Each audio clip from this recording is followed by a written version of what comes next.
Today's the day, chat. Today is the day we have been waiting for years. Our whole lives, really, if you think about it. Boat Dwarf content. Ovdal Tungr with the Boat Dwarf content. Ask a Sir. No, that's only you. Only you, Freya, are waiting for the Ask a Sir gameplay, alright? Maybe one day. We'll get there. But today, we play the Boat Dwarves. They have content. As far as I know, everything's good to go. And we're going to do it. Now, you might be saying, Poey, you just played a dwarf. Like, quite literally yesterday. And to that, I say, you're right. I did do that. But these dwarves are very different. They're not like your average dwarf, okay? These are the pick-me dwarfs. They're different. We don't go inside the mountains at all. Not one single bit. We are doing, well, we're taking most of Bulwar, as you would expect, because, you know, if you start in Bulwar, you've got to conquer Bulwar.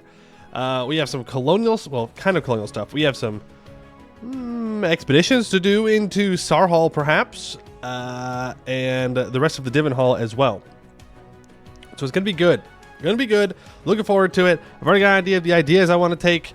Not totally solidified on all of them yet, but I have been planning and thinking. I've been listening to sea shanties all morning to prepare. I'm getting in the headspace to play the Boat Dwarves. Hello, Tavarna, Morning Solace. Webster, hello. Yes, we're playing Anbennar. Mark of Bark, hello. Alexander the Great. We're not going to be waterboarding elves. FBI, if you're listening, don't worry. We're not doing that. That would be illegal. Candy, hello. Battleship, hello. Fallen Hearts. Super Froyo. Captain Walrus. Cortinaire, hello. Valencia, Ramatis, hello. And Dolan. Is it time to RP as Beast from DOS 2? It is actually, yes. Yes, that is exactly what we're doing. Exactly. Human rights don't apply to elves. Look, I hate to tell you this. I don't know how many times I have to say this. In Anbennar, dwarves and elves don't actually hate each other. They might hate each other more if the dwarves figured out that it was actually the elves' fault that Aldorov was taken over by orcs, but they don't know that, so they're pretty chill. That is true, but you hate the elves. Okay, well, I can't argue against that. It's your own personal belief, you know. Webster, thank you for the 120 bits. Appreciate it. Long time YouTube sub, first time catching the live stream. Well, welcome in. We do a little bit of chatting, and then we do a little bit of game playing as well. Right now we're just chilling, chatting, letting people show up, get here, and then we'll start going over Boat Dwarf stuff. Are we racist or wholesome? That is a good question. That is a question that we have to answer. When I was looking through the mission tree, I didn't see anything specific, and I think since the last time, as in yesterday, we went very not accepting. I think this time we go more accepting. I think it'll be a good little switcheroonie, little switch up. We have freedom of religion. You cannot stop my elf hate today. Wait, is elf hate a core tenet of your religion? What a weird religion. Hating elves, not even real. They're not even real. I don't know if I should hope that goblins don't get hee-hooed. Well, I'll tell you this. Other than one province, we get to have the choice to hee-hoo goblins or not. But there is one province that those gobos will be removed from through the mission tree. And it's the, you know, it's the one that's right north of us, is Ovdal Tungr. It's got an okay trade good, also known as gold. And we kind of need that to be dwarven. Just saying. That way we can get more money out of it. It's via mission. It is via mission, so we could accept the rest of the gobos. Is this naval times maritime hours? No, it's not. Look, I thought about it, okay? I thought about doing the full maritime naval meme. I think we're just going to take maritime, though. It might even be, I think it's going to be our first idea group. But we don't need naval. We really, really, really don't need naval. There's no one that's going to be able to contest our navy.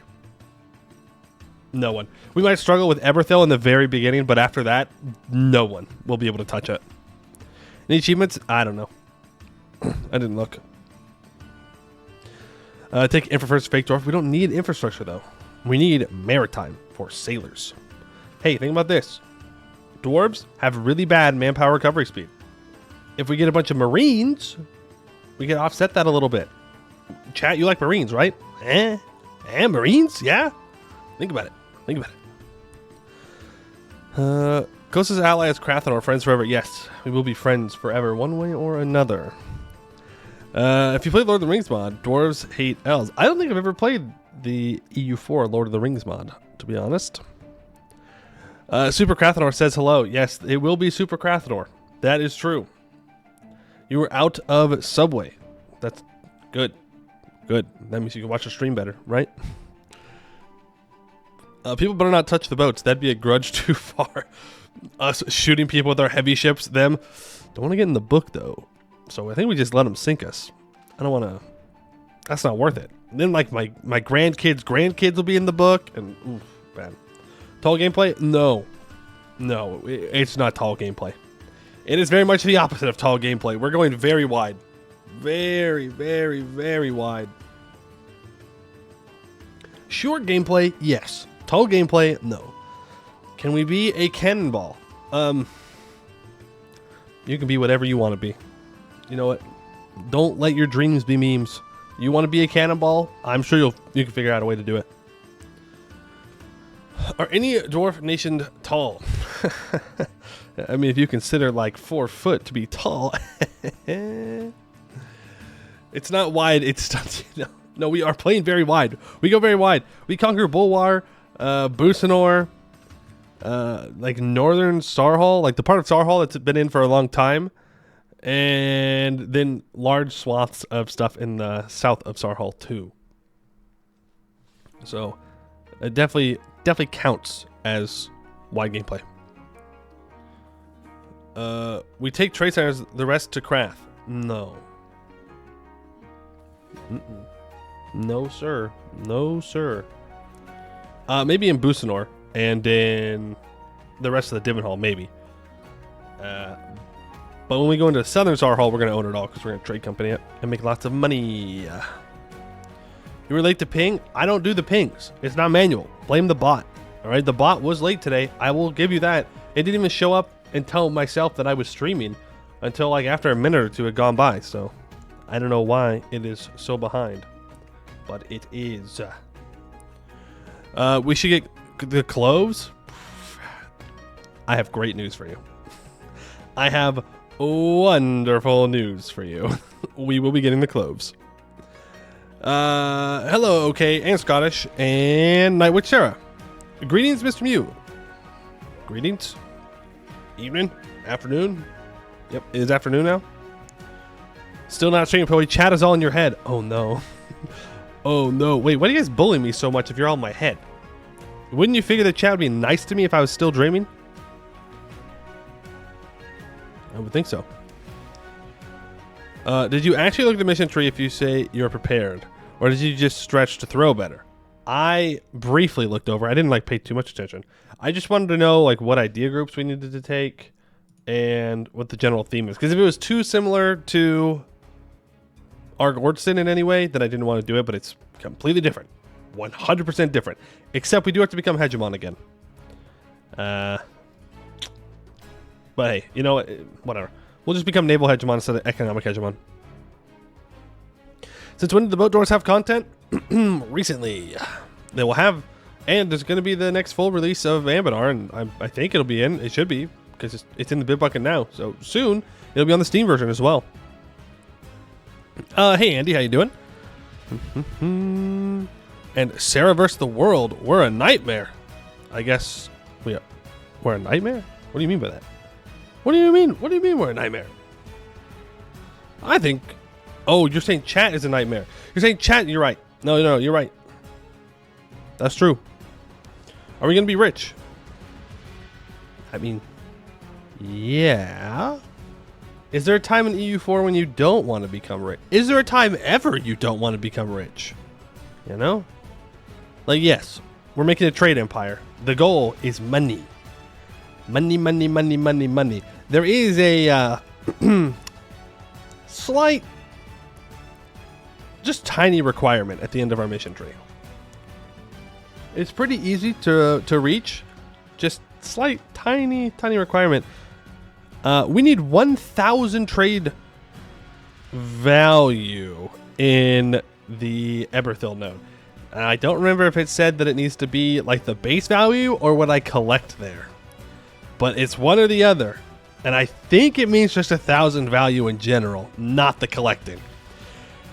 So we're going to need to make a lot of trade companies, make a lot of money, take trade ideas, stack up trade efficiency, bada bing, bada boom, it'll be good. Trade company Starhall? Yes, we will be definitely trade company Starhall. Have to. We could colonize with them. I don't think we're going to, though.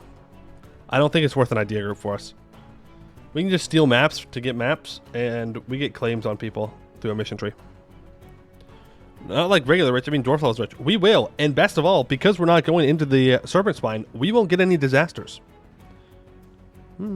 Well, unless we want to get the Horde Curse. There is an argument to be made to try to claim the Horde Curse. I don't know.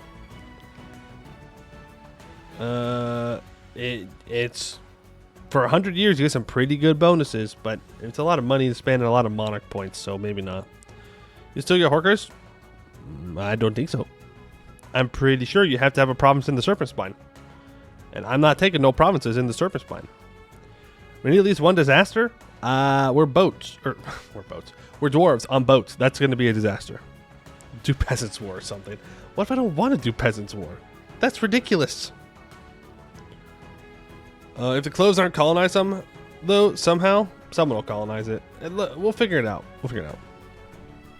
Expansion is on the list of one of the idea groups that I was thinking about taking. So we might take it. It just depends on how the game kind of unveils. Mythical Conquerors? No. Nope. No Mythical Conquerors. Radical Tungies. I don't like it. I don't like it when people call them that. It just feels so weird. The disaster is finding the command when they push into Bulwar. Oh, don't put that out there in the world. You don't need to put that out in the world. The command's going to die. Yeah, they're going to lose the rebellion. Boom. Easy. Second idea group expansion was done. I know. That was one of the things I was looking at. I was looking at going maritime expansion or maritime admin, maritime infrastructure, which I don't really think we need infrastructure. It was also maritime into plutocratic. That's the word I'm looking for. Or maritime quality, because quality is actually good for us. We get boat good stuff for military, and we get army good stuff. I mean, what more could you want? Conquer the command? I hope not. If you want to do any colonized shenanigans, espionage, expansion, yeah. See, we're not really that great at focusing colonization. Number one, we're dwarves, so we colonize slower. Number two, we have to conquer our way to get into colonization range anyways. So it would be better to help facilitate that conquest than plan to colonize and then do the conquest, but make the conquest a little bit more difficult because we're trying to plan too far ahead, right? We do have something very interesting in our national ideas, though. Very interesting. 25% trade steering, which is an incredibly strong thing to get. We could stack trade steering and make stupid money. Stupid money. But if we just take everything, we make stupid money anyways, right? But it's still very strong. Something very difficult to get a hold of. Get in touch with your inner Dutchman. Steal colonies from others. I'm not Dutch. Actually, that might not be true. I went back after our chat a couple days ago about my ancestry to look at it. 9% German. L bozo. Unfortunate. I was mostly English, which is sad. I used to be mostly Scottish, but they keep like readjusting the numbers as they learn more. Sucks for me though. Mostly English, then Scottish, then Irish, then Norwegian, then German, And then it's Sweden and Denmark. It's like a super small amount. And then, can't believe I'm about to say this, leaked here first. First time the world's heard about this. You ready for this? 1%. Less than 1%. Actually, can you guess, chat? What do you think I'm less than 1% of? Give it a guess. I am less than 1% of this thing. So they say. I think it's a fluke. I don't think it's true, but they could say it. No, it is not elf. Elves are not a real thing. Okay, I don't know how to tell you this. Not real. No, they're not here. French, Turkish, Middle Eastern. You can send in dog DNA and they will give you 35% bread. Damn. Russian, Neanderthal, African American. Unfortunately, Rammatis is correct. Italian. Less than 1% Italian. I know. Disgusting. Terrible. But more specifically, it's not just Italian, it's Sardinian. They went, whoop, and they hit that Sardinian right there, less than 1%. Which is like, how? Okay? How? Like, the rest of my ancestry is north. You gotta go up. Up to, you know, the super cold parts and rainy parts and the British parts, really, of Europe. And then I just get Sardinian out of nowhere for less than 1%. I don't understand. Roman ancestor. See, I don't think so, though, because it's just Sardinia and it's less than 1%. You're apparently 0.7% Egyptian according to the test you took. Praise Elegant. Let's go. Elegant to Casanor. Let's go. Sardinians are older than Italians. Well, yeah. But, like, I don't know. It's just weird that it's Sardinian 1%. It just feels so out of place. Viking raids? I mean, maybe, but again, it's less than 1%. I'm not like a genetics expert, okay? And I know it's not like a, it's like a direct math thing because the genes are chosen randomly and how everything works, and you get random pools of genes. But it just feels so weird. It just feels so weird. The test just gives random stuff based on where you send the test from. I promise you, where I live, there is not a large Italian community. I promise you. Just saying, Norwegian Vikings conquered Naples and Sicily for a long time, so it was not spared. Yeah, I know. But that means they would have had to have gone back up north. And I'm pretty sure they stayed, did they not? Is there all for gold people? Nah, it's fun. It's fun. Yeah, they didn't just like raid southern Italy. They stayed there. Their asses were there. They fought the Pope. That's the second most based Italian region. What's the most based Italian region? I'm curious to hear your answer. Does that give you free reign to do the rest of the stream in an extremely offensive Italian accent? I think so. I can go like this. I can do it all. They can't stop me. What are you gonna do? Sorry. Sicily, Tuscany. The most base part of Italy is Ethiopia. I don't think that's true. I don't think that's true. Because it's not Italian. Well, then therefore it cannot be the most base part of Italy. I know they had the colony for a very short amount of time, but like, it don't quite work like that. Mostly because that would mean that I have siblings that are Italian, and I couldn't accept that. I can accept them being Ethiopian. I can't accept them being Italian. That's too much. There can only be one Italian. I guess two. Because I have another sister. But I don't know. She hasn't taken the DNA test, so I don't know. Anything north of the boot isn't real Italian. Damn, I don't know how to tell you this. What do you mean? Well, it just like cuts off like near Milan. Is that what you're saying? Or it cuts off at like Naples? Like how far up does the boot go in your mind? I bet when they were running the DNA test, they dropped a sardine in there and got it confused. That could be it. Could be it. Lombards aren't Italian truthers? Damn. I thought that nationalism fixed this whole thing.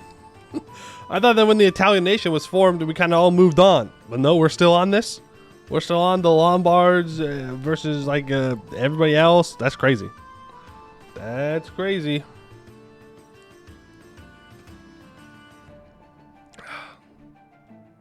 Southern Norway did a lot of sardine fishing, so it's in the blood. Oh, maybe that's what it is. You're onto something, Markabark. Maybe my ancestors they just fished a lot, which, I mean, is true. I know that for a fact. But maybe way back in the day, too, they were fishers. And maybe they fished so much that we got a little bit of sardine in our genes now. Does that mean I'm Aquaman? Is this... I know most of the movies and stories about kids finding out that they're like mer people. That happens when you're like 16, right? Then you're a teenager. So I'm a little bit of a late bloomer, but you never know. The gills could start popping out any day now. And then I could speak to a fish. I don't know what they would have to say. I don't imagine fish having anything good to talk about, but you never know. Maybe. You misunderestimate how insane Europeans have politics. Oh no, I understand. I understand. You just think that eventually they'd get over themselves. None of them are that special. I hate to tell them this. I hate to be the one to reveal this news. It doesn't matter. You're all just being weird. Okay, you've been weird for thousands of years. You got to get over yourselves at some point, right? It don't matter. Mew just live in the ocean. Mew also lives in the jungle. Okay, Mew lives everywhere because Mew's the best Pokemon, obviously. He can live wherever he wants to. Looks at North-South divide in America. That's not as real as you think it is. Like, there are aspects of it, but it's not as real as you think it is. It's mostly just memes and partisan politics. Trying to tell people that it's real, but it's not actually real. It's all racist. Huh? There you go. Gotta be united in some way, right? We take what we can get around here. Did you play Pokemon Fusion? I have not played Pokemon Fusion, no. Mew lives underneath that van. Right. Yes, the Mew is definitely under the van. You should go look for it. It'll be there. It's as deep as you think it is. It's really not. It's really not as deep as... Yeah, exactly. It's really not a big deal. Unfortunately. Well, not unfortunately, but unfortunately for the Euros, you're wrong. Just joined. I read a message that pissed me off. Encino sucks. The only good thing was that gas was cheap. Now it's useless. There you go. I would understand. I live on the West Coast. We have some of the most expensive gas in the country. You know, you pay for gas here. It's expensive. California, Oregon, and Washington, I believe, are all in the top 5 most expensive states for gas prices. It be how it be. LA gas is over $5. Yeah, that tracks. That's most of California, though, to be fair. Most of it is incredibly expensive. You want cheap gas? Eat some beans. Nice. Let's guys import from Asia, so no cheap gas from Texas.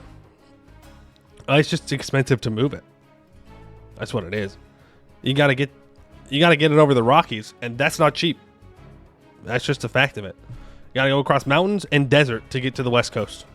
So, one way or another, it's gonna cost some money. Remember gas was $2.89? Back in my day when gas was cheap. You got gas. Gas is pretty cheap in the South. Well, some parts of the South, and in the Midwest. Italy gas is so expensive. We are closest to Africa. Make no sense. Well, it might have something to do with tariffs. I don't know. I don't know how Italian gas prices work. I'm just making shit up. It could be because the sky is blue and the Alps are losing snow. You don't know. I don't know. Made this account when I was young. I'm 4th generation American though. Super excited and made this account. Didn't want to change it. That's wholesome. Now you live in Tennessee? Because you're the only 10 I see. Hey, how you doing? I've never been to Tennessee. The South is the only region that I haven't spent any time in. Well, I've been through Texas. But like, it's just, you know, it's its own thing. It claims to be in the South, but then they get all upset because you try and compare them to literally anyone and they lose their mind.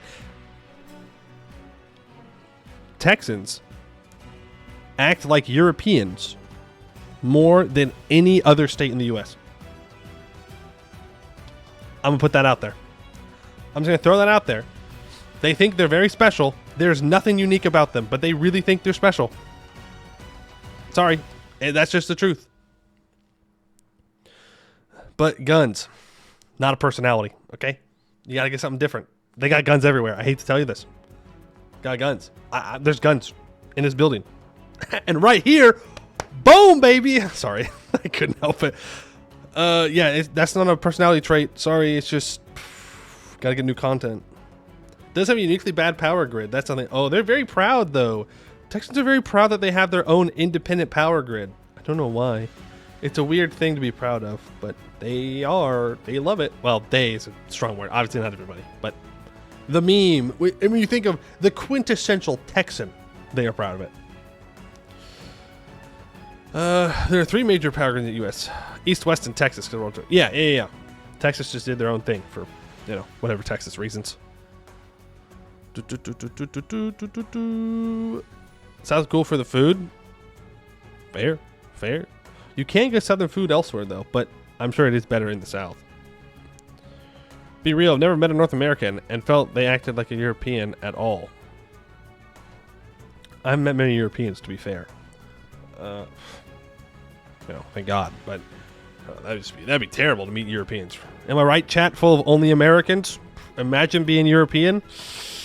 Ooh, that'd be pretty bad. Most race people I ever met were from Europe. However, Texas is a close second. That's a Texas dub, I guess. Let's go. United States on top, baby. Yippee! They're only less racist than Europeans. Americans cringe. Yeah, I hope you like your blue jeans, bucko. Technically, the temperature shutdown temperature drops to 40. True. They're not ready for it. It's pretty great to be European. I don't know. You have P. You have P in your name. You can't be that good, right? Like a 5-year-old could dunk on you any moment. You cannot be that great. Eurobros, we need to rise up. Didn't end well the last time we did. Yeah, Eurobros, please do not rise up, okay? Just stay chill. Stay chill. We're good. Talk things out, maybe, you know? Hug it out. Could save a lot of lives. Just saying. Bold words from an American, of course, but, you know. Hit them with the blue jeans and pop music now! That's right. Hope you like movies. Good movie. Well, good movies is a stretch, okay? There's been a lot of movies recently that have not been that good, and I don't know much about the European cinema scene. I'm sure they've got great stuff over there. There's any racists in Europe and Americans. The Americans live alongside the people that are racist to. Europe's racist against people they've never seen. That's a good point. Well, it's not good, but it is a point. Americans are like Americans number one, but then also want to be like Irish, Italian, or something else. If I had the time and will to unpack that for you, I would. But just know, it ain't simple. There's a reason. There's a reason for a lot of people to track that kind of stuff. You know what America looks like? A weird version of cultural distribution in Europe. 19 years old before I saw an African American brother. I was 9 before I had an African American brother. I was 9 years old, and then I had one. Good for me. Watch Challenger. It's from an Italian director. When you say Challenger, I just think of the rocket ship. Is it about something different? I know American build, but is it the same thing or is it different? Didn't see someone from Asia until I went to Knoxville at 19. Oh, small town moment. Small town moment. Understandable. Understandable. Can you see the number of people on Twitch? And if so, how do vibes in European in America is it? I can look at my analytics. I think. I know YouTube shows that kind of stuff. I don't know if Twitch does. I can see what categories people watch and other channels I share viewers with.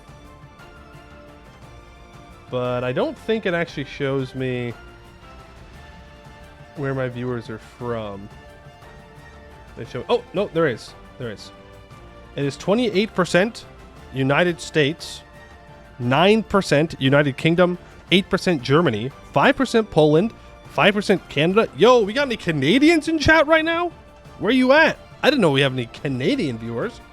4% Sweden, 4% Turkey, 3% France. Hey, French viewers, identify yourselves right now. You have to tell me. Legally speaking, you have to tell me you're French so I can bully you. You have to. 3% Denmark, 3% Netherlands, 2% Russia, 2% Brazil, 2% Spain, 2% Norway, and 2% Italy. Italians? I'm coming home, baby.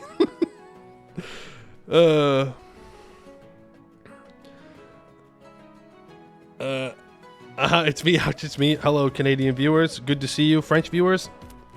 I mean, thanks for being here, I guess. I guess you're welcome to stay if you really want to. But I don't want to say hello to you. Ooh, crazy. Almost the same as your DNA test. Coincidence? I don't remember Turkey being there, or Poland, or Russia, or Brazil, or Spain, or, well, I guess... Actually, I guess it is more similar than I'd like to admit. Are we all related? I hope not. You guys are kind of ugly looking. I'm just saying. Like, I see all of you right now through the camera. Go brush your hair. You got to do it. My favorite Brazilian streamer play. No. I don't think I can get away with saying that one. I might be able to get away with saying I'm Italian. I don't think I can get away with the Brazilian one. That's a mirror? Damn. That was a good comeback, though. That was good. I'll give it to you. That was good. You went to Balkan chatters. Everyone else? Morning. There was no Balkan. Maybe people in the Balkans aren't allowed to watch me. I have dunked on the Balkans quite a few times. Sorry? My bad? It's not personal. I dunk on everybody. Lots of Germans in Brazil. Yeah, Argentina, too. And the United States, believe it or not. Pre-World War II and post. Weird. Coincidence. What's the closest thing to Renaissance Italy in Anbennar? Westham? Right? It'd be like Westham, probably. It could be Asmaria as well. I just think of Westham because they, like they're part of a successor state of like the big empire of the area. They're also near France. I don't know, but Asmaria is definitely is Italy coded.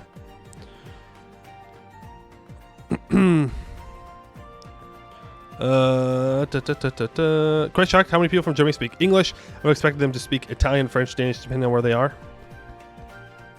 We're winning, okay? We're winning the culture victory in Civ. English is a great language. It's not. It's terrible, but people are speaking it. It might be because Americans also refuse to learn any other languages. So if you want to do any business with Americans, you kind of have to know English because we're kind of too stubborn or dumb to learn another one.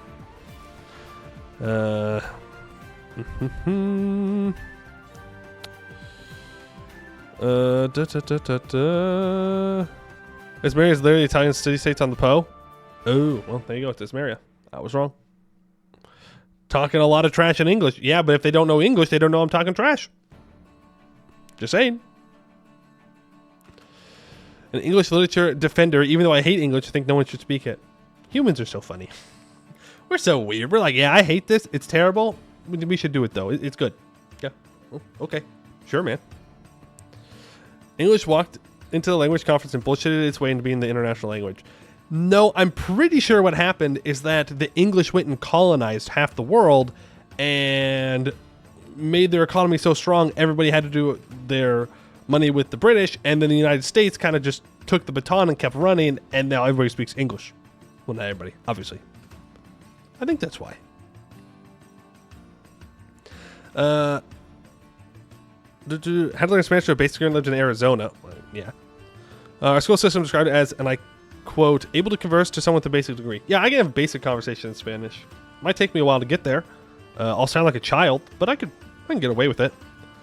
To be fair, though, right, I had friends whose parents are from Mexico, so you pick some stuff up, right? Just like listening to it. English language conference stole words from everybody. You say stole. I say integrated. I say integrated. Yes. La cigarette caused el cancer. I don't think that's right. It might be right. I don't think so though. It's cancer O. You have to put an O on the end of everything. That makes it Spanish. Maybe an A every once in a while. You'll get it. Exactly. Bullshit. Yeah, okay. Well, fair enough.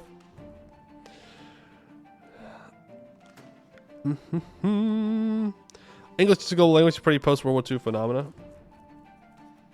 Yeah. But I think it'd be foolish to discount the foundation of British colonial possessions on spreading the English language as well. In my opinion, I don't have any like fucking. That's just a vibe check. Not like I can go quote a paper for you, but it just makes sense in my head. Doesn't mean it's right though. I mean, more like I just got thwacked with different dictionaries over and over again, leaving some words behind. I got thwacked with the dictionary once. Not physically. But I remember I was in 5th grade. So... like 8 or 9, something like that. Somewhere around there. 8 or 9 years old. And I was goofing around in class. And there was a substitute. I still remember his name. I won't dox him, though. I've forgiven him. But I do remember. And he said that I had to write an entire page out of the dictionary, word for word, for goofing around. And let me tell you what, I have never felt like such a big, strong, confident man since that moment when I said, no, I will not do it. And I sat there and I stared at the paper and I didn't write it, and I'll never catch that high again. That's what power feels like. Because my teacher came in, he's like, yeah, you don't actually have to do that. And I was like, take that. I win. Mostly it's because I was just a little bitch. And I was too stubborn to actually just do it. It would have been much easier just to write the page out. It would not have taken that long, and then I could have just been fine and moved on with my life. But here I am now, the man today.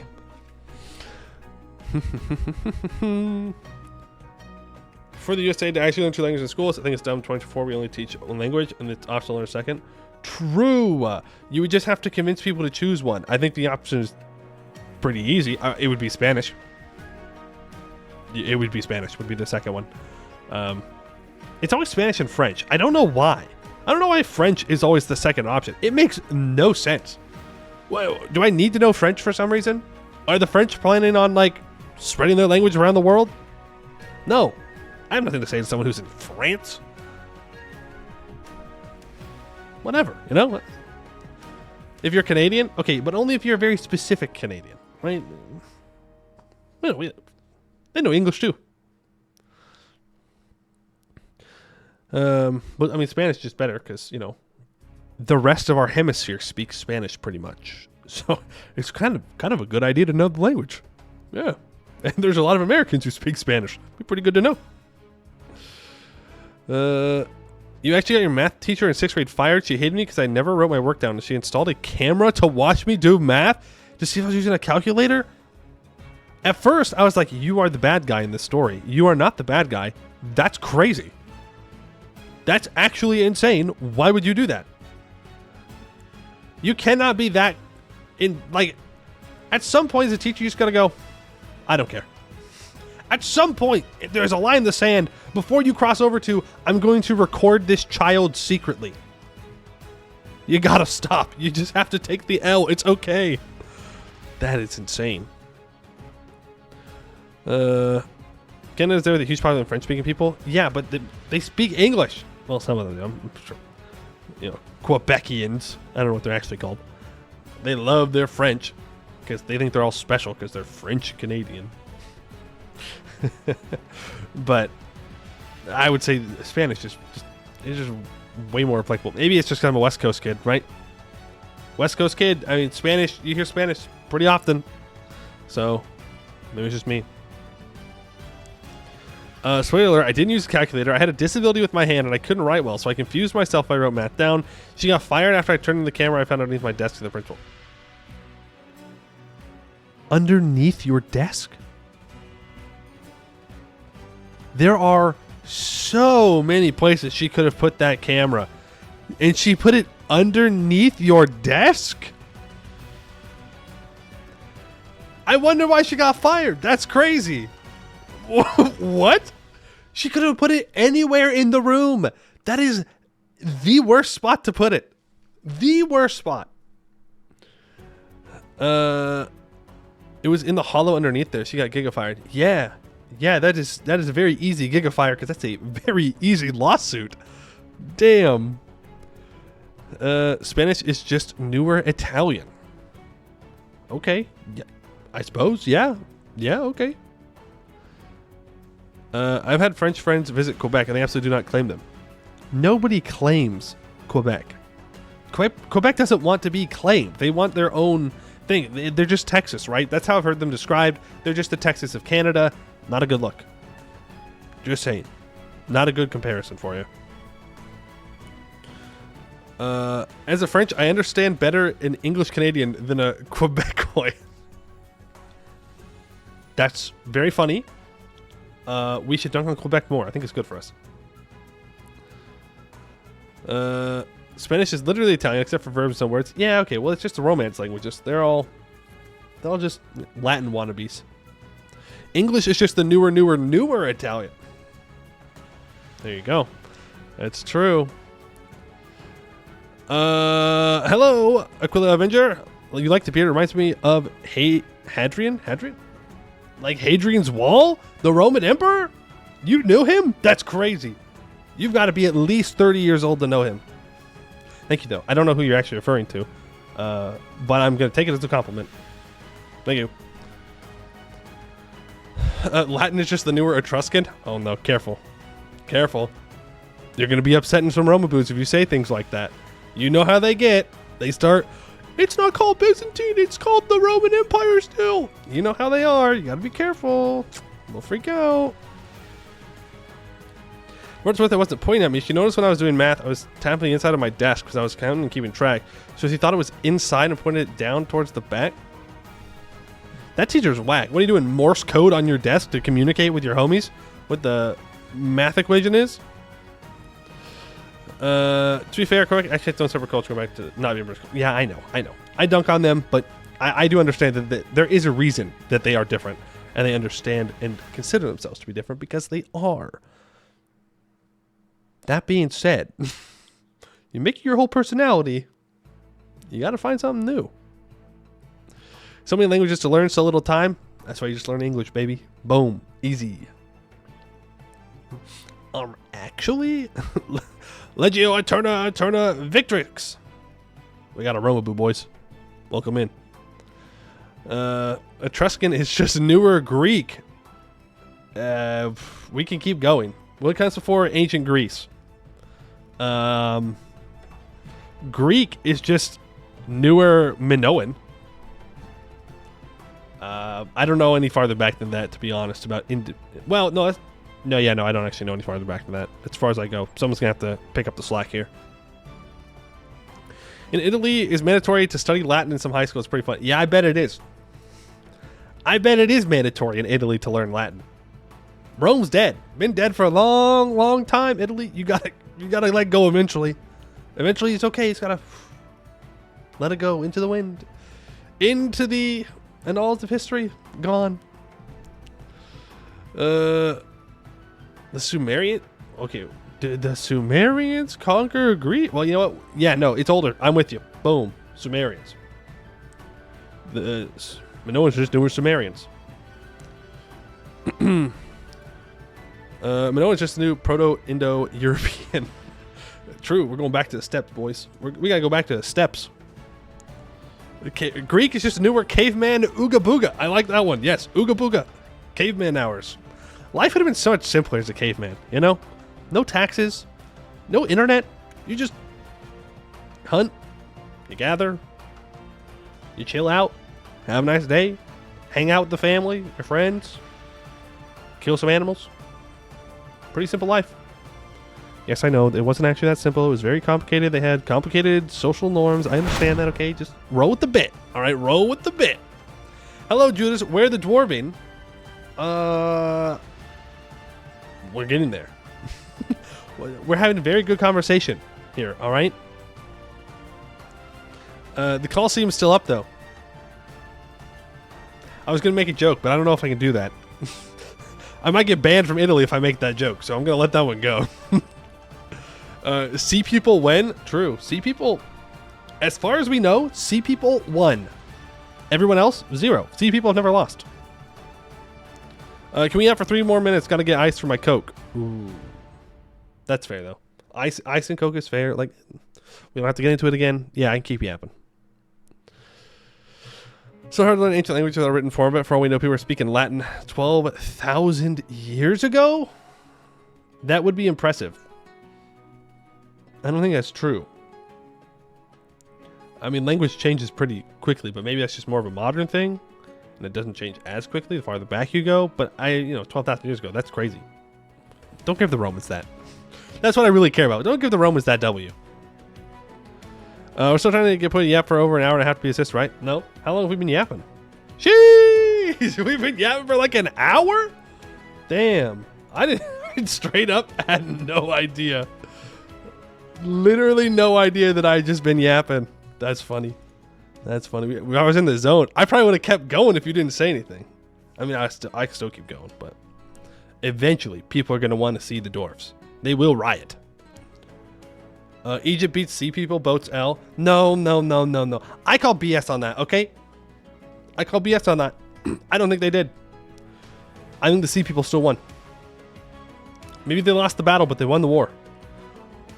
Egypt still, that Egyptian dynasty still went bad. That dude absolutely lied about beating the Sea People. He probably just lied they existed at all, but he definitely lied about beating them. One theory of where the Sea People came from is Sardinia. You could be 1% sea person. I'm Aquaman. I'm telling you, I'm Aquaman. For real. Weedy, thank you for the... Sorry, Weedy1601. Let me say your full name. Thank you for the Prime. Appreciate it. Very kind of you. And we got a hype train going? Yo. Real hype train hours. Judas, did I even thank you for the 20 months? I don't think I did. I think I just addressed your question. My bad. Thank you for the 20 months. Egypt is here. Okay, no, don't hit with the Egypt is here. It's a very different Egypt from the Egypt we're talking about. And you know that. All right, don't be like, well, technically Egypt is still here. No. Are you from Sardinia? I'm like 1% Sardinian. So the DNA test says. I'm not giving them free advertising. I'm not saying which one it is. When the Poe is a seaman. You could say that. Really, I mean, to be fair, you could say that each and every one of us at one point was a seaman. There's no way around that one. That's just biology, baby. Unless we've got some, people that just popped that out into existence, which would be impressive. Kind of is what it is. Newble, thank you for the 3 months. Appreciate it. Egypt, undisputed winners of Bronze Age. Yeah, but they still declined, but I suppose so. They did live more than everybody else did. So they get the win, but only by default. You came from the deep dark? You're the warden from Minecraft? What? That's crazy. Honestly, terrifying mob. Still scary. Actually terrifying to go into one of those cities. I'll say it. You never know when that dude's going to pop out, and it is not fun. He will clap your cheeks without a thought. Without a thought. The real Egyptians are the Copts. Uh-oh. Uh-oh. Uh-oh. I mean, yeah, they were there first. But there's always someone somewhere first. Webster, thank you for the 1 month. I appreciate that. Very kind of you. We got a level 1 hype train? I like trains. I do like trains. I do. Not even like as a meme. I do. I still have my Thomas the Tank Engine set in a big old tub. Dude, I used to play with those things for hours. Great toy. Peak. Honestly. 90% of chat is AI. We were never seamen. You're AI? Damn. Why'd they make him European then? Doesn't make no sense. You meant the ancient mod dimension with a billion mobs. Oh, yes, yes. No, I know what you mean now. Yes, that's still around. It is still in some packs. I was looking at playing some Minecraft again, just like chill, but it's still there. Still there. You were a good percentage German, of course you like trains. 9% is not a good percent. That's like a very small percent. Special interest spotted. Your map gamer comes with the territory. True, true. Thomas Trainers rise up. That's right. Dude, I love Thomas the Train. I don't know what you guys did with Thomas the Train, but mine evolved into trains versus cars. All right, I was never a car guy. Still am not. I mean, cars are cool and all, but not for me. But it was always like the trains fighting against the cars, and the cars are trying to take over the train tracks. Trains always come out on top, of course. I mean, how do you stop a train? It just rolls over you. So, I don't know what you guys did, though. That's just what I did. Oh, and I would also try and build... okay, for those of you that don't know what Thomas the Train is, I don't know if people don't, but if you don't, they're like little wooden trains that you put on wooden tracks, and they all connect together, and you can make them go in like different patterns and stuff. But I would try to build them up as tall as I could get them. So, and you'd have these like wooden blocks. They're like, I don't know, that tall, and maybe that thick. And you'd try and put them up as high as you can, and I'd go as high as I could, and then I'd try and jump them off. Not very safe, though. Definitely not compliant with safety regulations, but fun. Terraformercraft is chill. I don't know. I don't know if it's chill. It can be fun, though. To be fair, though, I haven't played just Terraformercraft. I played Terraformer Greg, which is Terraformercraft with Greg Tech, and that wanted to make me fall asleep forever. Getting to iron felt like hell, and I never made a single iron tool because I wanted to sleep forever. Thomas the Train is just British nightmare propaganda from an old evil guy. Hey, we don't have to ruin the magic, all right? Ooh, and I remember one Christmas, I got a train that was ran by battery power, so it moved on its own. I got it from Santa, dude. Oh, man. That was the sickest. That was the best. Love that. Lincoln Logs there. Ooh, classic. Lincoln Logs, also a classic. I played with those when I went to my grandparents' house. They had a bunch of Lincoln Logs, and I just put them together. I just make log houses, though. I wasn't that creative with them. But, yeah. I mean, Lincoln Logs. Sounds awful. Greg Tech is not fun. Terraformer is just fun, though. It's fun in a masochist kind of way. Greg Tech, it's acquired taste like cyanide. Yeah. Yeah, that's true. At some point we can point me Minecraft server? Maybe. Maybe at some point we can do a Minecraft server. If there's like a bunch of people that are really interested in doing it, yeah, maybe we can throw it up there. I don't know. Santa is the GOAT. Always knew what I wanted. And gave me shampoo and deodorant. I don't know what he was trying to say with that. But that's what I got. Masochist confirmed. I play map games. Of course I'm a masochist. Building dwarven railroads to expel the elves from our land? I mean, yeah, I guess you could. Play Factorio to chill after work, and even I hate Greg Tech. Yeah, guys, the watch time doesn't work. You know the watch time doesn't work. I don't know why it doesn't work, but it doesn't. Now I'm going to have to go, and I'm going to have to turn it off so you don't keep spamming it. Why doesn't it work, though? Exclamation point watch time, user cooldown, command cost, video time. I don't know why it doesn't work. Because it should work. I don't know. I turned it off, though. You've gotten watch time rights revoked.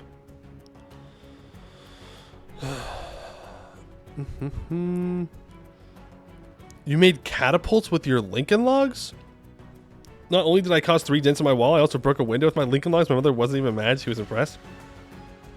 Not a trebuchet, but impressive. Because you haven't streamed yet. Only yeah. That's not how watch time works. I don't think that's how it works at all. 1 hour and no dwarves. I don't know what you guys want, okay? We're having a nice conversation. We're having a nice conversation about trains and Europeans and speaking English. And we even got to dunk on Romaboos a time. And we're complaining. What do you want? Exclamation point yap time. All right. That was good. That was funny. It was funny. We want a conversation about dwarves? Okay, we did. We talked about dwarves earlier. I gave a brief overview of what I was thinking for the run, and then I said that dwarves and elves don't actually hate each other in Anbennar. Boom. Have you thought about incorporating Unity into Twitch? Then you can give everyone their own character. I'm going to be so real with you. I have no idea what you mean by that. It's probably a great idea. No idea what you mean by incorporating Unity to add characters. Chug water. Don't call me water boy. I'm a water man. Thank you very much. Also known as Aquaman. I do like water. And I got sardines in the blood. And I'm apparently from the sea people. Just more evidence that I'm Aquaman. I'm waiting to become a merman. I'm waiting. Where's my magical transformation at? Aqua boy at best. Okay. All right. That's not true. You don't actually mean that. An actual Eastern Romanoid ballista. Funny. Should dive into the sea just to check. Can confirm. Have been in the ocean. Did not turn into a merman. If dwarves knew what elves did, they would hate them. True, but they don't. They don't know. You get a chance to check on Dunker Slam on Twitch, see what I mean? Does like every chatter get their own like little guy? Is that what you're saying?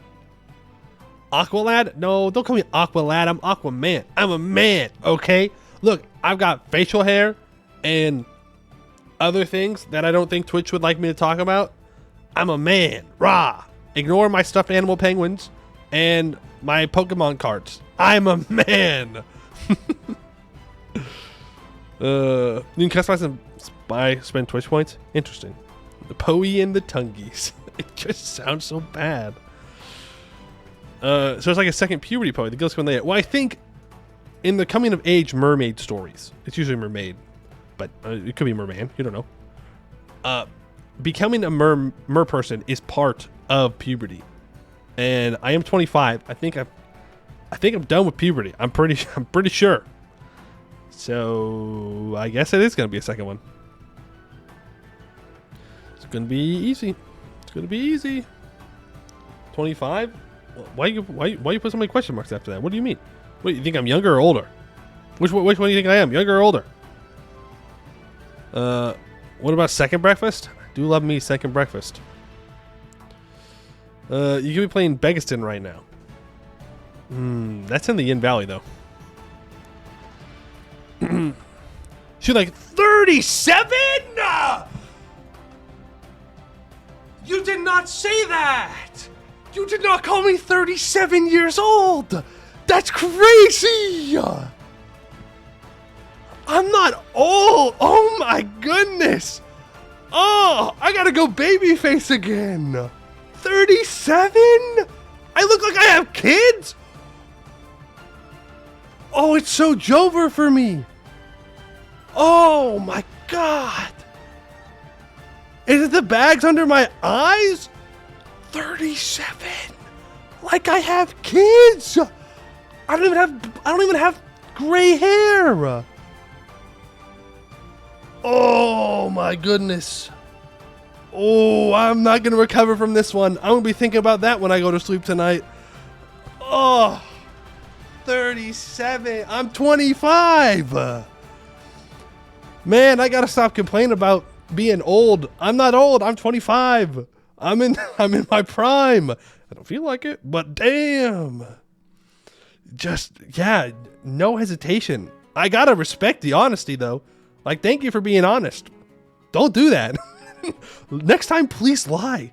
Please lie to me. Say that I look like a great 25-year-old. I'm 37. My colleagues call me young. You still have time. I'm not 37, though. Went for the hairline. Hey, my hairline's perfectly fine. Don't you dare. All right. Don't you dare. My hairline's fine. I look 18. No, I definitely don't look 18. Okay? I definitely don't look 18. 37? Without the beard, you'll look 17. That's true. I do look younger. I don't know about 17, though. That's a bit dramatic. You disagree. I don't look 37. I appreciate that. You look 32 at best. Thanks. I suppose it's better. You made a big mistake in giving chat a stick to poke you with. Well, which one?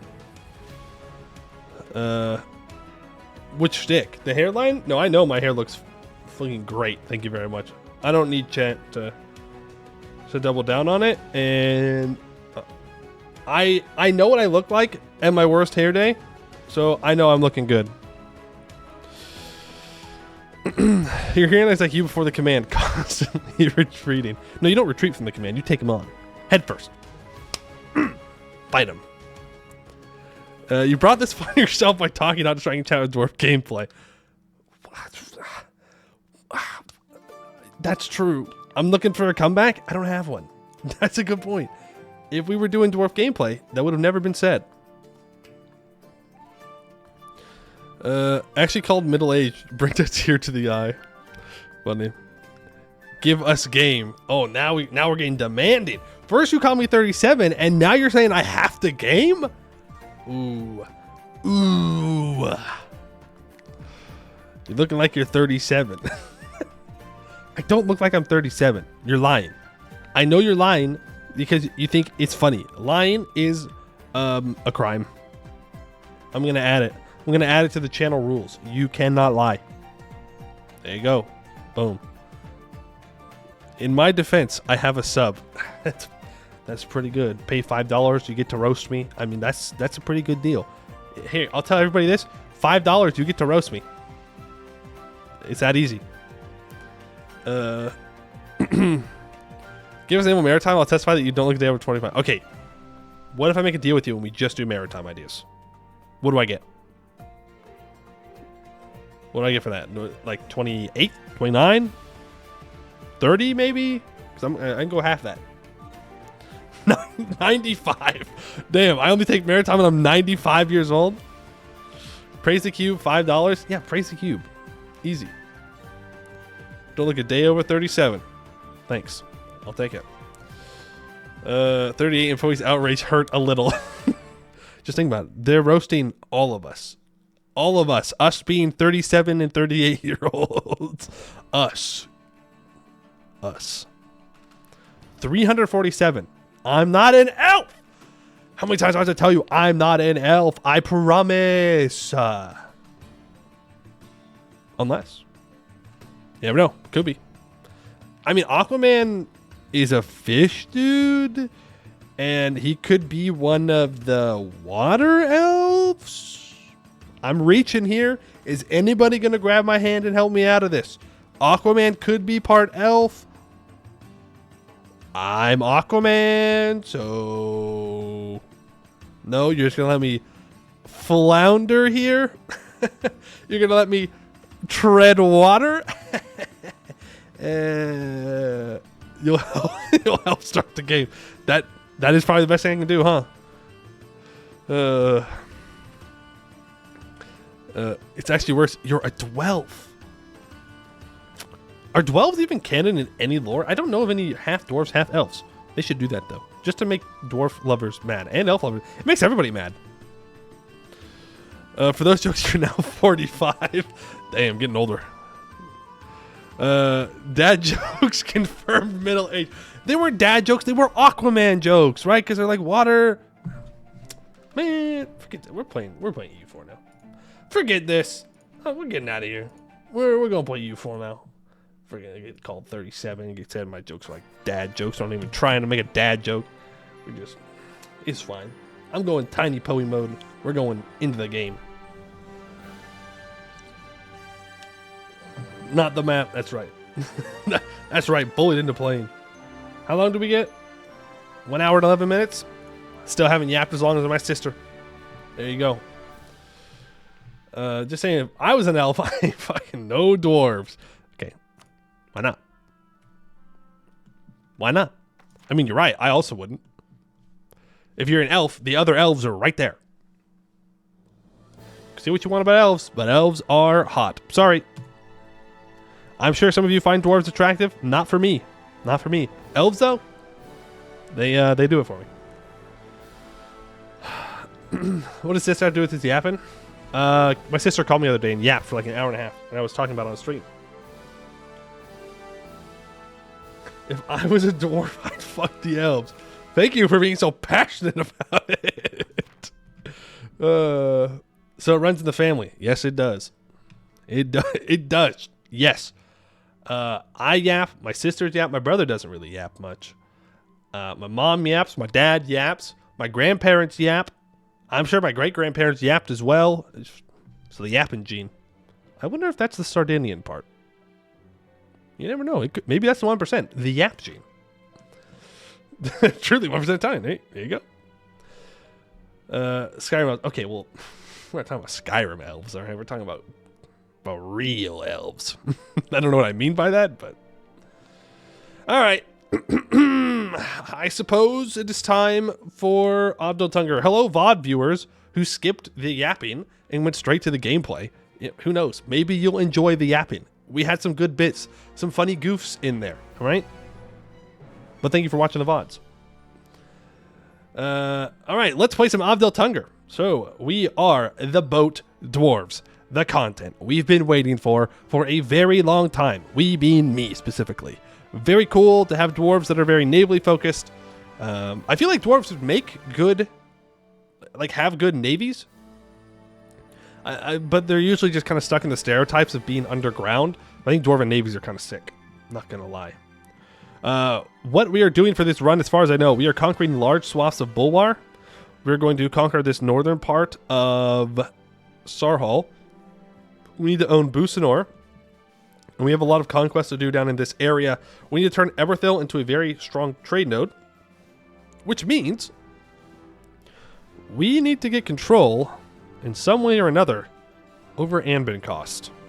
Whether that's through pirating it with ships or taking land ourselves or vassals or something. We need trade value to stay in Eberthil. We will work on it, though. We may dismantle the Empire in this run. I don't know. It will just have to see how it goes. We do go colonial, but we don't necessarily colonize. We can colonize, but I don't think I'm going to. I don't think it's worth it. We may have to fight some rather large tags in Canor in order to offset that, but we'll see how it goes. We're going to push into Rahin trade. I don't think so. If I want to push into Rahin trade, I need to take the Golden Highway and Davharal, which I don't believe our mission tree actually makes us take. I'm pretty sure it's just Brisson, Bulwar, Sariand as the far reaches. But, I mean, we'll see, right?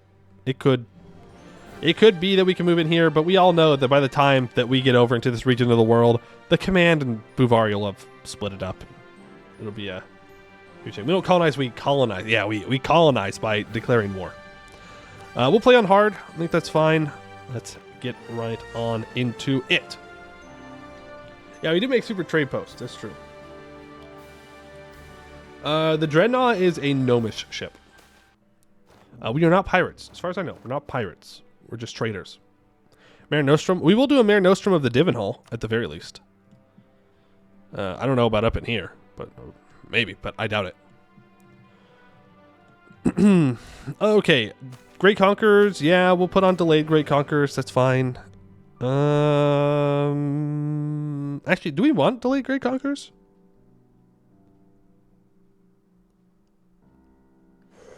I don't think so. There's no one around us that's really a huge threat. So we could move it on. Play on a hardware with a chance to Supreme Command again. If they don't die from their little rebellion, 100. They will be very large. They will be very scary. Fighting blobs all game will be ugh. Oh, you're saying that you don't want to run with Great Conquerors at all. We do have a lot of land to conquer. We do have a lot of land to conquer. What are we thinking, other chatters? Do we want to play with Great Conquerors or not? If I had Great Conqueror in 5 years calling it, honestly, that'd be great because that means that their powerful mage died. Say off to like, you know what? We'll do a poll. Let's do a poll real quick. Great Conquerors? Question mark? We go no GC, delayed GC, or start GC. I'm not adding mythical because you'll all just vote mythical, and I'm not going for it. I know how this works. If I put mythical on there, it'll be like 98% of you will vote for it. All right, polls up. Get your votes in. Either we don't play the Great Conquerors, we delay the Great Conquerors, or we just start with Great Conquerors immediately. There is no mythical conquerors. Oh, hey, Fernheim. Mythical or Riot? Not this run. Maybe we'll try a mythical conqueror run again at some point, okay?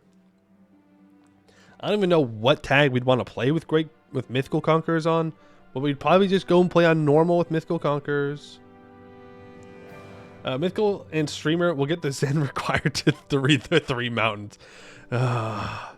No, it's still too soon since my last world conquest. I don't think I could mentally do a world conquest right now. It is very close. We have 10 seconds left, folks. Get your votes in. You're not going to tie it. You wouldn't do that. You want to vote for what you actually want, right? 3, 2, 1. There you go. The tires do not succeed today. You do not. You have taken the L. But we will be playing with delayed Great Conquerors on. All right, turn them on. Bada bing, bada boom. We don't need to disable any regions. Achievements can be on, it's fine. Election rigged because mythical wasn't an option. You haven't finished a world conquest like 2 patches? Oof. Too easy for the delayed Great Conqueror fans. Too easy, too easy. This is not a song we need. What's a good Navy song in this game? Lantern to Wave sounds pretty good. That's an Anbennar song. Sight of the Black Sea? No. Ports of China? What's a Disable Bulwark? Huge. Massive. Great idea. What do we got here?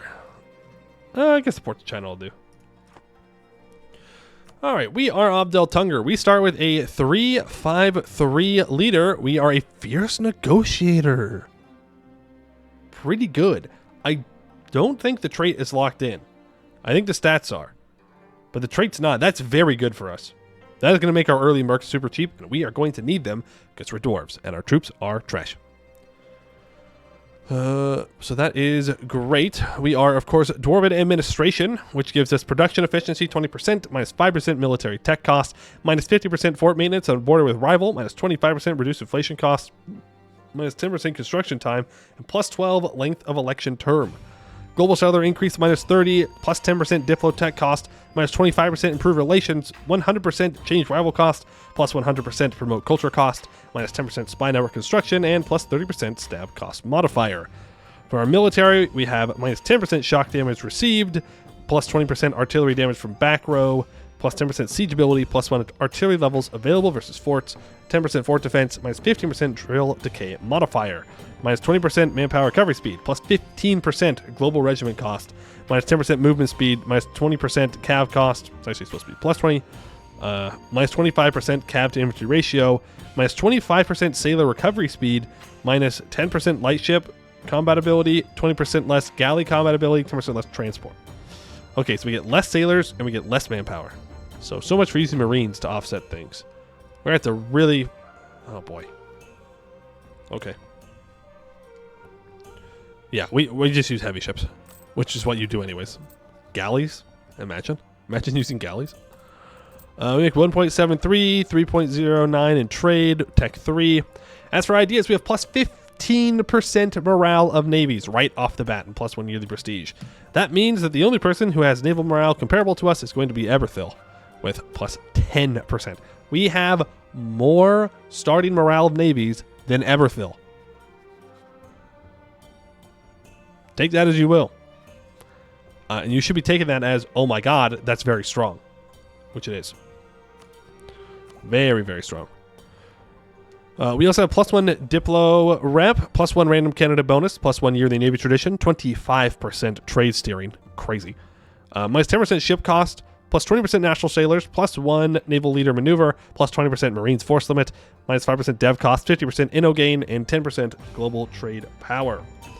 We have very good ideas specifically for what we're trying to do, which I think is for the best. They're not the best when it comes to world conquest or combat, but they're very good for the flavor of Ovdal Tungr, or I guess as some people would say, the Tungies?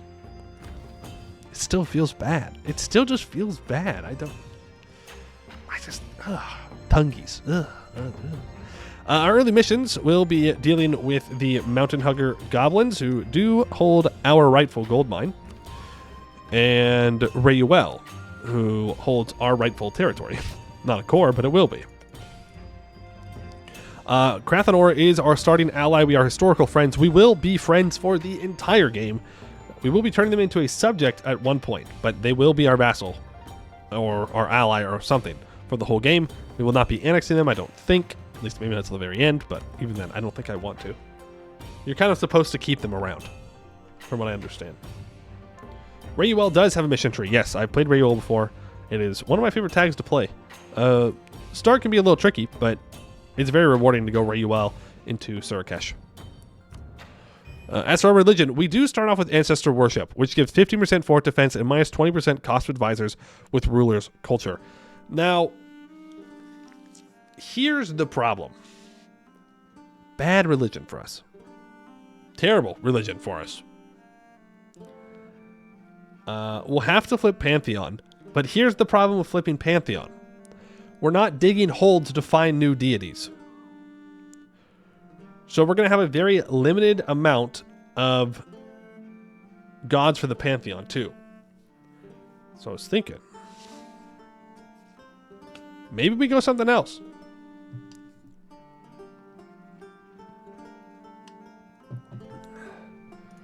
Jad, well, the only problem with going Jad is we'd have to go get Jad land, which is very far away. Very far away. Regent Court, on the other hand, it's very close. It's right here. So we could convert them and flip over to Regent Court if we wanted to. That would also help a lot when dealing with aggressive expansion, taking these guys out. And I don't think we want to go Infernal Court. It would be funny, though. It is kind of cringe to flip, though. The thing is, our religion is going to suck no matter what we do. We might just deal with that. But we can flip. It is an option that I've been thinking about. Regent Court with Republic is correct. True, but remember, we have plus 12 years to our re-election. So we have a 20-year election cycle. Re-elections cost 50 Republican tradition. So we're going Sortition.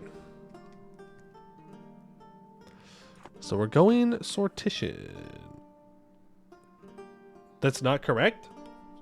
What's not correct? The losing 50 Republican tradition? Because that's a lot. That is a lot of Republican tradition to lose. We'll see how it goes. But even then, we might still go Sortition. I don't know. I haven't planned out our government reforms, because I think we get some through our mission tree. So I haven't planned it out too thoroughly. But we do have Tier 1, which is unique to dwarves, the elected clans.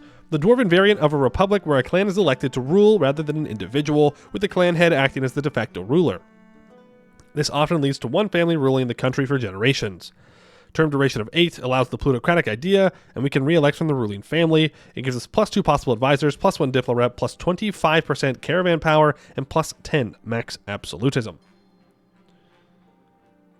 You spend less to re-elect than Humies compared to years. Oh, really?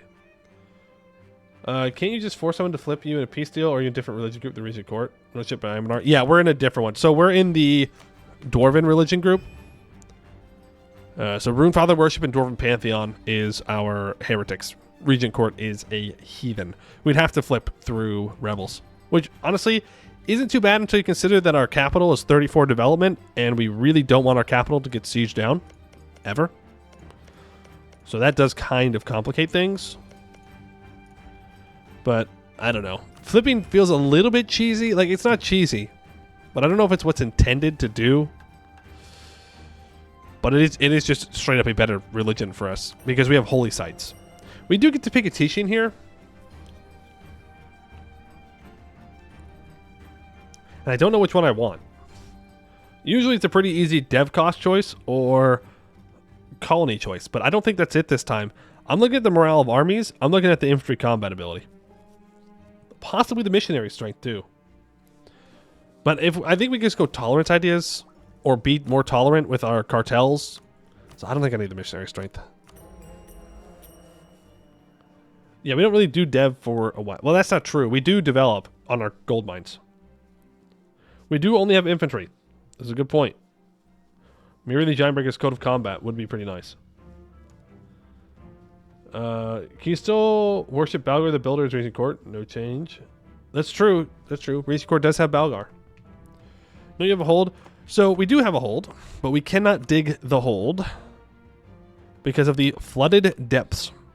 The Precursor War, fought between Aldwarov and the Precursor Empire some 8,000 years ago, saw Ovdal Tungr all but destroyed, with the survivors abandoning the hold.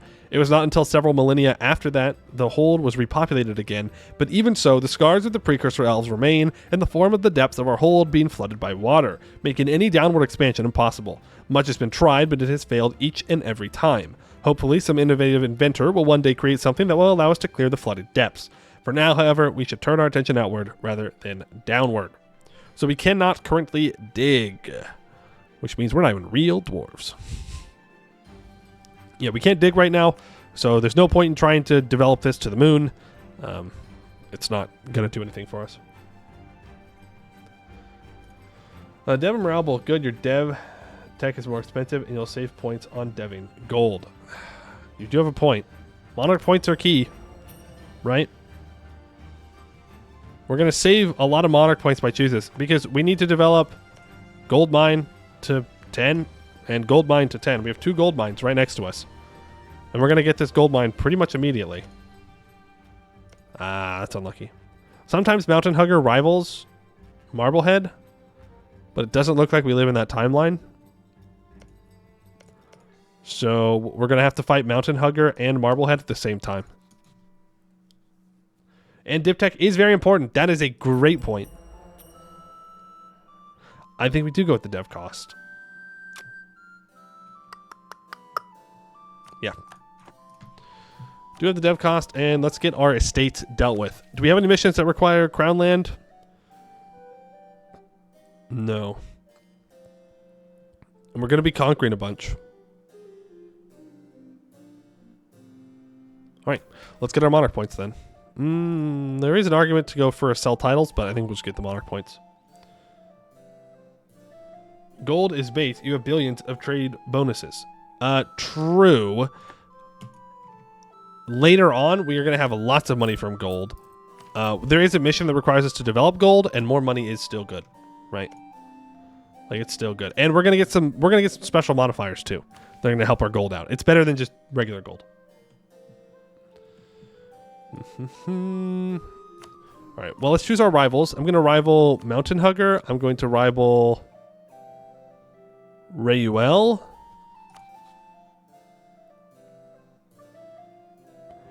We could rival Landshark and go for a show strength. Marblehead is friendly, though, so he's probably going to ally Marblehead. Let's just rival Marblehead. But we could eclipse Landshark after our first war.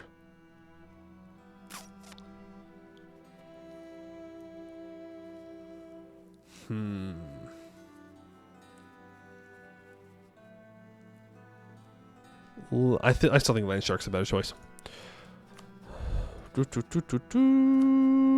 Let's grab admin, mill, dip. Stonekeepers, you can have oversight. Do we want to convert or do we want to be tolerant? Wow, we have really bad base tolerance of heretics and heathens. Don't need religious stuff.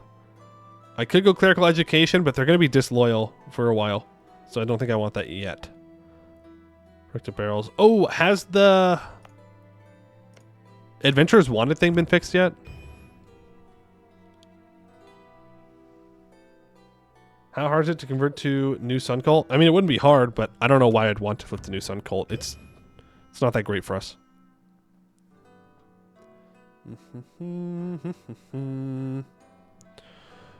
We will give the nobility supremacy and right of council. We could use expand the fortifications, but they don't lose from developing crown land. But I mean, we're not going to be doing that much developing. We might take this at some point, though. The cartels are going to be extremely powerful this run. There's really no way around it. And we do have... There was a mission in here that I saw that I needed certain privileges. I'm trying to find it. Which one was it? I mean, if it's all the way down here, I don't really care. But I'm pretty sure it's farther up. Maybe I'm crazy. It's definitely in here. I probably went over it and just didn't read it. Most likely. Oh, just chat. Thank you. Thank you. Yes, I forgot. I forgot to switch it over to EU4. Appreciate that. My bad. The improved trading ports mission. Ah, there you go. Thank you. Private trade fleets and city expansion privileges. Wait. No, you wouldn't do that to me.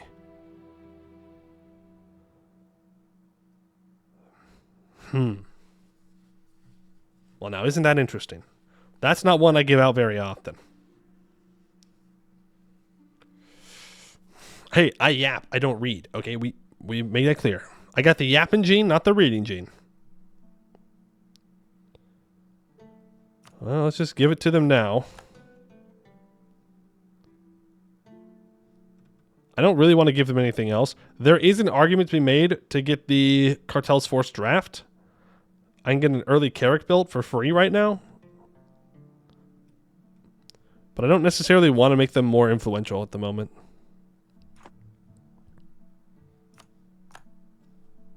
So, we can get it later. We have our Boats for now.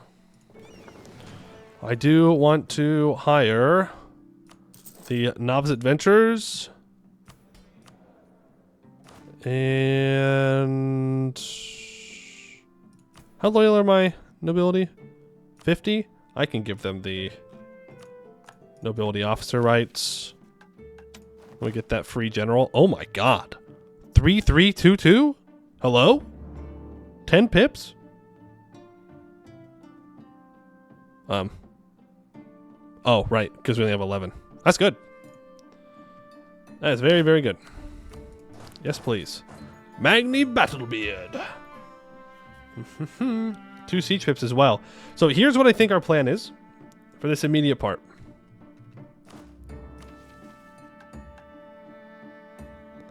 We try being the key word. We're going to keep our boats in port for now. We're going to try and jump on Mountain Hugger on the month tick here, as in December 11th. If these guys don't ally each other, they probably will. If they do ally, we wait for Tech 4. I don't think we focus, though. We need to keep our Diplo points up. Which means maybe I don't want to take Maritime first. Oh, there's so many things. I need to get a claim on Rayuel. I don't want to do a Humiliate War. I want to annex them. How many pips? It was 10 pips. Okay, Landshark has allied Marblehead. And Mountain Hugger is rival to Landshark. Maybe? Maybe they don't. Maybe they don't ally now.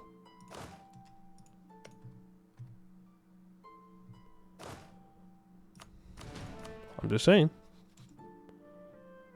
Maybe we're good. Maybe. They both embrace feudalism. I'm looking. Are they... Oh, we are so back. Oh, we are so back. Oh, we have never been more back in my life.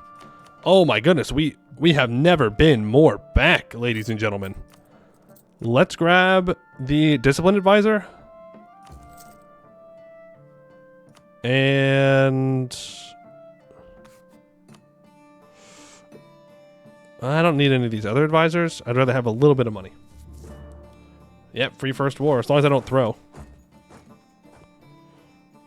Because they do have a bunch of highlands here, and mountains, and hills. I could send my navy out to blockade. Ooh, they wanted to fight on their capital. They have a 0 shock general. I don't want to chase them into the mountains, necessarily. And these guys are going to keep getting their morale back. And again, we have a 2-stage general. What else can I be doing with my thing? I might want to improve relations with Crathanor right now, just to make sure that we stay allied. I don't want to risk them breaking apart. We could look for other allies, I suppose, but there's no one around us that I necessarily want to ally at the moment. Other than maybe Dartax, but no big deal. Why go for superiority and anti-monstrous? I did go for anti-monstrous. Don't scare me like that. Don't scare me like that. God. I was like, no, I didn't throw that hard, did I?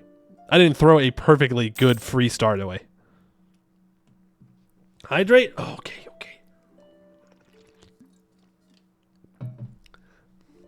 Akatbar is the vassal of Asgavran. It used to be Baharkand. It's a different name now. I mean, we might have interest in a Busalar alliance, but we're conquering Everthil. That is the... Well, we're conquering both of them eventually, but Everthil's first.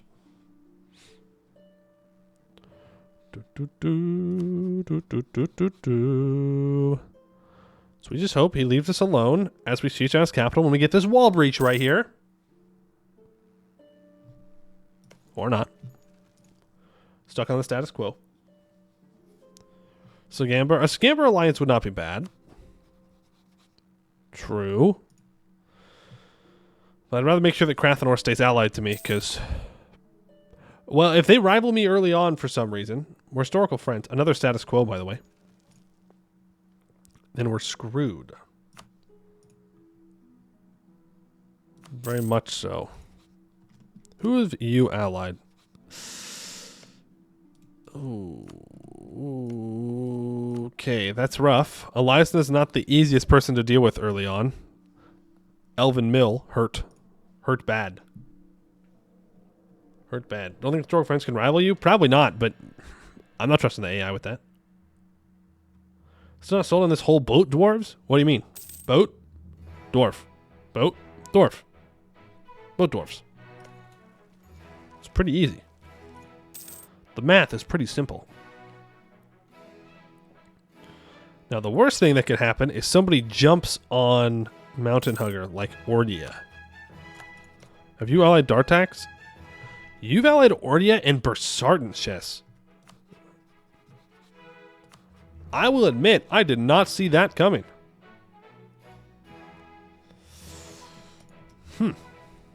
Interesting. Okay. Well, we'll figure it out. What are you guys talking about? After the Anbennar in the base game, there's really no situation where you can't expand. Well, the only time you do that is if you play in the Serpent Spine and you're colonizing. But that's like the act of expanding, but you can't like go to war. Deving has 5 times more points per point of death and just expand. I don't think it's ever worth doing if you're not doing it for an institution. I don't know. I do like developing gold mines. I know that it gives you inflation, but in the long run, inflation's not that big of a deal. And gold allows you to build more troops and hire more advisors, which gives you more land and more monarch points. The only thing that's very different in Anbennar compared to base game is you have to be careful who you pick fights with, more so than in the base game. One war wizard can destroy your entire run if you're not careful. There's different racial militaries that if you don't know what to expect, then you'll get dunked on by an elf with like 115 to 120% discipline from day one. We definitely want to get humans up to increased. Oh, I also want to expand the infrastructure in my capital. Just once, though. Old Mausoleum. Clearing out an old collapsed tunnel has revealed the lost mausoleum of a locally revered ancestor, which has invigorated interest in stories about them. The Stonekeepers have jumped at the chance to capitalize on this, funding the restoration of mausoleum out of pocket. I'm just going to say it. We've been on the siege for a while. 409 days. We got like 3 status quos in a row.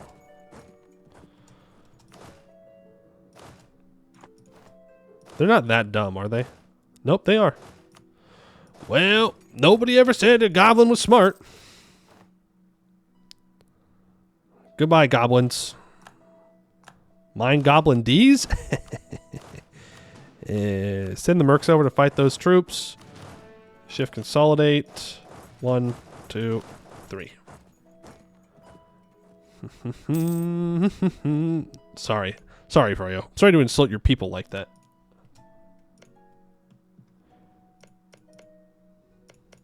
I'm going to claim Askasel Aska. I think I also want to get a claim on Zorntanis. There's a reason I'm not claiming Rayuel. Because we can pay to get the province if we need to. Alright, here's our naval battle. I mean, we have so much morale of navies. Even if our galleys are not as good, it won't matter. Aska Everett's good war on Grey Sheep. We did capture a transport. Not exactly what I want to capture, but okay. 154 admin to core everything up. I think that is more than worth it. Boom. The first of the gobos is gone, and look at that. The boat dwarves have gained 1 more coastal province. Mostly inland provinces, weird enough. Let's bring everybody back home.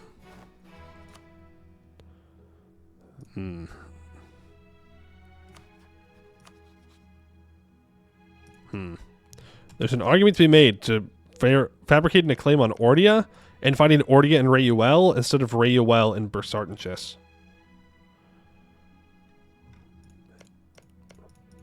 It's a lot of Diplo to annex this as a non-co-belligerent, though. Choose a new rival. Ooh. You know what I could do? So here's what we need to keep in mind. Eberthil is going to get claims on all of these islands. And they will act on those claims. They will do it. But if I do a show strength on Ordia, how many favors do I have with you? 3. I can't do it on my own, though. But if I can do a show strength on Ordia, break Rayuel's alliance with Bersartenchus, it would make this war very easy. The problem is Eberthil may come in and snipe something, which would slow us down from getting claims on Eberthil proper.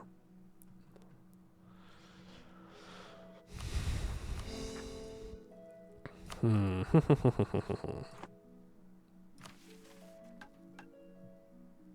don't know. Let's do this mission first. All provinces in the Tungr Mountains area are owned by us. Mountain Hugger does not exist. And we have at least 5 regiments of infantry present. I'm going to lose 2 units of infantry.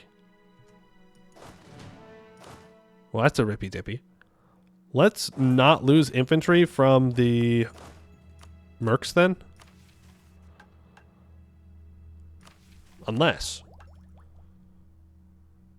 I actually wanted to lose them from the mercs and then fire the mercs and rehire them.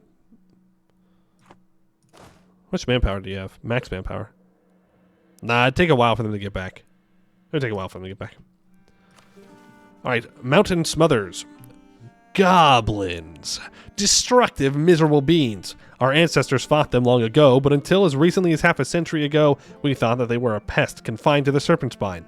The decades of devastation taught us otherwise, and we must now deal with the goblins, as our forefathers tried to. Show the mountain huggers our fury. They have hugged the mountains of this region, and will now find themselves smothered in between the Tungr Mountains and the Serpent's Reach. For 10 years, we get 10% morale of armies. We gain 25 devastation in Gulengor. The culture becomes Copper Dwarf. The religion changes to ancestor worship. We lose 2 units of infantry, and we gain a permanent claim on Akatbar. Sure, 10% morale of armies. Interesting. What's our force limit? 12? Yeah, okay. Build those 2 back. Now we need to decide if we want to rival. No, I don't want to mess with that. I'm looking to see if there's any easy show strengths. Ordia would be the easiest. I say that, but they have a level 3 coastal fort. We probably have naval superiority, but I mean, it's still a coastal fort. And I don't think I can beat Elisna either. I think the best plan is to do a show strength on Ordia, though. I can curry favors with...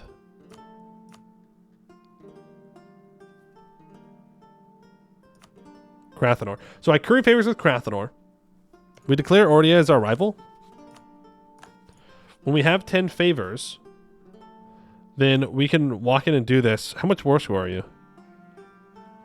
They are 50% war score. If they go over 50% war score, I can break their alliance with Brsardenshis and take Yemetshis.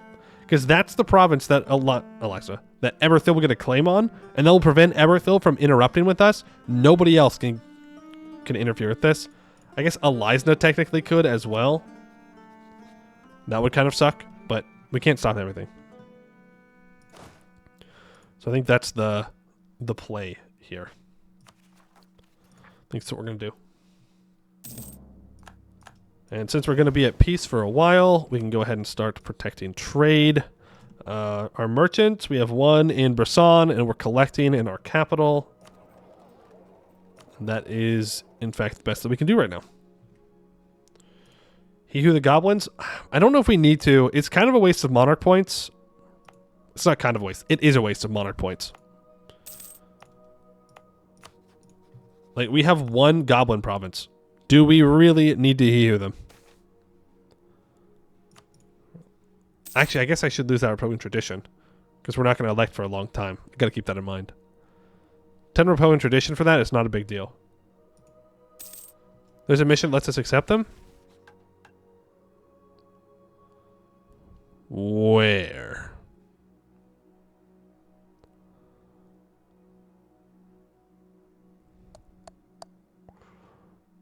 Which one lets us accept them? Better Bahar? Okay. Well, if we can accept them, we're going to accept them. Let's go back and drill our troops. We could also consider not paying for them and hiring advisors.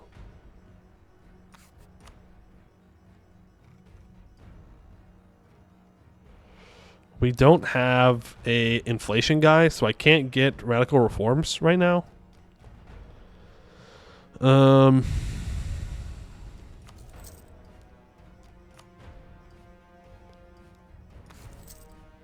I'll fire 2 of them, because we're going to get it. We're going to get it. Come on. I have every single advisor in the world. Are we accepting dwarves? Yes. I can say with confidence we are, in fact, accepting dwarves. I need my next claim, and then I can... Well, I'll wait for the month tick. Okay, I'm going to pull back both my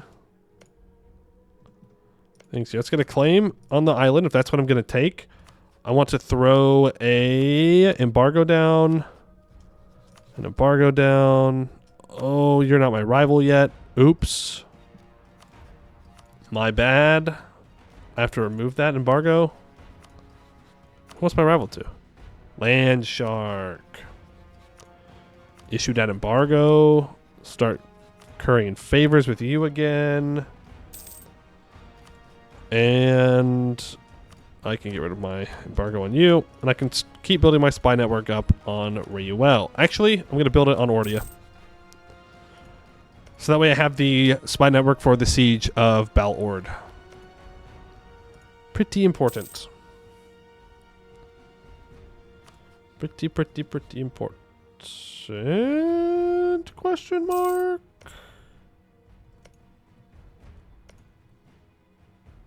What happened here? Last I knew, Aska Everin declared war on these guys, but...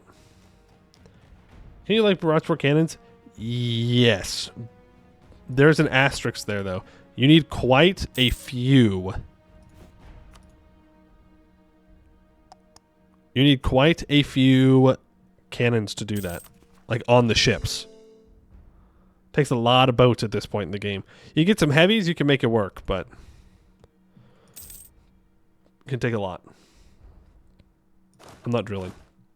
Drill. So now we're making money.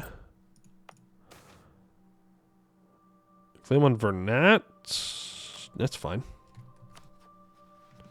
How disloyal are you? You're very loyal. Not cool, campers. Not cool. I don't like it when they're loyal. I want to send my transports over here real quick. I want to see what they have. They have 6 galleys and a 3 shock general. Okay. My ally has a 2 shock general. They have 3,000 cav though. They have 1,000 cavalry. But my ally also has ships.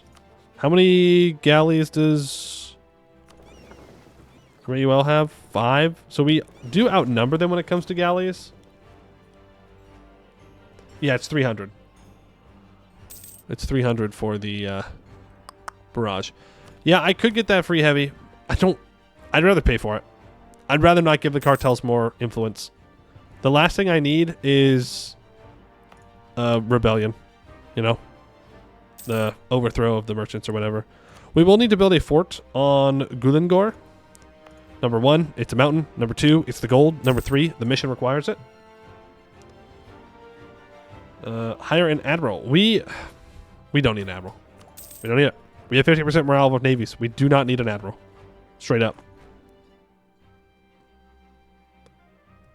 You will get an optional government reform, which has 100% increased governing cost for states mod, but it will lower the governing cost and centers of trade.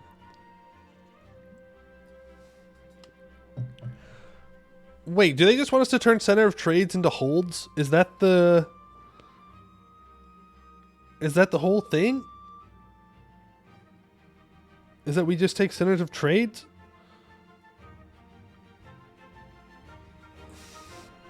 Also, do I have prestige? I do have prestige. Let's stop drilling. Do we go after Aska... Oh, sorry, Rayuel first? Or do we go after... I think we go after Rayuel first.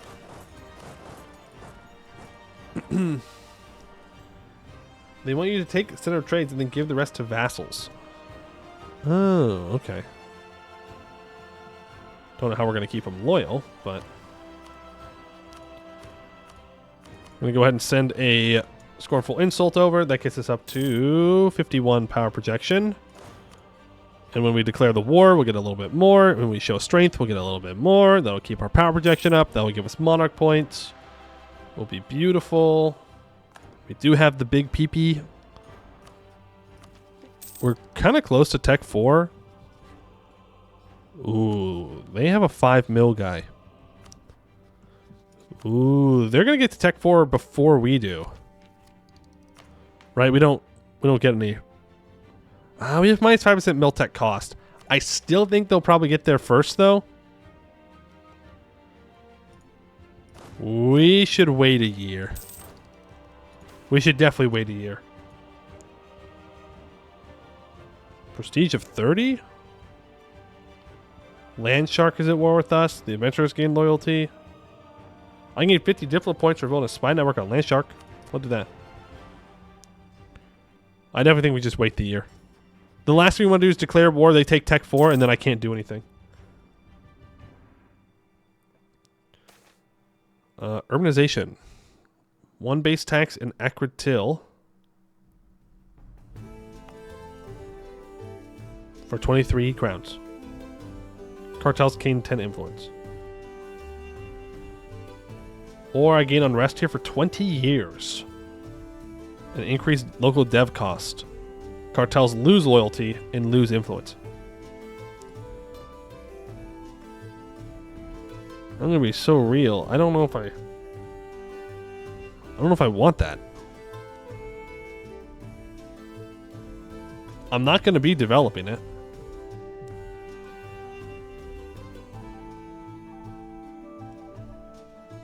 So I don't think I'm spending that money. I think we just take the unrest and loyalty hit.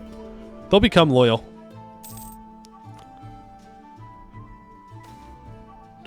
It is not. So Adventurers Wanted is still not fixed. Okay. So that just means I don't give the Adventurers anything. Ooh, mages. So the mission tree is that's gonna okay. It's an odd alliance. So we need to take influence ideas? Is that what you're saying? We do need to take... I think we need to own Bulwar ourselves. But maybe we need to take influence ideas instead of maritime first. But I don't know. I kind of want to take maritime first. It's just very good for us. We probably won't need it until later. Krathanor is going to be our main vassal for a while. They're a historical friend. So that's not really a big deal. Little spy network on you. Asgard everyone declares war on Marblehead. Well, well, well. Ain't that something? They got Tech 3? Really? 18,000 troops. Wow. Okay. Well, I'll admit, I didn't expect that. Bulwar goes to Krathanor? Well, what the hell do I get? I get Diplotech early?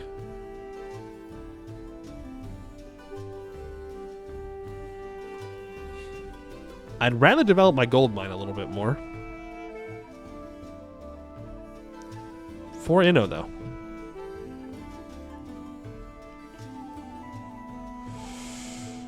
For Inno or develop the gold. I mean, how many clicks can I even do here? I can do 2 Diplo clicks.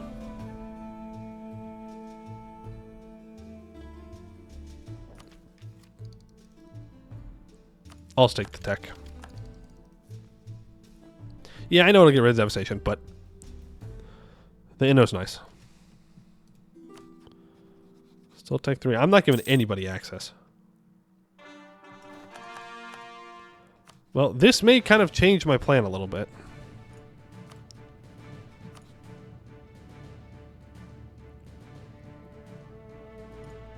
Because this is a much easier show strength war on Landshark.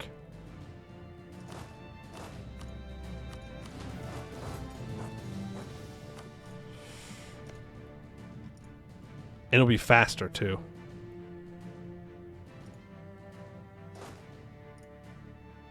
So let's do a show strength on Landshark, and then we'll do a show strength on Ordia.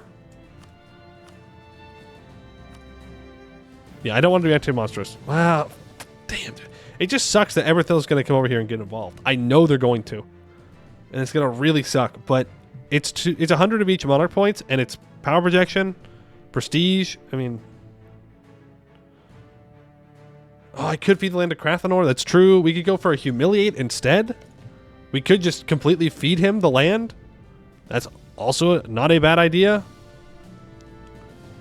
We'll feed him the land. We'll feed him the land.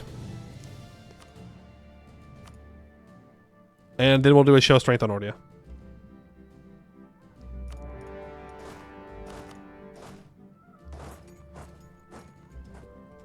I don't think this is going to black flag me. No, it's most certainly not. We can wait a second here to engage before...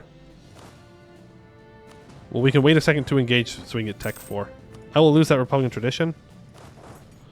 Ooh, I get Inno for Miltech. I can wait for the year tech to see if I can get a neighbor bonus.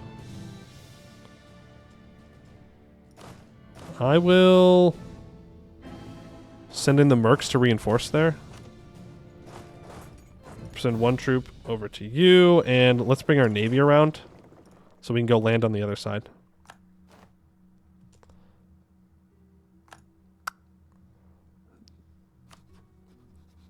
Ooh, powerful mage. He's a bad buffoon, so even if I warn him, it's not going to matter.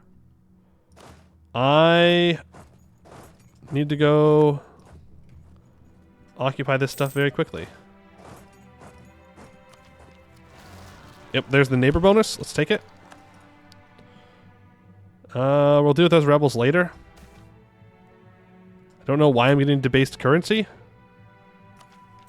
My inflation is going up like crazy, and I've done nothing to deserve that.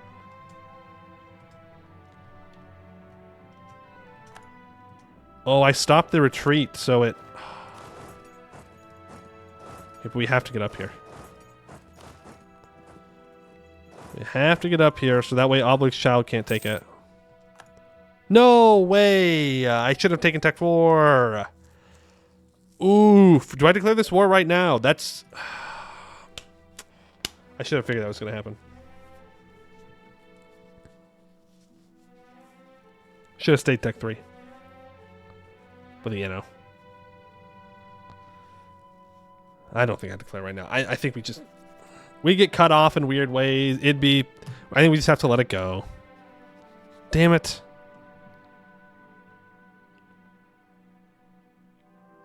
Like, Ordia will just walk over and attack me. Well, he's Tech 3, so he'd walk down. But Krathenor won't join me in the war. But he will join me after we finish this Land Shark war.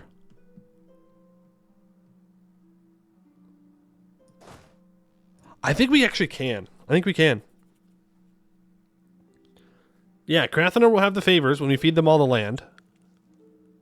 If I transfer it all over to Krathenor now, then Reuel and Ordia can't unsiege it.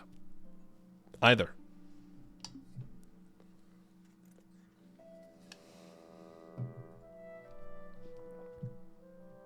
We're Tech 4. He's not going to come and attack us directly.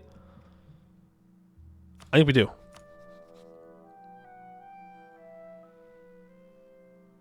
Not yet. I want to cross first. Goblin Cartel Blackmailers. Guilds are willing to go to any extreme to ensure their monopolistic principles are enforced, mostly relying on the law and their privileges to get rid of craftsmen or traders not affiliated with them who attempt to make business in their area, but they often resort to less conventional methods. Of these, relying on goblin cartels is usually the cheapest, with lesser risk, as a guild can easily cut ties with the verminous criminals by leveraging their reputation and influence. Over time, however, they may rely on the cartel's helpful methods so much, and for such diverse dealings, the goblins would want to secure their partnership. Our agents have informed us of very suspicious financial movements from the merchants of Ovdal Tungr and suspect they may be being coerced by a goblin mob lord into a share of the guild's profits in exchange for his silence. I don't want to pay the money, and I don't want to oppress the goblins anymore, so I'm just going to say they did it to themselves. Move trade ships to capital? Not an option. Our trade ships might just be dead.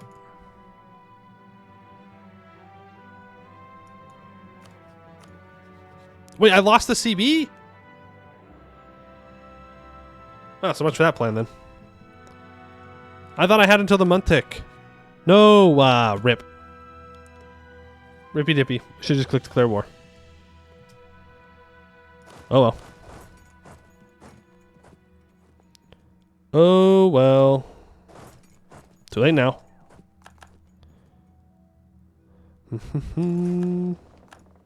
And we did lose 2 of our light ships. That's my bad. They should have been in our capital the whole time.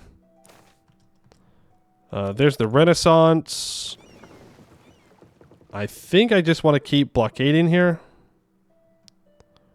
Oblig's Child declares the war, but it doesn't matter. You have 4,000 troops left. They're all down here.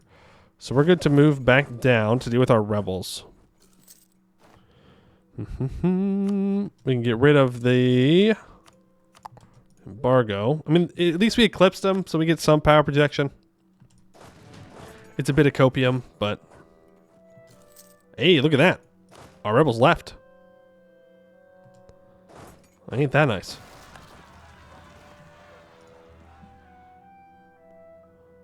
That's a lot of Ordi rebels. That's a lot of dudes. And they all rose up at the same time. That's got to be an event. It's not an event. It's a mission. I know that. That is a mission that Ordi can do. Yeah. Well, I'm definitely not attacking into the mountains. I'll tell you that much.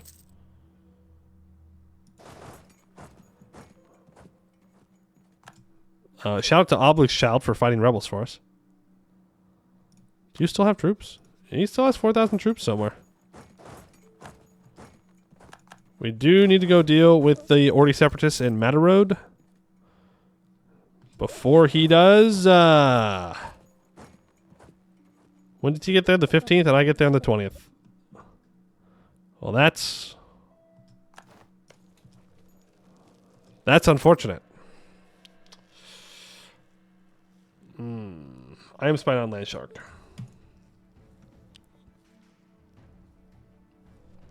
That is super unfortunate. Yeah, I know he can't take it, but now we can't take it either. Yeah, it's just unfortunate. It's not the end of the world. Maybe peace out at the capital siege? No. No. I do want to fight his navy. I want to fight his main navy as well. I don't know if Krathenor... It looks like Krathenor is going to come help us. Maybe. Oh, he was ahead of us. Thank you, Krathenor, for dealing with my rebels. Appreciate that.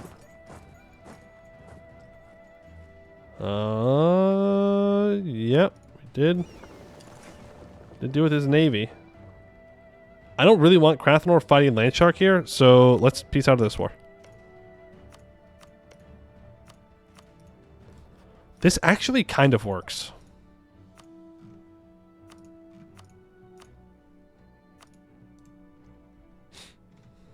Because I can get a Humiliate off now. So it's not the end of the world. We'll just have to take this from someone else. Everything goes over to Krathenor. I only profit from this. I literally don't lose anything. I get half the money. We gain 4.1 prestige. Ordia might take it. That's fine. We just kill Ordia. We'll get 50 Diplo from the spy network on Landshark still because he can't be annexed. This actually works out. Here we go.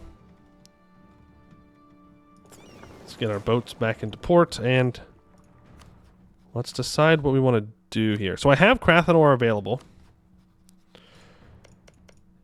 Is it worth the Diplo points to annex Rayuel as a non-co-belligerant? The thing is, he's 51% now. So I have to co-belligerize him to kill him.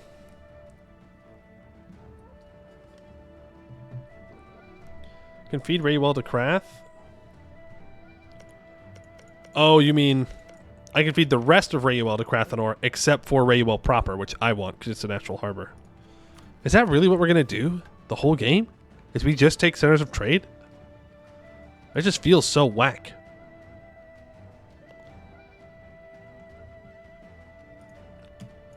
You the city via the mission? True. True.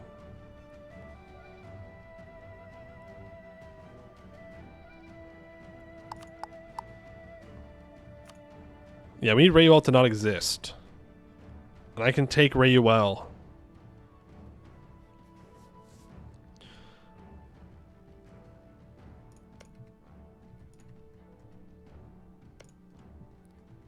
We gotta have some states at some point, though, right?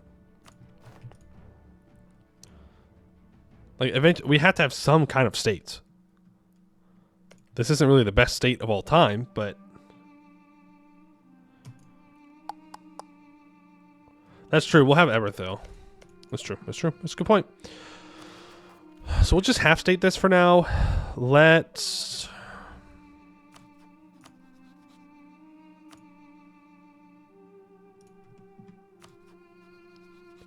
Still Tech 4. If I built this fort on Gulengor, I'd feel much more comfortable about this. Will Catherine turn disloyal? Well, the hope is that they don't. We'll see.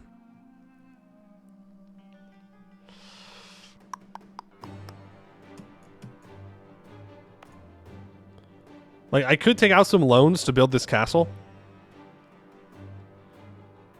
And once this castle is built, then Bursartan just isn't a problem. They have to either walk into my hold or onto a mountain fort.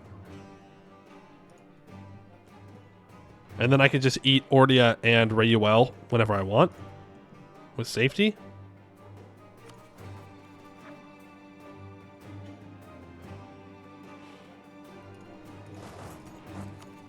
So I think that's what I'm going to do. How many favors do I have with Crathanor? 20? How much money can I get from them? 11. Nah. No. Let's go indebted to the cartels. What's my loan size? 47? Well, how many loans do I need? 47. I need 2 loans. I'm just going to take 2 regular loans. Let's get to work on that castle. Are they disloyal? No, they're no longer disloyal. Let's go ahead and encourage development. And do those 2 points of Diplo Dev. And then 1 point of Mill Dev, so I can do another Diplo Dev. Landshark no longer a valid rival. Please help out our mercs. They were just White Beast.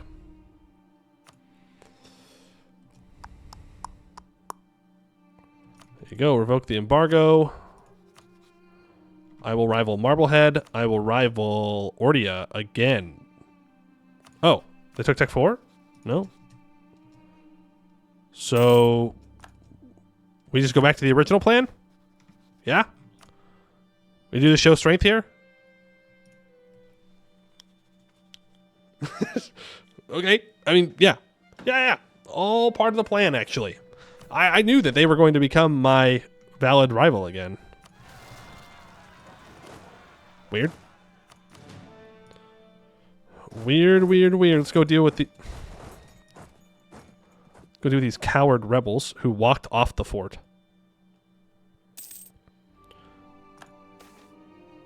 Are we going to lose to these rebels?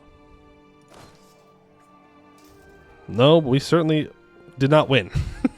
We certainly did not win that engagement. They may have died, but we lost. You will join me. You're going to be Tech 4 soon. Again, Rayuel, you're not... 1 war. And if I do a show strength, I can't take any land off of him.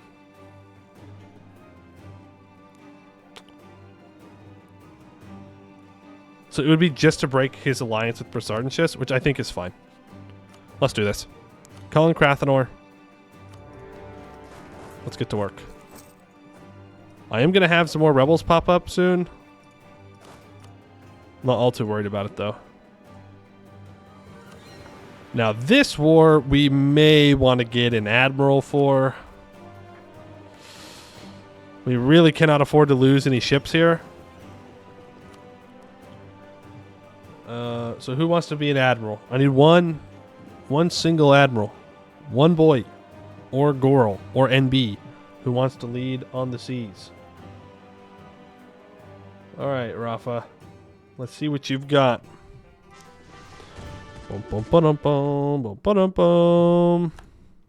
Well, I guess that's why you don't hire admirals. Skill issue. Begin's expedition leaves for the Serpent Spine. May the ancestors guide them. Good luck.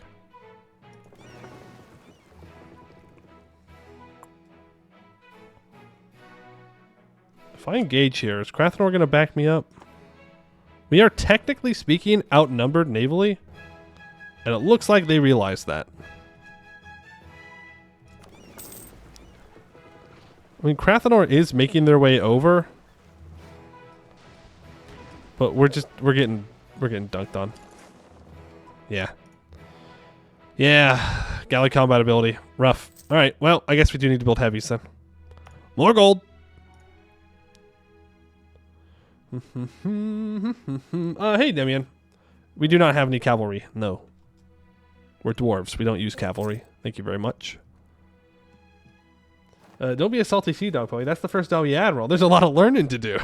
You know what? Good point. There's a lot of learning.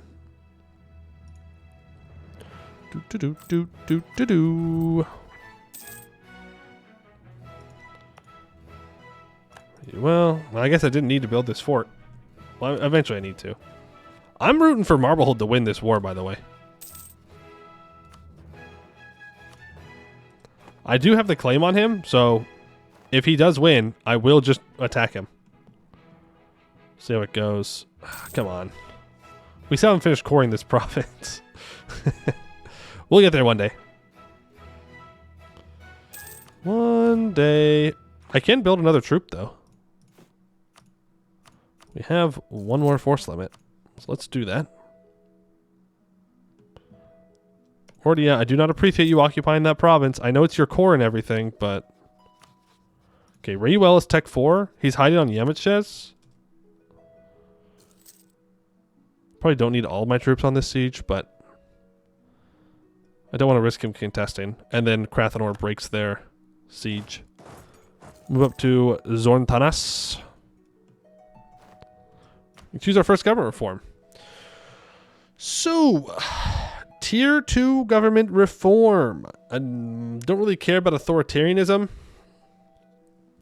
Republicanism gives us 0.2 Republican tradition a year.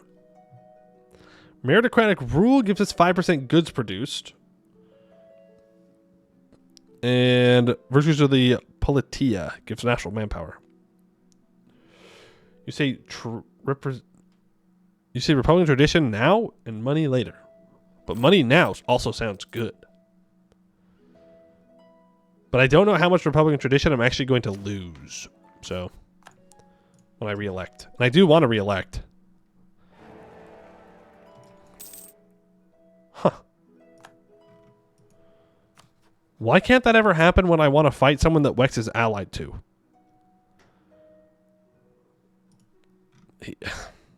Whenever I play around Wex, Lothane lives for 53 years.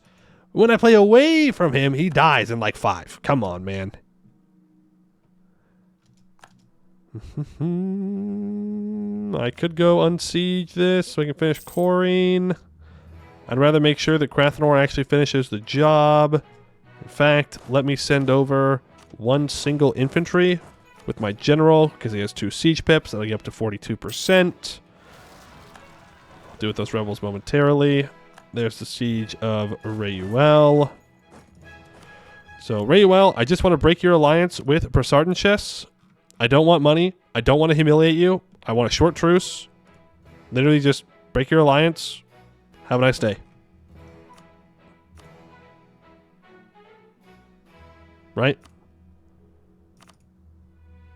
Yeah. Yep, that's it. Have a nice day. Oh yeah, it is an Ordia core, isn't it? So it won't finish. Ah, well. So that's Rayuel dealt with. So now we just need to do a show strength onto Ordia here, and we'll be good. And I will hope that my ally will take the brunt of the sieging. Well, they do need to unsiege this. That doesn't matter. It's Ordia cores. We are kind of screwing our ally over a bit with the current way of things, because he also cannot core anything, but he understands. It's worth it.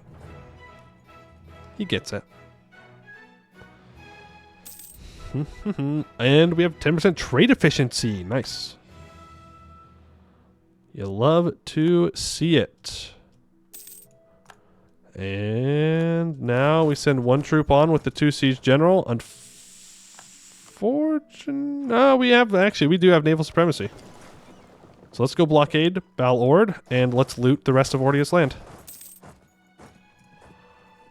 And that will be good. We can take Admatech here, gain that temple. we're going to want to build a temple in our capital. It'll be worth a decent amount of money. Decent amount being 0.39. More than decent. And, yeah. 63 crowns for 10 Republican tradition. When's my next election? 64? I gain 1 a year.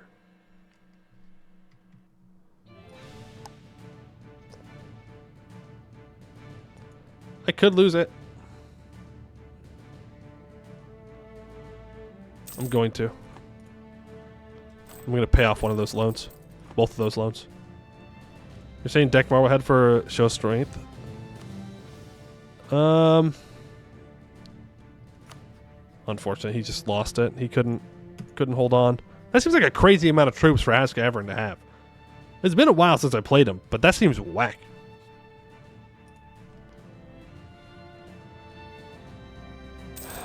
How much war score are you? Ooh, he might just get fully annexed. Yeah, I see what you mean.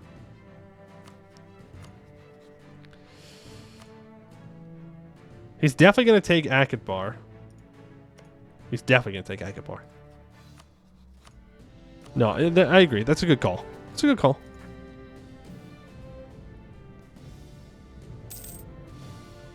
There's no way. There's actually no way it just depleted on 6 development. That's crazy, dude. Okay. Jad won.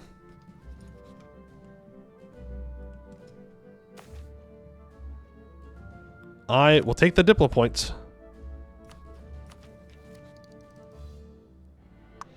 Oh, are we going to develop the institution? I don't think we can. Rayuel would be the best place to do. Well, it's 20 development. We don't have anywhere good to develop it here. Ooh, Fadufa. Might just have to wait for it. Yeah, it'll spread. Of course, as we all know, that means that colonialism will spawn in Riveria this game. Or, no, more likely it'll spawn in Duran.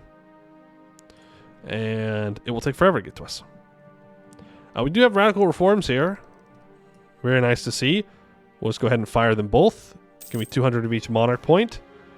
That helps pay for the gold mine to get back up and running. Now, that mission for the gold mine... I need to own Azka Everin for the mission.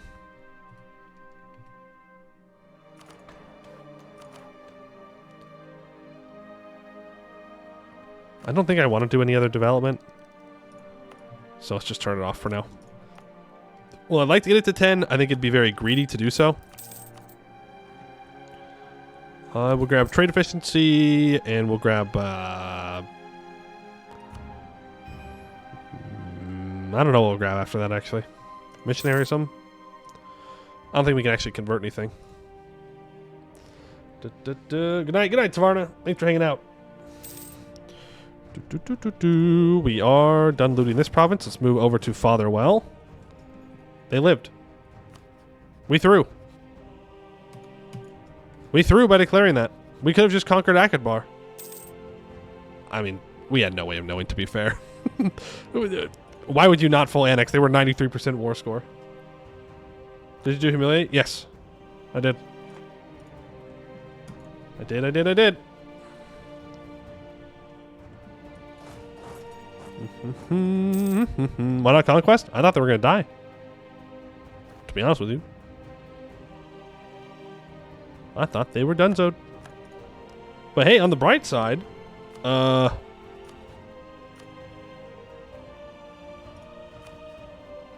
we gotta move. We gotta get our troops over there real fast. That wouldn't have mattered. Yeah, well, we get 100 more of each monarch point now. No way we lose. Come on, boys. Hold together. Thank you. All right, Ordia, you are done. Show strength. Thank you for the monarch points. And they announced me his arrival. 1, 2, 3. Attach you. Move them over. We will land before they can build a bunch of troops. Ambitious humans in government. 15 prestige for 50 points. I'd rather keep my prestige. Thank you. Land Shark truces when? A while. A while. It was like 100% war score. I am still waiting to get the spy network on Land Shark, though. Make more from tax, don't we? Yeah, let's get a tax guy. Try and pay off the advisors. I could get missionary strength. Nah. Get the loyalty. Ba-da-ba-da-ba-ba. Come on. Really? Took forever to land. Forever. You move back over. Krathenor just declared war on Obelixchild. We have got to... My ally just threw so hard. He's not going to win this war. No way I have to restart because Krathenor throws. That would be insane. Actually crazy behavior to declare on a 7-shock war general. War wizard. Come on, man. Come up to here. I'm in the middle of a war. I can't. Ooh. That's how I feel. I don't understand why he'd do that. I mean, I know that he thinks he has the advantage because he's Tech 4 over Tech 2, but... I mean, I guess the AI just doesn't know that they have a general that can smack them.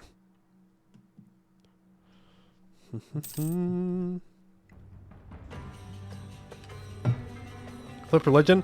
Yeah. I mean, we're going to flip to one religion or another. To be fair, though, Obelixchild did run away. Oh, never mind. They're fine. They're fine.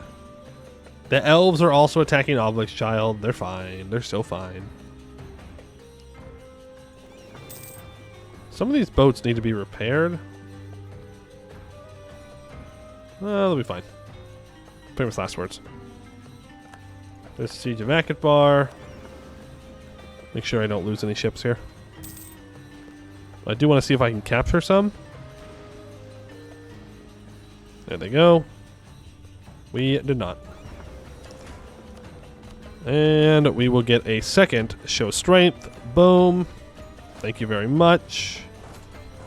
Combine together and walk home. And now we can take all kinds of tech. I can get Inno for which ones? For Diplo and Mill.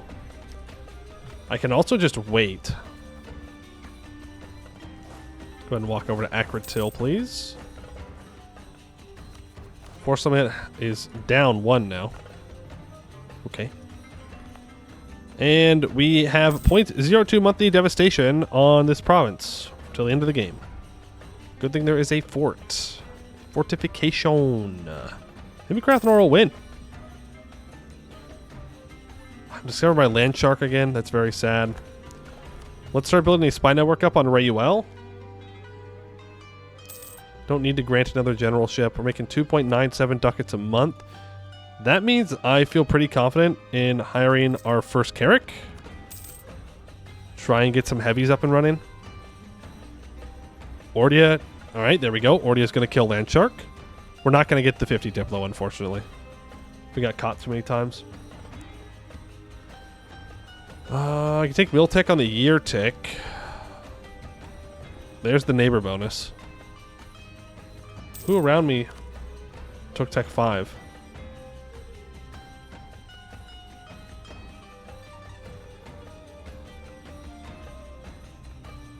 I don't know. I mean, Tellum and Brisson took Admin Tech 5. But I don't see anybody with Mill Tech 5.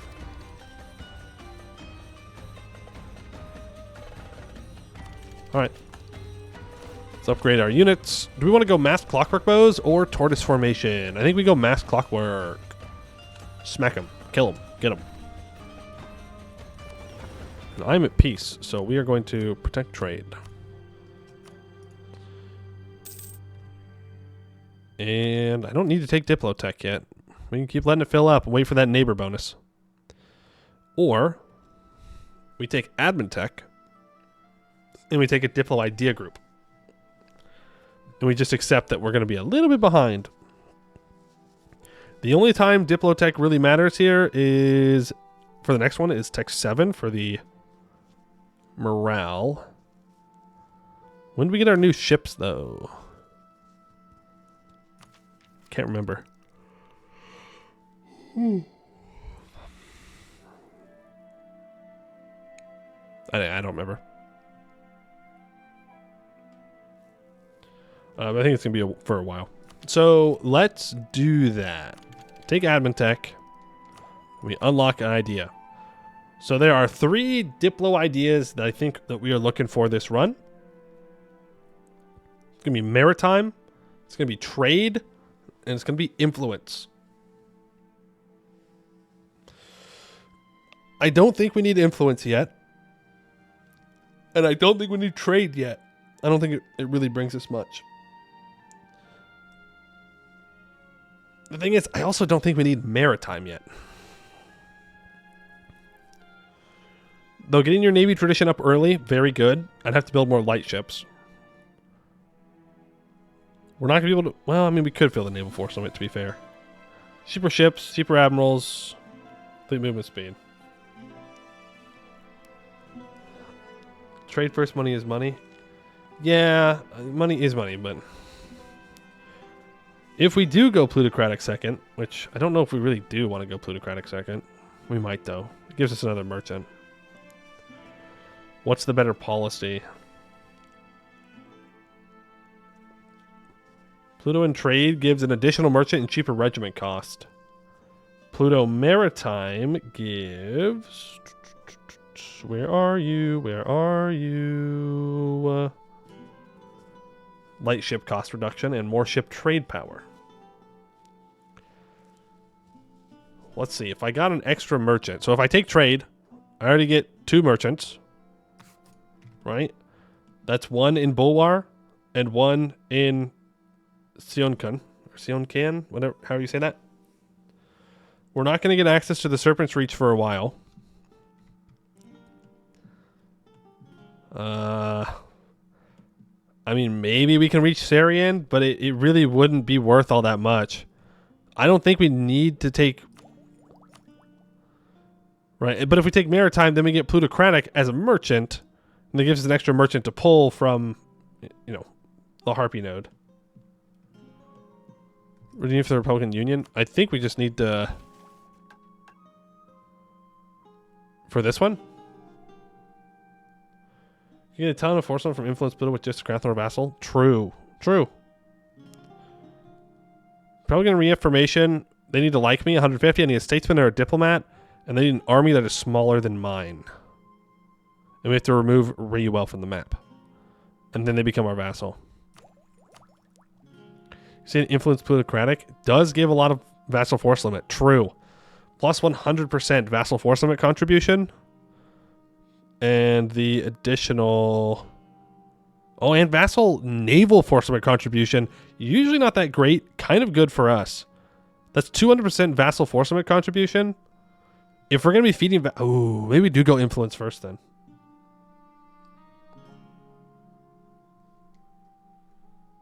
Yeah.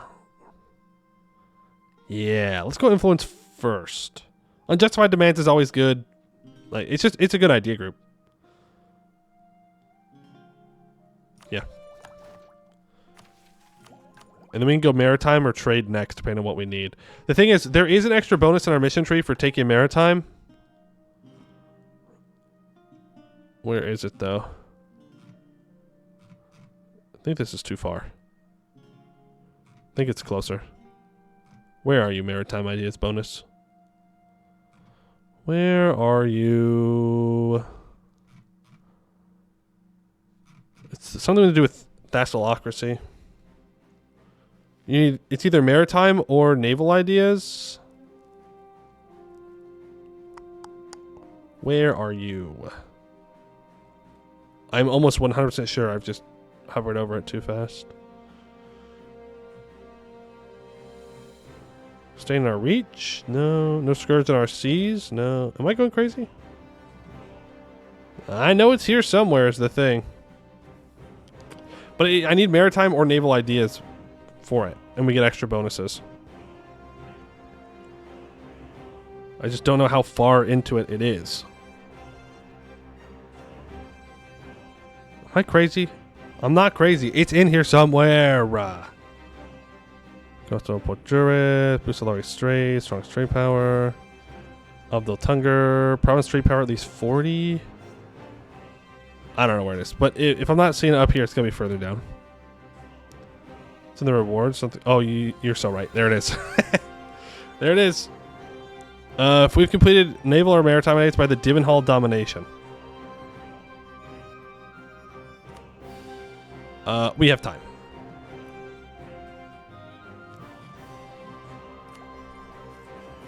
It may be that we have to go like influence plutocratic maritime or something like that, but I think we have time. Can't dig your capital? No. The depths of our hold are flooded, and we have permanent plus 10% local dev cost. Man, it is rough that that's broken. And minus 10% local tax modifier. That is super rough. Super rough.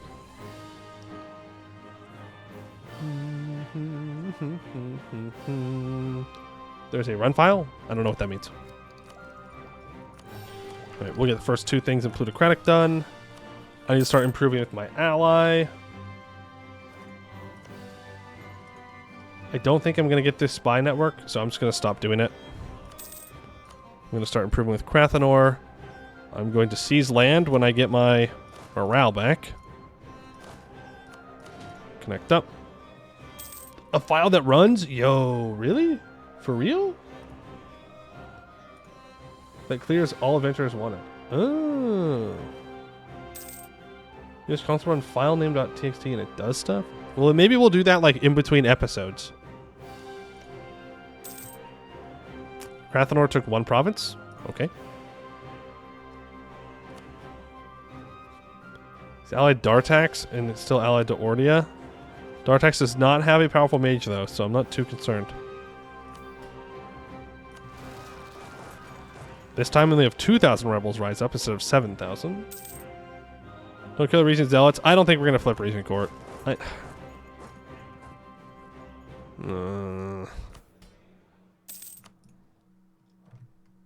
Would make Krathanor more loyal though in the long run.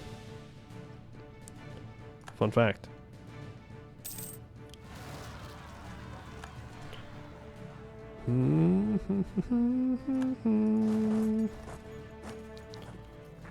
And we're going to have a lot of rebels in our capital here in a second. Which I have to admit, I'm not a huge fan of. I definitely don't think they're going to be going away. Oh, we can reduce the number of them though. Oh, never mind. They are going away. Easy. Easy, easy, easy. Gold Rush, 138 ducats. Thank you very much. I will build a marketplace in our capital. It's a center of trade, level 2 center of trade. That will absolutely make its money back. Plus, we need to get to more trade power. We need 40 trade power in our capital. So, that should hopefully get it there. We're Tech 5. Krathanor, how you doing? Tech 4, 8,000 troops. Bountiful Harvest for 34 more ducats. What to do with this money? I believe Silver Pass also needs a fort.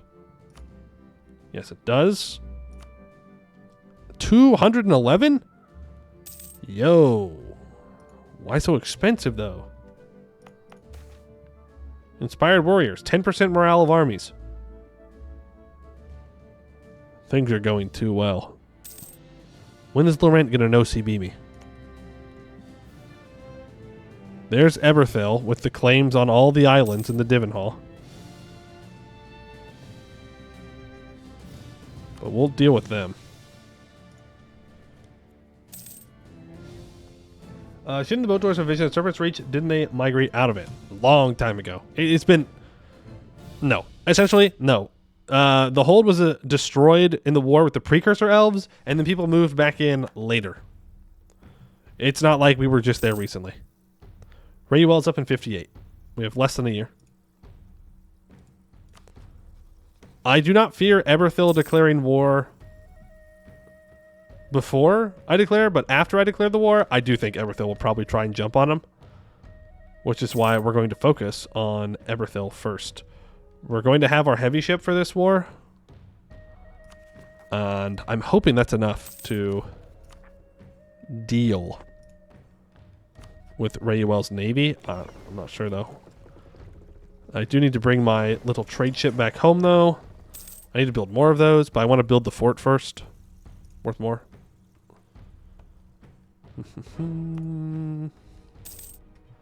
Oh, are we going to feed Silver Pass over to Krathanor? We might be doing that. I can get a cheaper advisor from the goblins? Sure. Mind Goblin? This 0.56 ducat advisor. That means I shouldn't have cored it up at all. But I do need to build a fort there still. But then they'll just delete the fort. No, no, no, no, no, no, no. We have to keep the province. But we also need to build one on Hope's Peak. He's going to delete the forts. Please, no. Oh, man. We know what they're going to do. They're going to delete it. They can't help themselves. They just can't help themselves. All right, next month, the truce is up. So let's move into position. Let's recall the improve relations guy. Our navy is going to be ready. I mean, do you even have any ships left? You do not. We will declare war. We'll call in Krathanor. I'm going to tell him that I want Rayuel, but I can feed the rest of it over to Krathanor. Do they also delete forts if you build them through the vassal interface? Can you only do that with marches? Maybe I'm misremembering.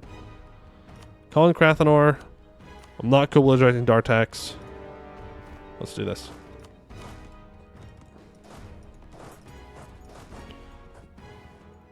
We have to get to Yemetches if we can.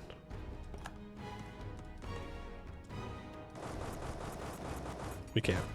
This is not the greatest of news. I will not lie.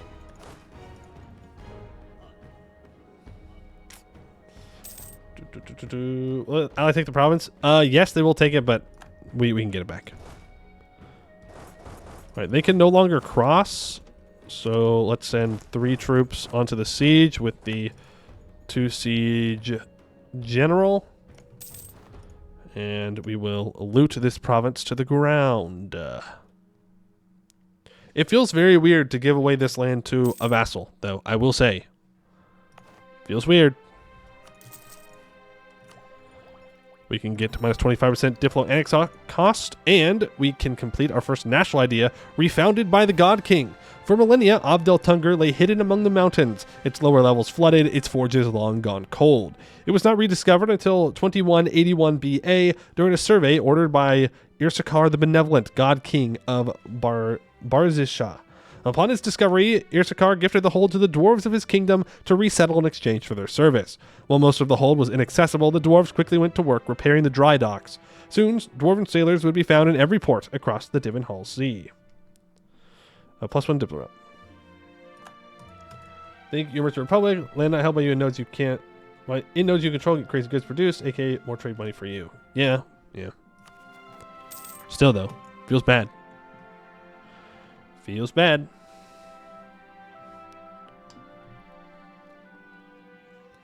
Now we'll simply wait.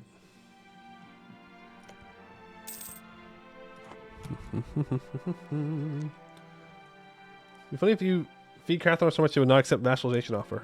We have a different definition of funny. I would not find that very funny. Why do we have 2 heavies? Yo, Crathanor, you built a heavy? Let's go. That's actually huge. I do want to repair our ships. I don't think he's going to cross. We have a tech advantage. No, we don't. It's hills, though, and I can pop them back out to heal. Plus, we're still looting.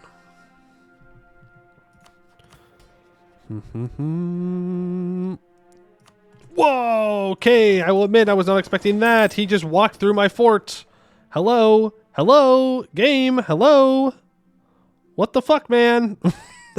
I understand that this fort's zone of control is in this zone's fort of control, but that's a little crazy. Okay. Damn. Out of freaking nowhere with a steel chair walking through a mountain fort. Damn. All right. Chill, bro. Chill. Good thing I was paying attention. He did that when he was down tech, too. He was like, nah, I win these. Interesting. All right. Far away is that GovCap debuff. It might be a war state in the whole state for now. Force of manpower. 200. We have 29 of 200. We can half state things, but there we go. That's taken. We have to go fight Rayuel's army now. We can get a repair tick though. Anytime. Thank you. Let's go get him. Because again, I don't want Eberthil to jump in and occupy this island. And that will be the end of Eberthil's army. Now we will go and end their navy after I repair. Please. Thank you. Pop out. We should just decimate them because we have that heavy. We sank 2 light ships. We did not capture either of them. Let's repair and let's go siege down the rest of Ordia's land. We didn't co-belligerize Ordia, and we couldn't have because there was a truce. I could humiliate them again. That is an option. We could also... What else could we do? What else would I do? We will land a craft. That's true, we could just feed it. I don't have to pay for it. They have no aggressive expansion. Can we full annex? We can just full annex them. Yeah, let's just do that. Non-co-belligerized, but I don't have to pay the points.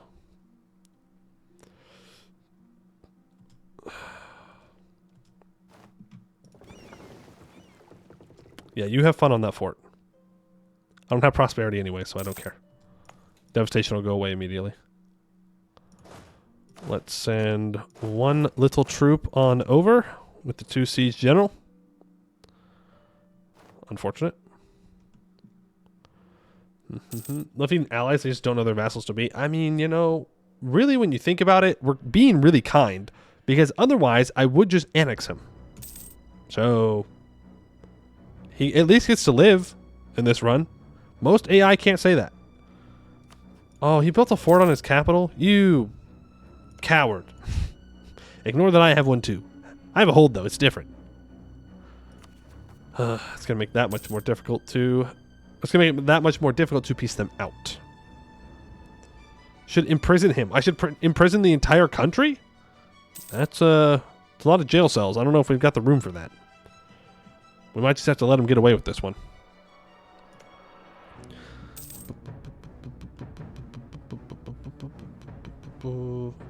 Their castle is Val Ord. Even bigger than a hold. I don't think that's true. I think your sense of scale might be off. Sue for peace. He won't accept. That's bad because Crathmar may peace him out. No, he wants to peace out. He won't do that. Only if it was the main target. He's recovering troops on this hold, by the way.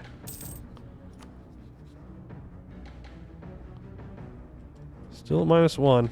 Well, let's get our troops moving. We'll go deal with them. Just made craft dinner and it came out mid. Please send help. I'm sorry, but you kind of should have expected that outcome.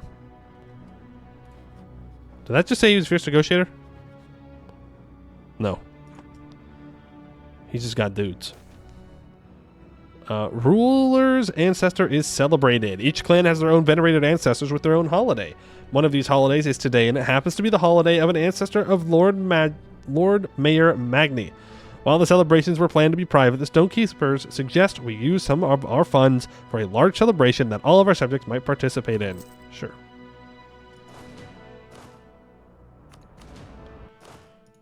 Sure. And I'll wait for Crathenor to come down here to fight these guys. We'll let Crathenor take the engagement, and I will follow in behind. He won't accept full money, but he will accept a full annexation. All of it goes over to my ally. Thank you very much. Aggressive expansion. Okay. Okay. Can I get over here to stop him? Yep. Let's go deal with Dartax.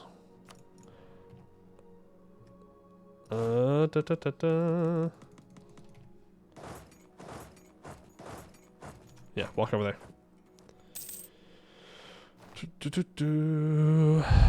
Oh, and that is a full surrender. So I'm not going to go siege down Dartax. I don't think there's a good reason to. You could make the argument. Oh my god. I'm just saying, Asga Everin gets like minus 16 million Diplo rep. I don't know how they're allowed to get so many AI allies.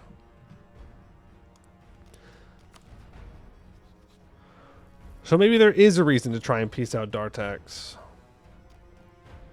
It's either that or I have to wait for the religious disaster. But like, even if I break Dartax away from him, I can't beat Sariand and Elisna right now. It's just not going to happen.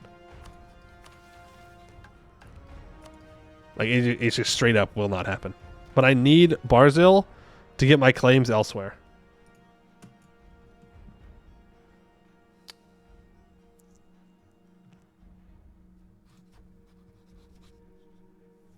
I don't even know.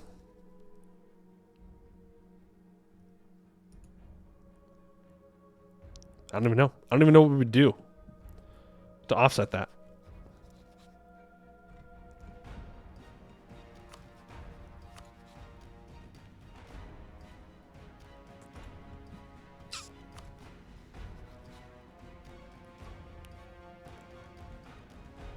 I think we need to make some more friends.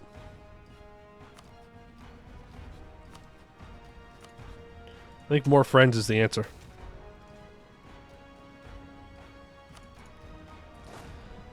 Okay. So, what do I want to take from Rayuel, and what do I want to feed over to Crathenor? I could just feed the entire state over. And then I take Rayuel with money. Is Edus back in Death Warrior and Mr. Jad? Yes. Well, technically, it's Jad's conquering Aska, sir. I don't know about this whole giving it all over thing. Maybe I'll come around to it by the end of the run, but I don't know. But if that's what Ovdal is supposed to do, Ovdal Tungr is supposed to do. It's fine. Get rid of those cores. It'll make Crathenor happy with me. Boom. Beautiful. You can see his land. I can complete a mission. The Rival Republic. With the so-called Republic of Rayuel crushed, the Western Bahar has been made much safer. However, with war over, the spoils of war should be appropriately divided. After all, Crathenor did not fight this war alone, so even if they might have been granted the land in the peace treaty, it is only appropriate to bring up a more equitable division of the spoils, with Ovdal Tungr being granted the city of Rayuel itself. The province owner may cede this province to Ovdal Tungr. Yes, thank you. We have been given Rayuel. The center of trade has been increased by 1. Yippee. So now it's up to level 2. Great. We do have to core that up, but that is A-okay. Then I need a statesman or diplomat. There we go. Are we ready to vassalize Crathnor? I think so. Make it save in case I say no, because that would be embarrassing. Be super, super embarrassing. Republican reaffirmation. We're Ovdal, Tungr, and Crathnor, less republics. We might turn on another, now that we have vanquished the Mountain Huggers and the Republic of Rayuel. No such thing will happen, however. Instead, we will let our shared struggles lay the foundation of an even deeper bond, one which will allow us to stand together against the world. The event Dwarves and Humans United happens, Crathnor may become our vassal. They never say no? Well, I just want to make sure. As one realm, Crathnor has wisely acknowledged our seniority and agreed to become our subjects. We shall lead both our realms to ever greater heights of influence and prosperity. As one, we will rule the Divenhall. I'll make Crathnor a vassal. It gets loyal subject until the end of the game, giving minus 100% liberty desire. We get a very large tolerance increase of humans, 2 human minority sizes in our capital, and Crathnor will complete several missions, start expelling goblins, and receive claims over the entirety of Bahar, except provinces owned by Ovdal Tungr. Ovdal Tungr gets human rowers until the end of the game, giving plus 20% galley combat ability. And I'm assuming that they get nobles because they just got vassalized. Alright, and they are super mega loyal. That also increases our force limit to 15. Let's build some more troops. Check their actual liberty desire. Want a good chuckle? Where do I check their actual liberty desire?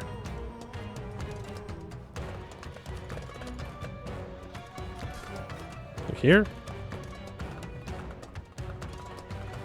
Oh, you just do the math. Oh, yeah, no, they're super loyal. For now.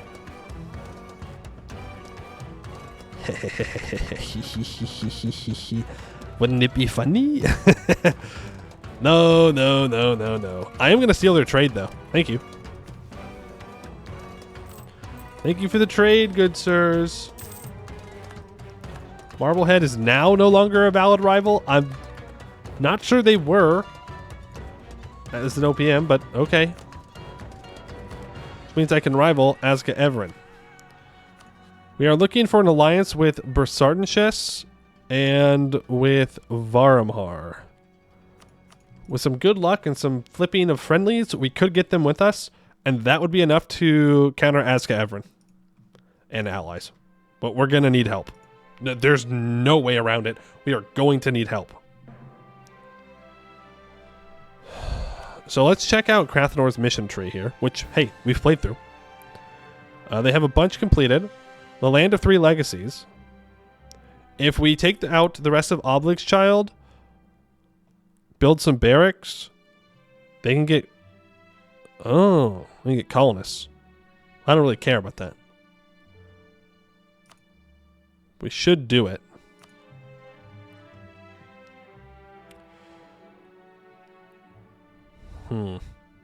I don't want them to delete this fort. I spent money on it. Ovdal Tungr saved Crathnor from Rayuel several times, and Crathnor helped supply the dwarves with food and everything. They're the ultimate bros. Do you move your half-states over to a vassal? No. But I do have to give Silver Pass over to them. But again, I just don't want them to delete it.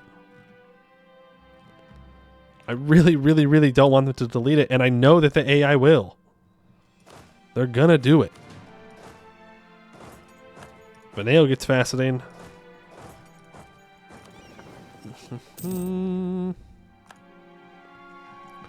I should throw an embargo down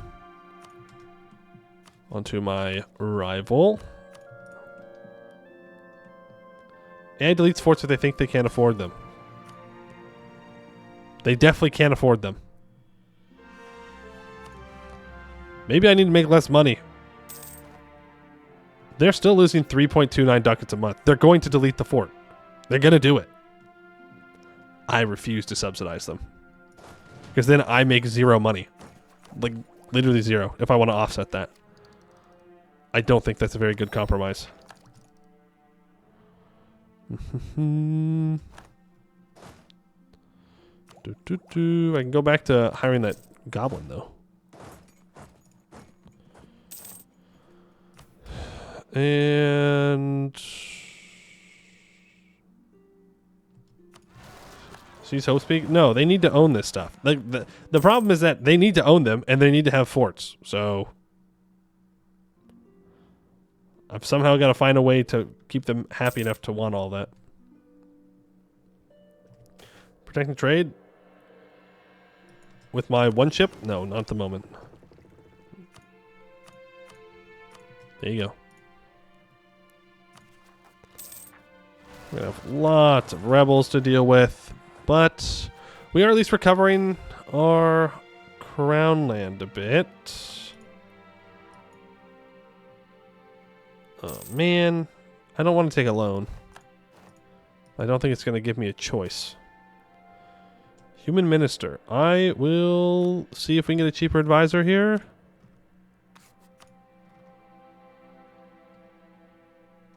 Well, I mean, that is cheaper. Hey, wait a second. That's a weird looking Orty. He kind of looks like a dwarf when you ask me. He's looking like a dwarf. I don't know. Can march them? No. No. Because I'll lose all the march bonuses. Because they're too big.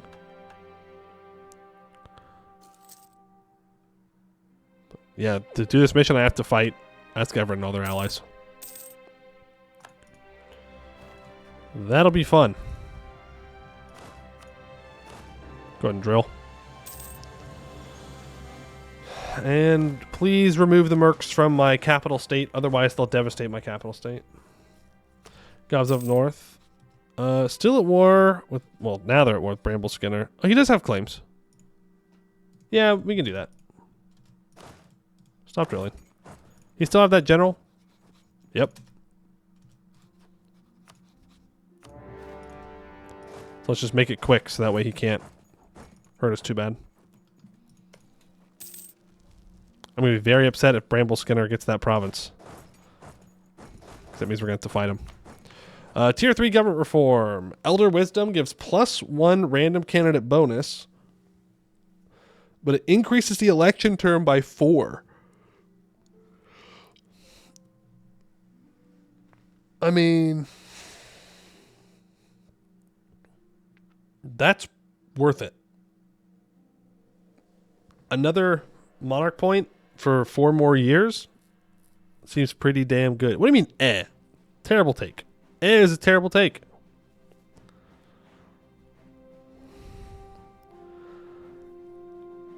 All skills of elected rulers champion by 1. The other option is to go sortition, but don't know. Be careful with that one. We'll break the mages. What do you mean we'll break the mages? Oh. Re-elections reduce the state influence by 10. I mean, it's kind of good, though. Do you want to go sortition? Elections only occur when ruler dies.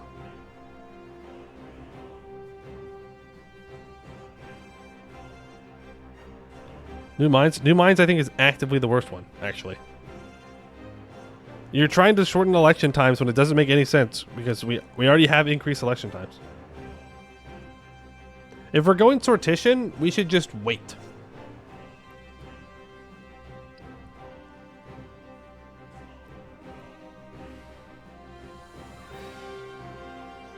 Okay, but if we're going to wait until this guy's a 666 and then go sortition, then I might as well not choose a tier 3 at all. It's just wasting our reform progress.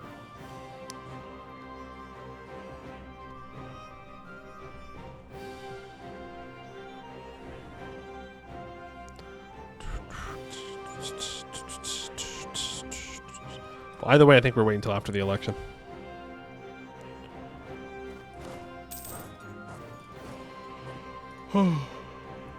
Take new money. Yeah. Okay. I get there 6 years faster. Right? No, I guess it's a little bit more than that. We have 2 years right now. If we click it right now, it lowers the election term. We have a re-election immediately. He goes up to a 464, and then a 565, and a 666, and then he's super old and he rules for 40 years, then he dies. So, forced re-election? Yeah, I don't like forced re-election though. I've never liked the forced re-election. It just seems not good.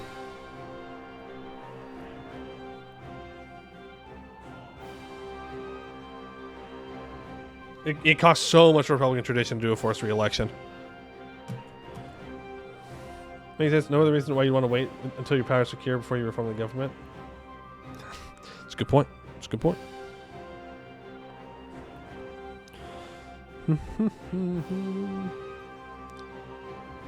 They are literally playing to nerf the thing that we want you to do. Who's we? Who's they?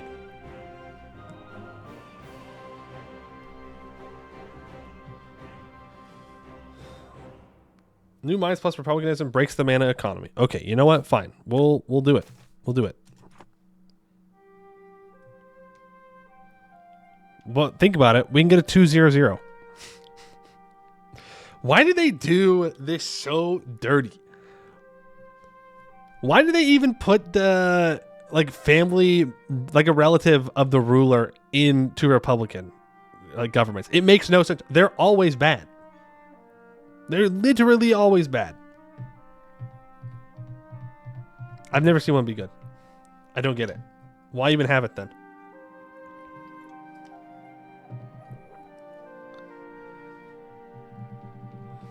You've seen the relative be good once? Whoa, it's like a unicorn. They're out there. All right, well, we'll just keep them. Yeah, no, actually, you're right, and I was wrong. I'm willing to admit that. We only lose 12 of Republican tradition? That's crazy. Yeah, no, you're right. That's insane. And next election's in 78. So in 16 years, we'll be back up to max Republican tradition, or just about there. And then we can just get... Okay. Yeah, that definitely makes a lot more sense than... Did I just say that a Stalin got elected? You don't see that every day. Huh.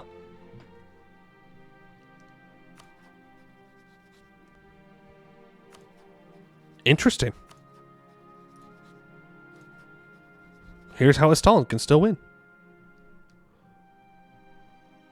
Okay, cool. Mage did the mind control is the only explanation. True. Also, Krathanor is now in charge of this siege, which is wonderful. We'll be able to grab everything outside the deep woods. Let's go loot that. I don't... Why do we lose such little Republican tradition when re-electing? And why does it say 40 here, but it's only 12? Master Illusion? Yeah. He's the one that can create the really good fort. But it doesn't seem like he's casted the spell. For whatever reason. I'm going to take that loyalty. Doesn't work properly long-lived. Oh, that makes sense.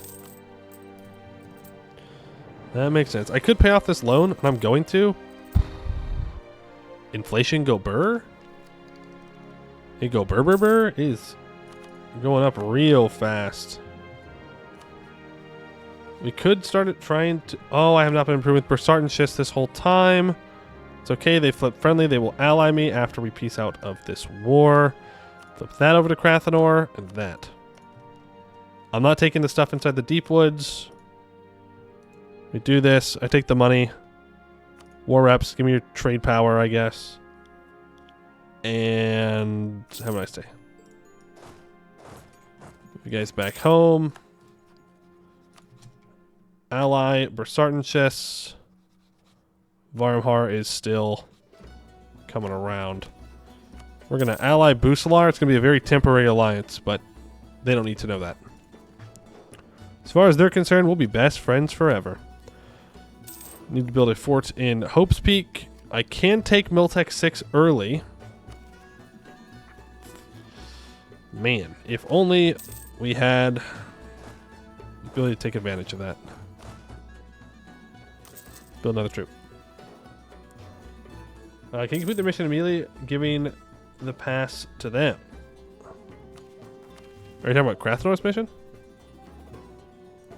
No, because there needs to be a bunch of barracks. And I am... Oh, no. Maybe there's a way to bypass this mission. Otherwise, I don't think it's ever happening. There's got to be a way. They have to take Inno and unlock Patron of the Arts, or they have to take Tolerance. Take local traditions. Have they taken either one of those? You are shitting me.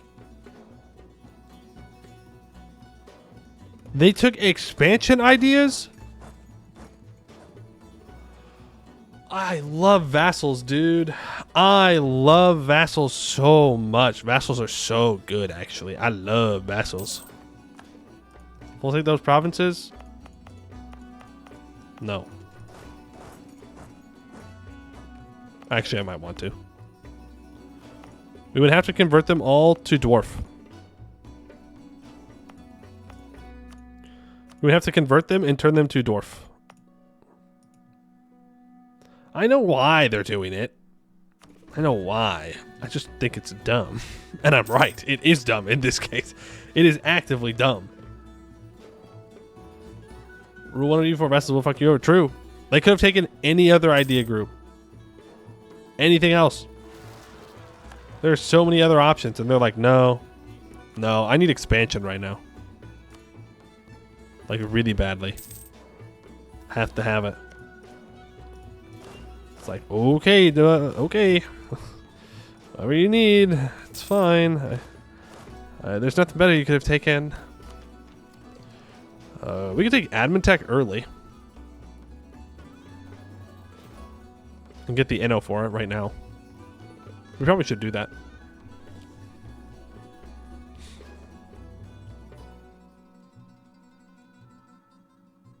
When was it taken? Yeah, we can't wait for the year tech.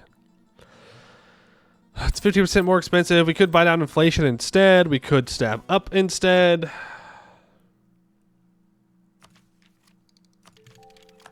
think I'm just going to take it. Still can get military tech. Or Inno for military tech, I should say. I save up a little bit more money and I can build a workshop. I have 38.6 trade power in my capital. I need 40.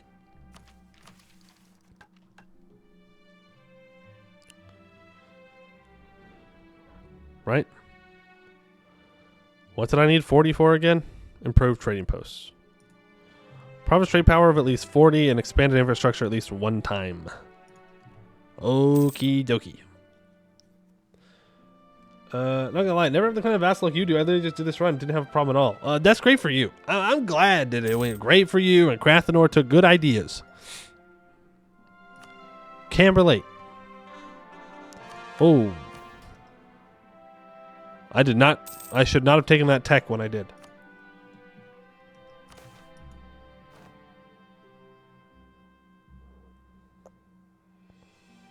I don't like any of these options.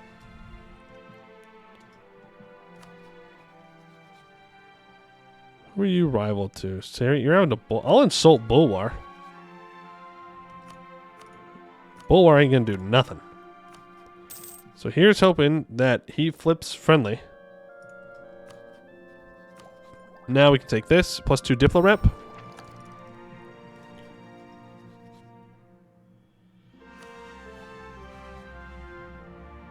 He did something. We just watched him do that. Galkal's formed Lawashar. That's a lot of S's with little triangles over them.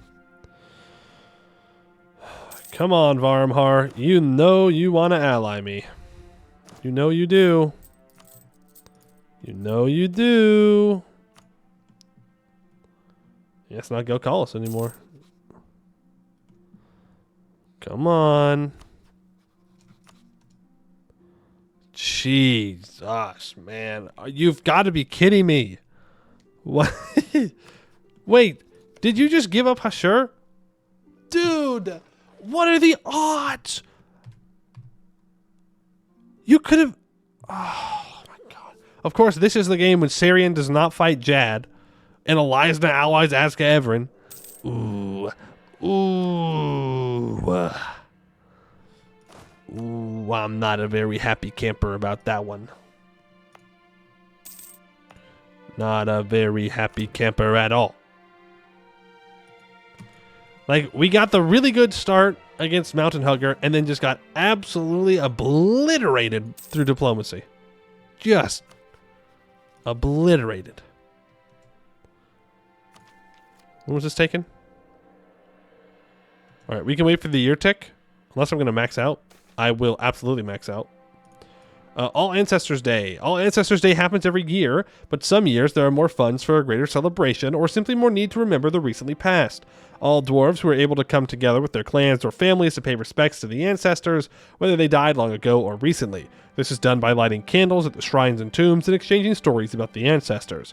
All Ancestors Day is a day of mourning and ritual storytelling, but also a day to meet old friends, mend rivalries, and assure every dwarf that they too will be remembered. Mend rivalries. And for once, nobody will end the night in the gutter. One stability. Our truce with Marblehead is up in 1470. 5 more years. I don't really need that. I could just hire a general. Edelbeck. I know you asked to be an admiral, but I don't need an admiral. I need a general.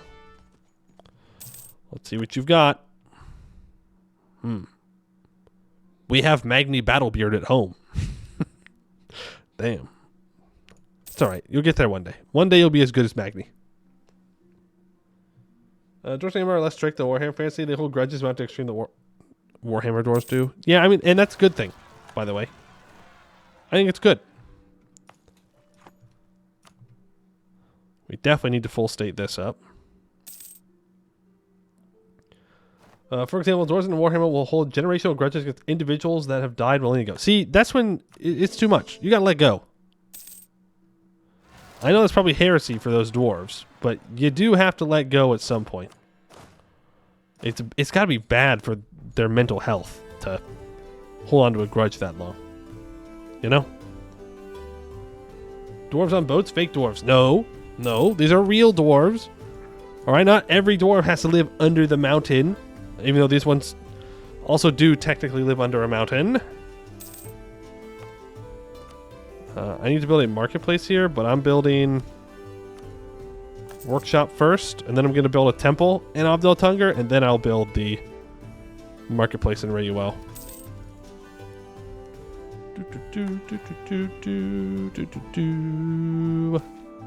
Monetary reforms. I'm so sick and tired of all these inflation events. This is like the 4th one. I don't think losing a stability is worth that inflation. It's much cheaper for us to lower inflation than it is to stab up.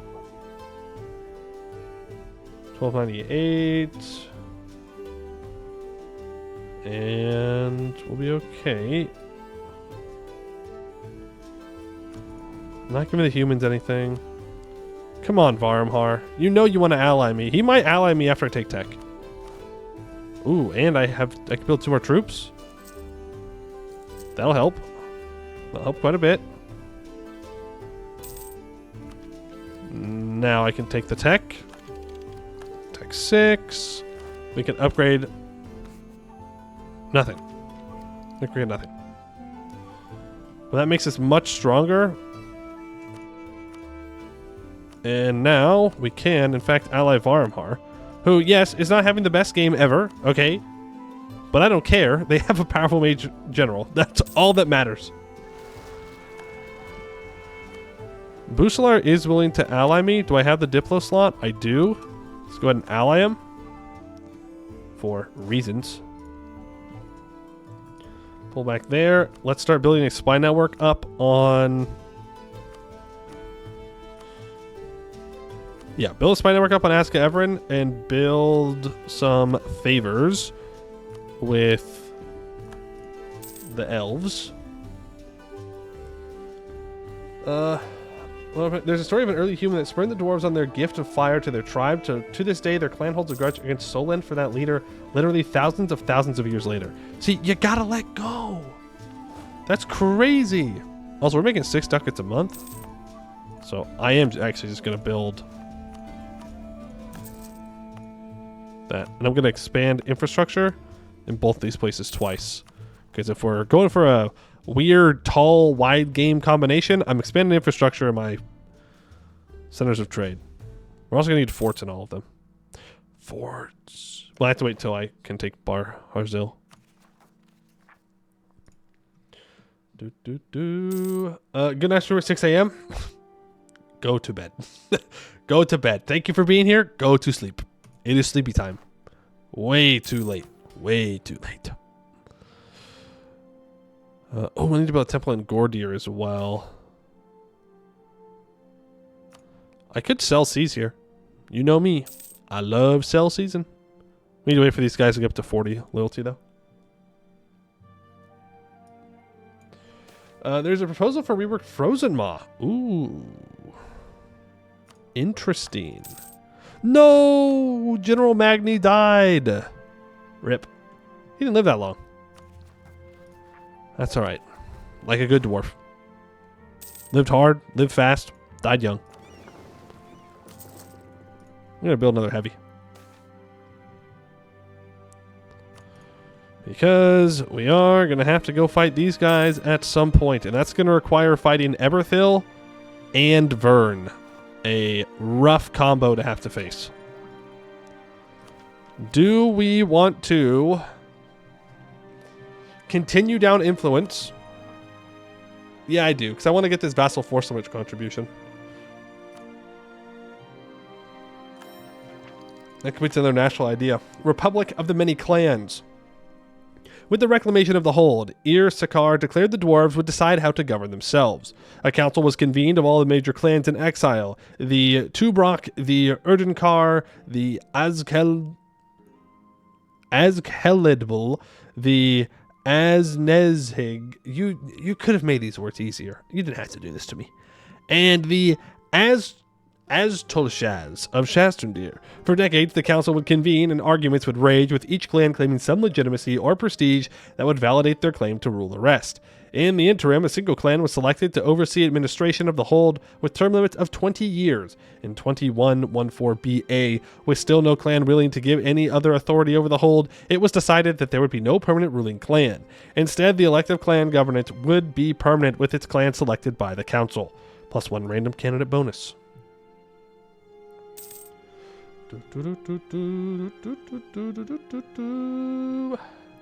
How long till institution? I don't know. I couldn't tell you. Well, actually, I guess I could ask. For knowledge sharing.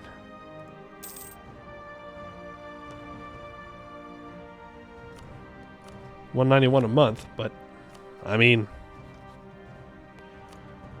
it will get us here faster. I can throw on an advancement edict in the capital. We'll spread it 2 a month.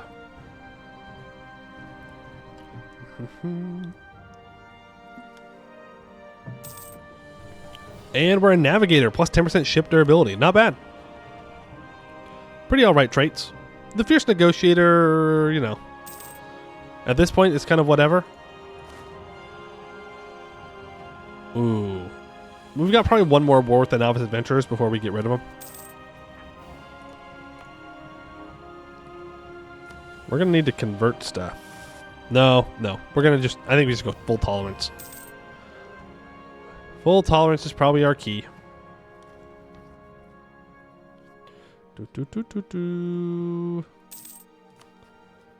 Your truce with Akatbar up in 68. Truce with me is up in 70. Akatbar is becoming more and more disloyal. And there's no forts until Aska Evren.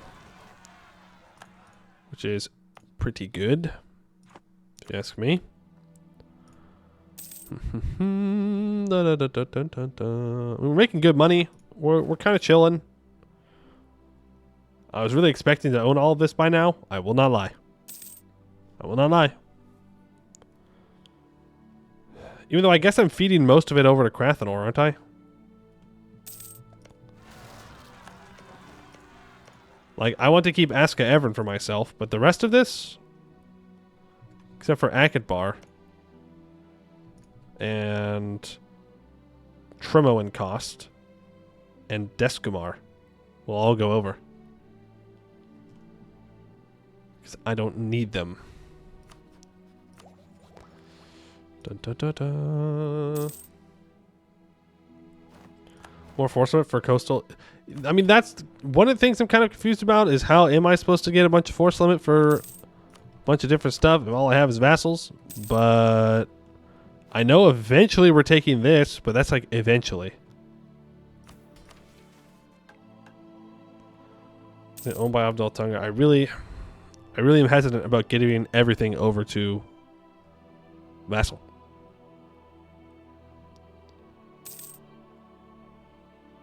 All of the trade comes for you. Rest for Mr. minus 100 liberties are. It doesn't matter what the liberties are, though. Like, I do still need manpower. Force limit's great, but if I only have 20,000 manpower, it doesn't mean anything.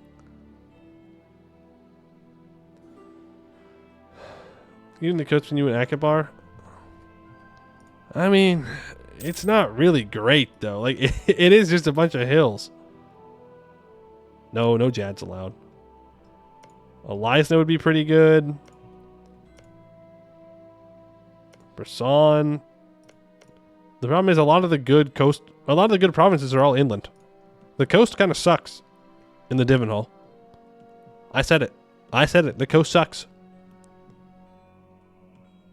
Then you take Shastendir. No. No. We don't want Shastendir. That gives us Serpent Spine disasters. No, thank you. We might even get one more war out of these mercs. Come on, Poe, go Jad. You know you want to. Ovdal Tungr, more like Jad Empire. Think about it. Think about it. Alright, Varmhar is big and strong. Broussard and Schiss is looking alright. They're still fighting Ari Yellen, though.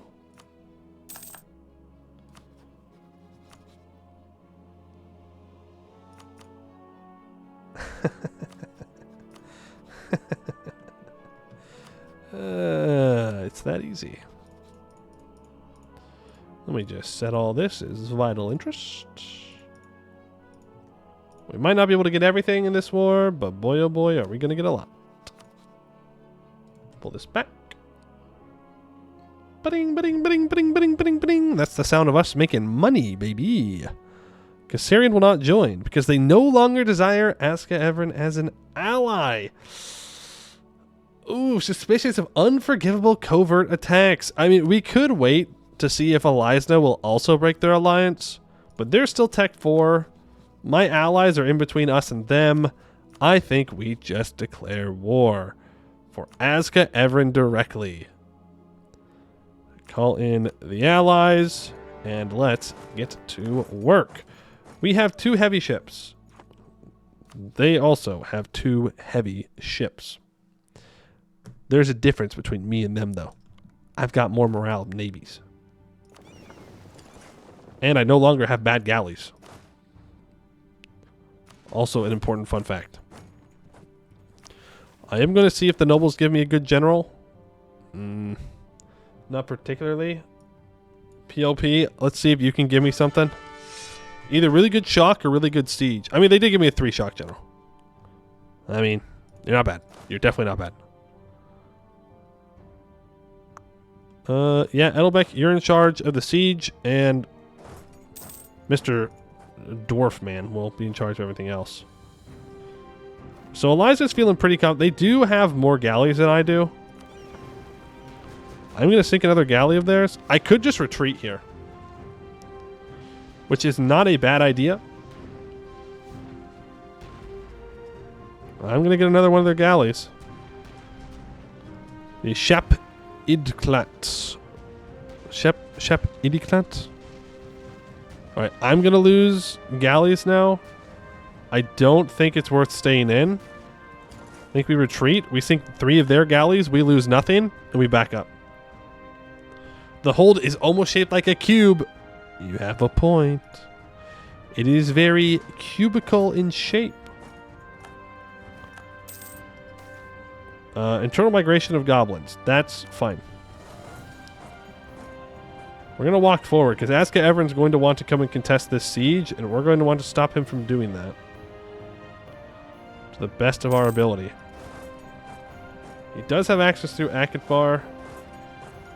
That's alright. Vern is going to attack Zanzerbexis. Rippy Dippy the Knolls.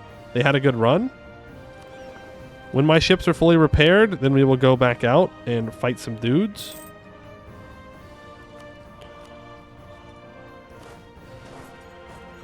Looks like Bersartenshis is being helpful. Appreciate that. I mean, both of my allies are being helpful, to be fair. It's not like I'm trying to dunk on them here. They are being helpful. End of sentence. Can I hire...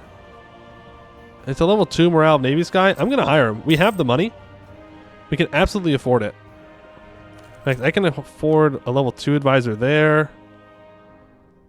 I can get more admin points and more Diplo points. I think that's well worth it. I don't have anything else to spend the money on. Build a temple in our capital. Gordir needs a temple for the estate mission. You need a workshop for the money. And Hope's Peak. You'll be getting a fort.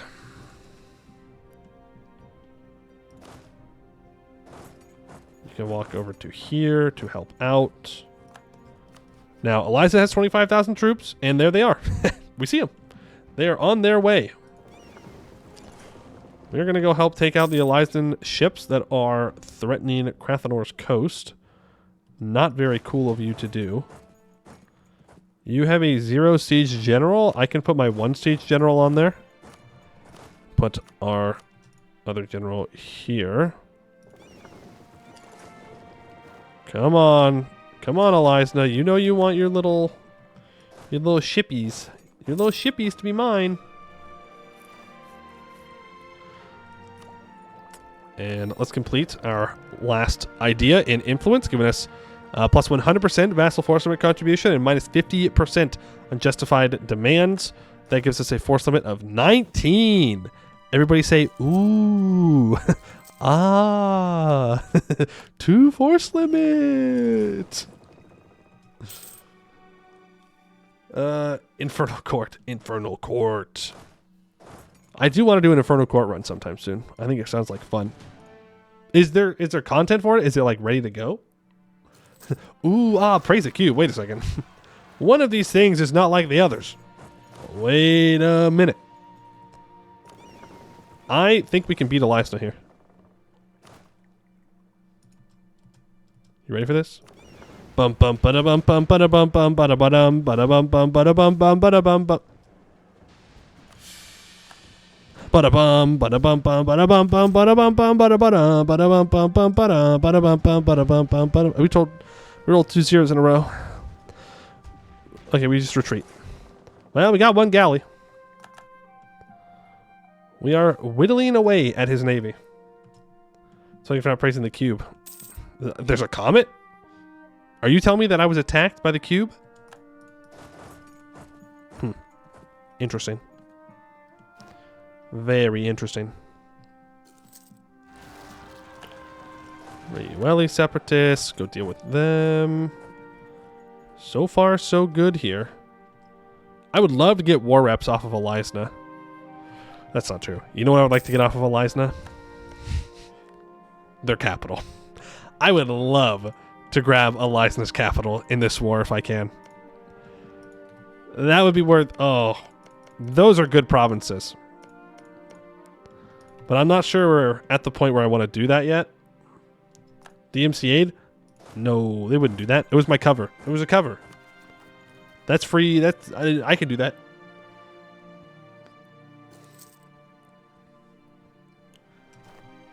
Farmheart Siege for the Peninsula. I'd rather them come help me, actually. You are not leaving. You are not leaving right now. You spineless coward. Oh, he's reinforcing. My bad. Ooh, I apologize. I apologize for my outburst. I was perhaps a little quick to assume what you were doing. I thought that you were just abandoning me. Not that I would put it past the AI to do so. So our allies are going to go deal with Elisna, and I'm going to have a nice little munch on Akatbar here. Let's move both of you off for a second. And then stay here. No. Cancel the movement. Send the mercs in. And send those troops in. We're at full repair. Is he going to attack me again? No, he's not. Yes, he is. He feels very confidently about this. All right. Let's see what you've got. We're on the right side this time. We lose the humble.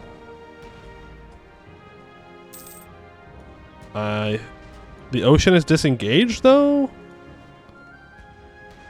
One of his ships is disengaged. Yeah, we're losing. Yeah, we're losing. He's just got more galleys. I think we just need to commit to building more heavies. Yeah, give me that mercantilism.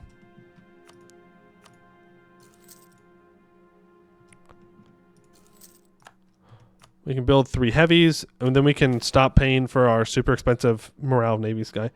Another one? Another stab loss? Really? Stab back up to 0.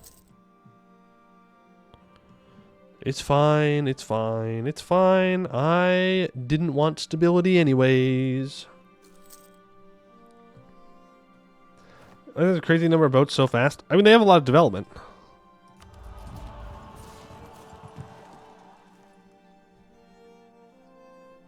Probably aggressive expansion, or war taxes, or claims on claims.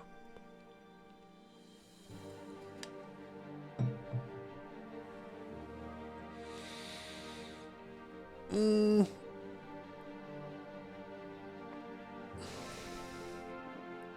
mean, the AE is probably worth more. War taxes is great and all, but I'd rather take the AE.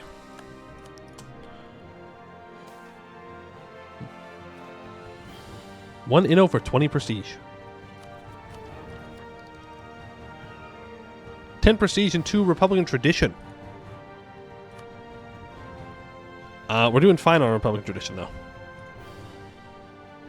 Take it. Go ahead and take it. Also, we're spending money on knowledge sharing. Keep that in mind. 2.2 ducats a month on knowledge sharing.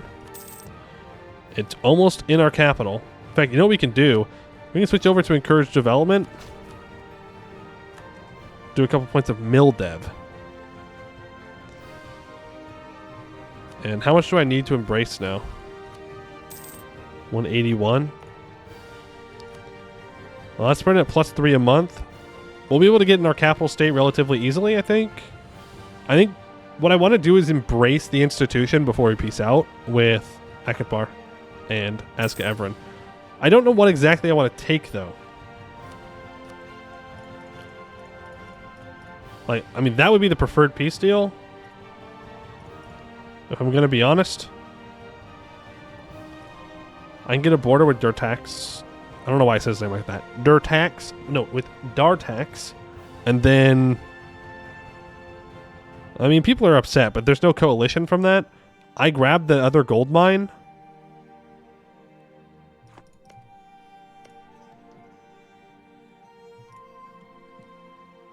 Take center trade? I am.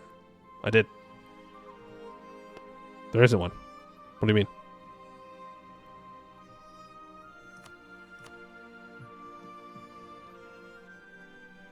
It still does leave him alive, which kind of sucks.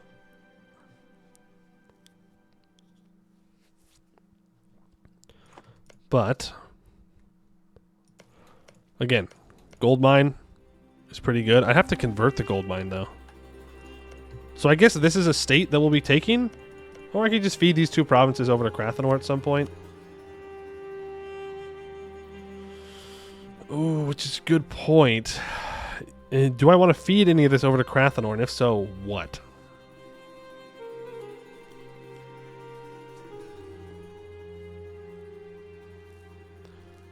Which provinces need fort? Baharzil and Hope's Peak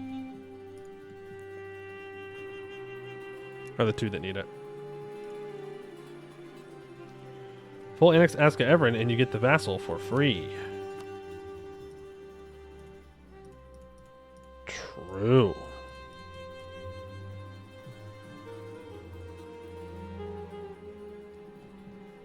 True.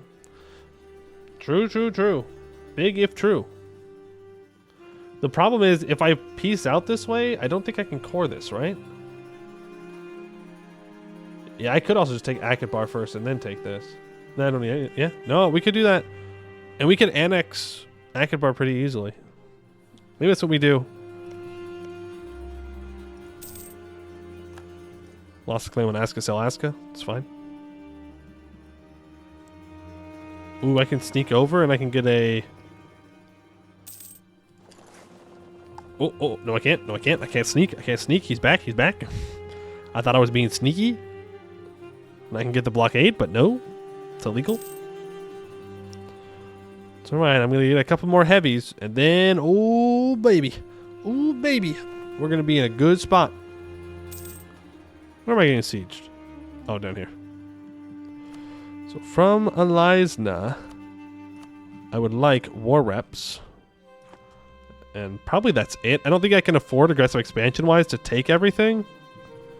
There is an argument to be made to taking this island, though, if I can land on it.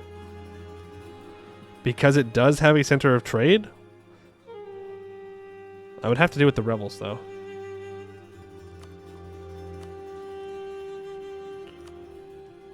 So I can peace out here. It is still my vassal's core, though. I'm not going to be able to core this up until I peace out with the other guys. I think it's time for those mercs to go away. Do I just sit up here and loot while my allies do all of the hard work? Of course I do.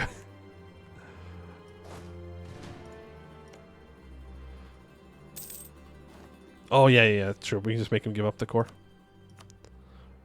It might be their primary culture, though. Yeah, I think it's their primary culture, so I can't. Are they elven or are they human? Yeah, they're Bulwari. Yeah, I don't think I can. You think you get the trade from Alizna? Maybe. I mean, we definitely just killed Alizna. If Kedarad is smart, which they're not, they would have jumped on Alizna. Sarian will technically still defend them. Oh, that's terrifying. Sarian got a powerful mage. It's only military skill 1, but still a mage. Mages be scary one way or another. The knowledge sharing has ended, which means we have the institution in our capital. So it now costs 86 ducats. That's probably worth taking a loan for.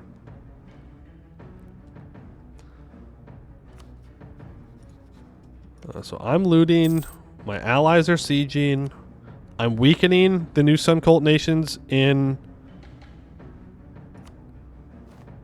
Bulwar, and I'm just chilling, benefiting from it. So we're not really in a rush. Let's go loot Edda's Wes. Krathanor's doing Krathanor things. Sarian leads Prince Jad from bobbing into Bulwar. To a certain extent, that is true. Tluct is dealing with Sariand and Irlium right now in different wars. I mean, Jad may jump in on that, but right now, they're doing very important business of attacking the Company of Grudge Bearers. Which, to be fair to Jad... Whoa, what? They already went through the first level of this? Wow. I mean, it does give all power costs, so... Oh, they have fully taken this over. Adventurers coming out on top.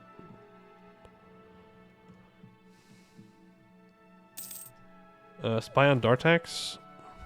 They're allied to Irlium, though, I don't know, maybe Irlium won't join? It's possible. Thing is, we're going to start running into aggressive expansion issues if I do that. Well, no, I won't. Will I? Nope. No one's going to care. No one is going to care. Take one loan. We will embrace the institution. That does max us out on mill points. Also, do we want to focus Diplo here? I don't think so. I think we're fine.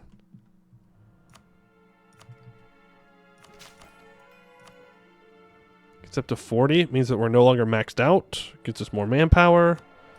Force limit is looking like 20 right now. I don't have the money to currently go up to our force limit, which is sad.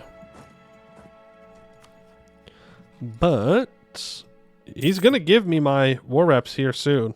They just need to break through the Salahad gate and we're going to be good. Apparently I just fought Baharkan's or Akatbar's rebels. Feels bad. No one cares, but they will care if... Okay, you can only say that Bulwar doesn't care about aggressive expansion if you plan on eating them all within 50 years, which we are very much not, I don't think. Inspired invention. Of all the great ancestors, Meligar the Inventor was without a doubt the most controversial during his own time, drawing criticism from his outlandish claims and strange designs even in his homehold of Orkelavar. Over time, however, as science proved his claims one by one and his designs, while not always practical, worked flawlessly, he was instituted as a great ancestor long after his death.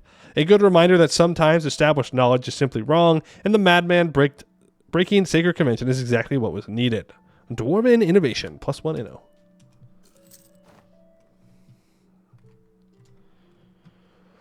Dartax is also Old Sun Cult, to be fair, so that will help with our problems.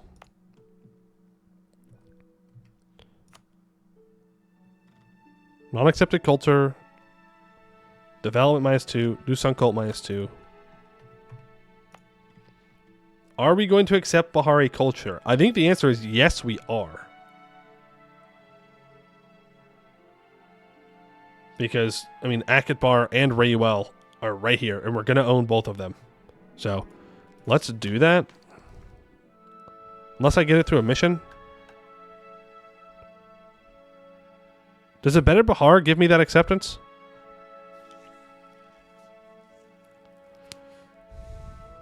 Okay, well, it doesn't matter, because in order to complete this mission, I need a building in every single one of these provinces. So it's going to be a while. I'm just going to accept it. There we go. Now to convert this, we're at -1%. If I get the advisor, which I don't have,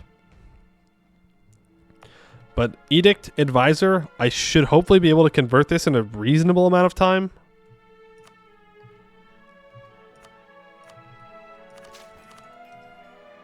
Hopefully.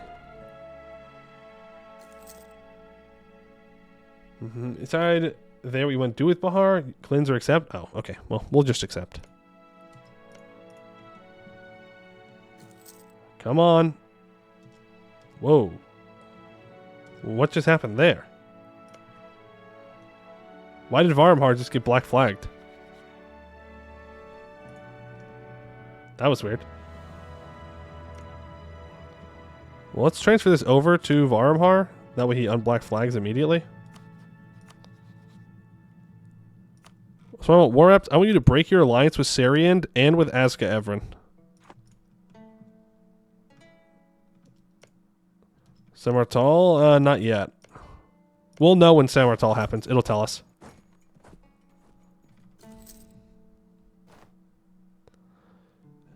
Whoa, whoa, whoa, whoa, whoa, whoa, whoa, whoa, whoa, whoa, whoa, whoa, whoa, whoa.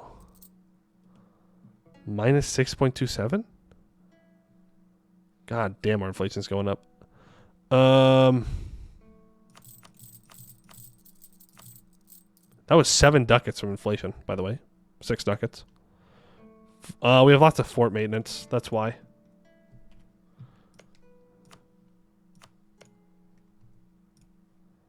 Lots and lots of fort maintenance. Hand that over to Krathanor. Now losing 1.79. As we full annex. Oh, true. True.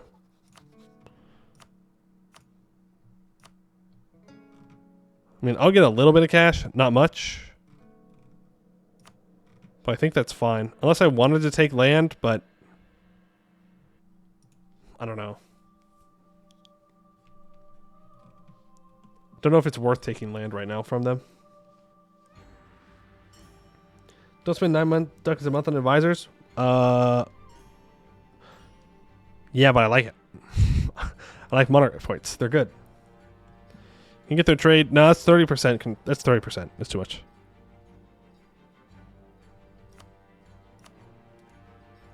I think this is fine.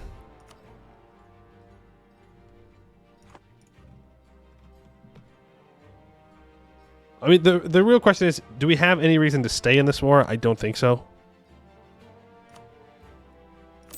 Let's just get out of it. Then we can piece out the Marblehead. Get rid of your cores on them. Thank you. Now, I just need this. We will get Akatbar as a vassal now. Because they're getting full annexed. We will take max money. No one will really care.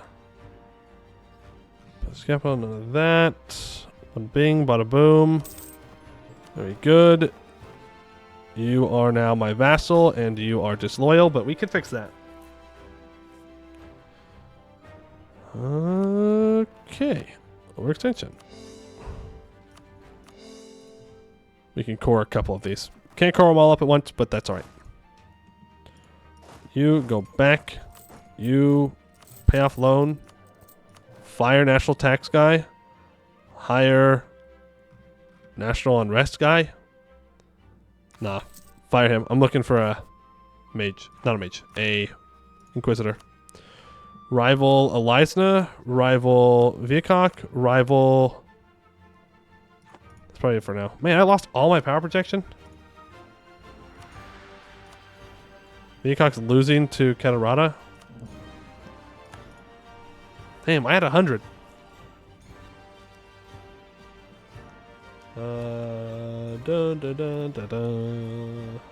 There's boat dwarf content? There is, in fact, boat dwarf content. Ooh, we are going to have to bail out our subject. They're getting messed up by rebels. How many transports do I have? 7? Get over there. And I'm somehow a great power? Okay. Ooh, and Magni is in fact over 100 years old. Let's go ahead and improve your admin. And Viacok is no longer a valid rival. Easy power projection, though. Fire both of you. Rebels will be dealt with. Start improving with our subject. We can get a claim on Dartax. So here's the question. What do I want to do with Dartax? He's 98% war score. We could vassalize him. We could full annex and release him. We could just eat his land. We could just fight him for money. We could do a lot of things. My only concern... Well, actually, if I can just, you know, not be a bozo for 2 seconds. Asking a lot. I understand that.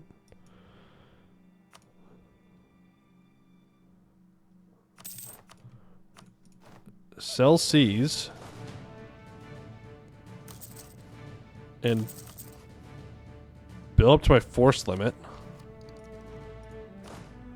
then they should get in line. Not a lot of manpower, but it's fine. I can hire mercs if we really needed to. Actually, do I want to hire mercs? I have very little professionalism. Our mercs are cheaper right now. Let's do that. Let's hire the local company. 1, 2, 3, 4, 5. Hire the local adventurers. We have a fierce negotiator. We might as well take advantage of that. Naval doctrine? Fleet and bean, right? I don't think there's really another choice for us. Most complete butting heads. We first had to deal with mountain huggers, but they are not the only goblin clan, or even the largest. No, the most powerful of the invaders are the Marbleheads. If we wish to know peace and prosperity once more, we must march against them, seize the province of Akatbar, and ensure that they can never threaten us again. Center of trade in Akatbar increases to 1. Now, if I upgrade this, is it just going to give me 200 ducats, or is it going to go to 3?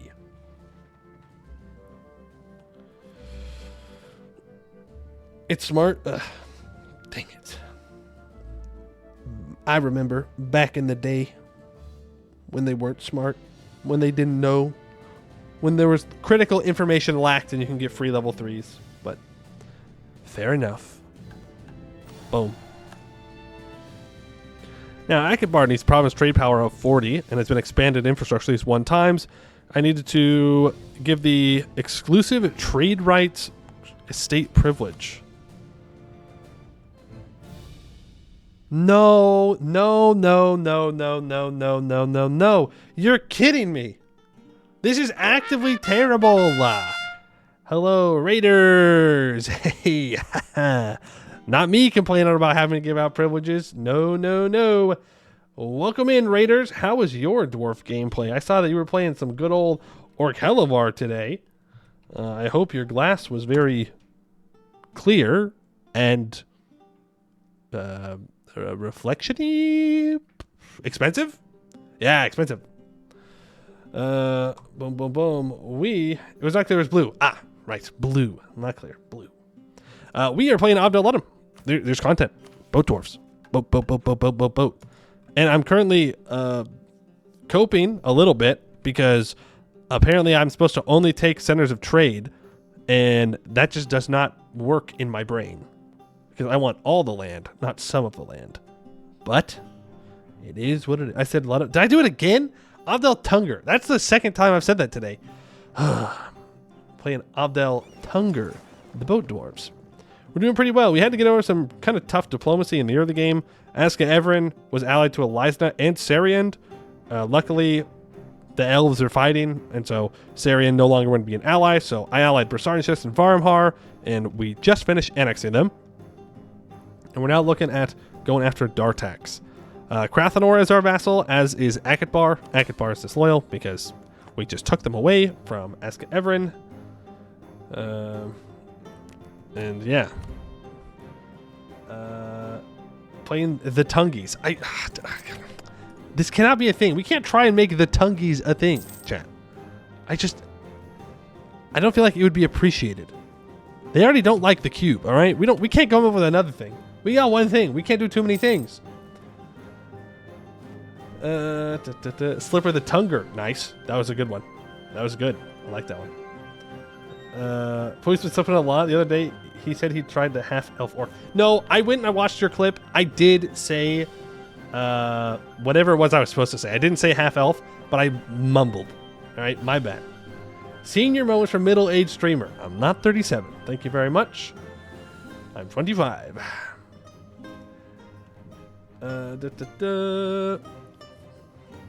Actually check the dwarf culture state. Tungsten dwarves do exist. Oh, interesting. So you say they don't like the cube, but Goblin Revealing Cult is literally the cube, but it's not a cube. I've seen specific messages that say it is not called the cube, so I don't want to push the cube too much. You know.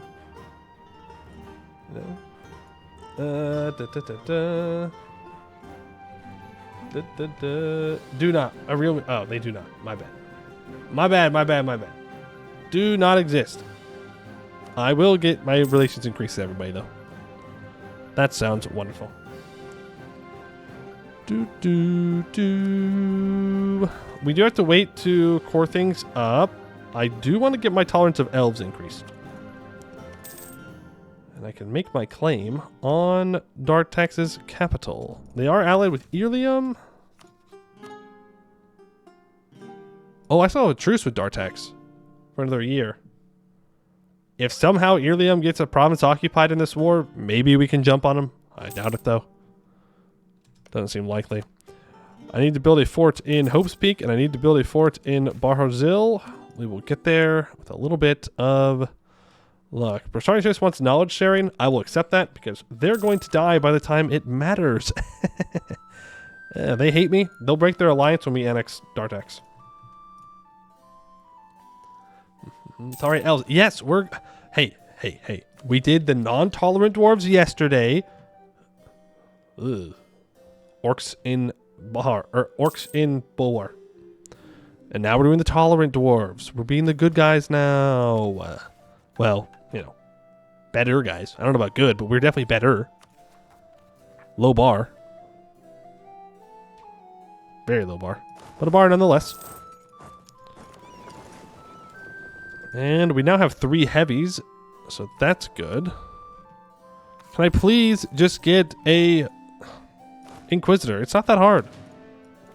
Just give Inquisitor... Oh, I maxed out mill points. L. Take Diplotech. We're going to be a little bit behind on Diplotech 7. Is a little concerning. Oh, we're good. Good to know everybody else is also struggling with Diplo. It's because they took exploration ideas. But our war against Eberthil is going to be around soon, TM. Once Barhazil and Hope's Peak have a fort, that will do good things for us. And then once Akatbar is good... Ah, there it is. I think Tug 2 Ways is going to get us what we need. It's going to give us the good stuff. The claims. That's what I'm looking for. The claims. Brain no work. Brain no work.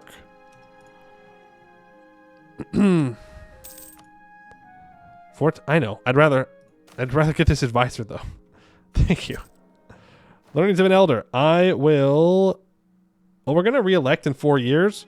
So let's go for the mill. And then we're going to get a 666. I want to put on Enforced Religious Unity. It'll take 62 months. That's a lot of money. That's 120 ducats to convert this thing, but let's do it. You need to make sure that you go and deal with the rebels in Akatbar. Please and thank you. Get moving. We're making enough money. We will be able to build that fort soon, TM. You will not get on everything you need for mission tree. In the words of the devs, Spy Network exists for a reason. I mean, that's true. That's true. Spy Network does exist for a reason. But since I can't reach this, I'm hoping they give me some kind of claim over here.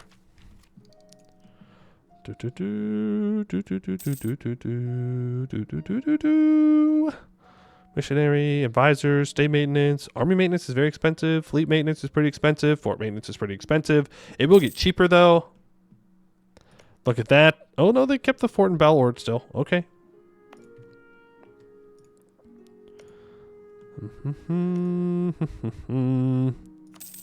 Soon we will be able to do that. What's your opinion of me? I would love to improve relations with them. If I vassalize Dartax... Well, actually, hold on. I can go to the nobility and go strong duchies. That brings their thing down. We might actually be able to get away with vassalizing Dartax, to be fair. Ooh, but I would have to take Trimo and Cost in the war because it is a center of trade. You can keep the rest of it, but I need this. So let's move on over there. Am I maxed out on... Yeah.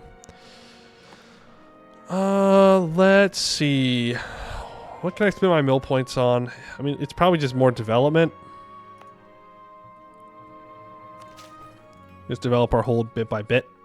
For those wondering, we cannot dig our hold. The bottom of it is flooded. So we're going to need some kind of technology to help us unflood it, which we do not have access to at the moment. Set E-boat as rival. Oh my goodness. He still hasn't stated this, by the way. First of all, that could be vital interest. Can I rival Everthil? I can rival Wex. Sure. Doesn't hurt to rival Wex. He's not going to do anything. Tier 4 government reform. So we have strengthened clergy privileges. We have curtail clerical privileges. Religious unity, kind of nice. Cheaper admin tech cost, less stonekeeper influence. Or just maintain the balance of powers for more diplomats. Or emulate ancestral warriors. Well, you know what it is. We're maintaining balance of powers. I like maintaining balance of powers. Improve relations. And... what else? Oh. The girls are fighting. They're fighting. They broke their alliance. Eliza announces me as a rival. Fair enough.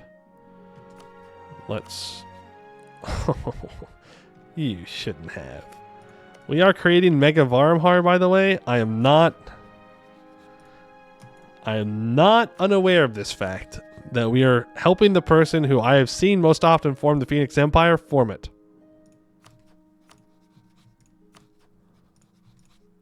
So we're just going to ignore that. We're going to declare the war. Take the siege general and 4 more guys. 5 more guys. Going to go there. We're going to send 2,000 down to the center of trade. We're going to walk in. Our vassals should be on their way to help us. I do not want to call in Bersartenschis. Apparently, I need 11 guys on this siege, so send 12. Interesting enough. Can you say Marhold for me? Marhold? Why? Why? What an odd request. Marhold. Marhold. Marhold. Why? Now I'm all worried. What, you think I'm saying it funny or something? Hmm?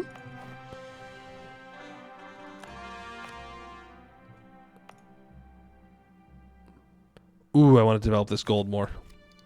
It's more important that I catch up on Diplotech, though. Way more important.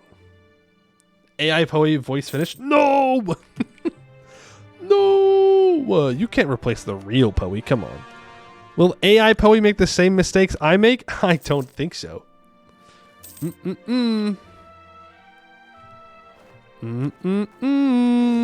didn't think so. Poe added the Doppler effect to Marhold, and I dig it. What? Oh. What? Why is this game... You know what I really need to do is build more light ships. We need to be getting our naval tradition up. Marmalade hold. Oh. But it could yap as much. I don't think so. Oh, there goes Eliza. Maybe I'm being crazy. Maybe I'm being too bold, but I think I could yap with the best of AIs. And this is the first time we see the old Sun Cult. Look, I don't remember what the old Sun Cult does. Come on. What, does it give garrison size? Okay, it gives 40% garrison size. I don't remember that. Why would I need to remember that? Most of the time, Dartax just dies anyways. They got another fort. Well, I guess you go in there. You're going here. Old Sun Cult is defensive sieges the religion. Well, I suppose there are worse things to be. There might be better things, but there are worse things. We get these. I just want to make sure that Bersartan's chest doesn't declare. Also, just so we're clear, Bersartan's chest is about to get rocked, if they haven't already, by the fact that they did not complete their mission. Unless the AI doesn't have that happen to them. The Decades of Devastation stuff. Maybe they don't get it. Maybe the AI gets bailed out. New Sun Cult dwarves win? Why, though? Why? The religion isn't particularly, like, great. That's not true. It is good, but a lot of those events are rough. They obliterate you. The trial? I don't need the Republican tradition, so I'm going to take the points. Thank you. Because it's funny. Oh, that's a pretty good argument. I can take Miltech on the year tech, and then we'll be getting some innovation. Dwarves are used to disasters. That's true. True. Maybe we can weather the elven disasters better than the elves can. Also, we're going to need to take a break after this war, I think. Because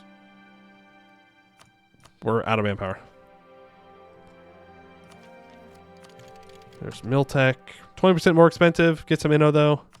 Need to buy down my corruption a little bit more. There's bronze cannons. Price of copper increases. The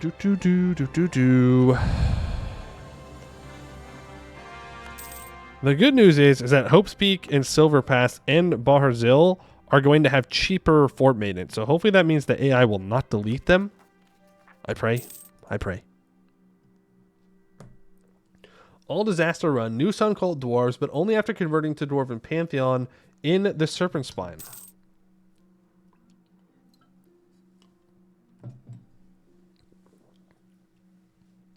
I'm trying to think about the time frame of that.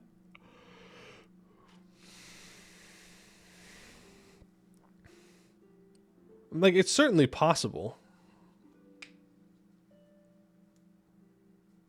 But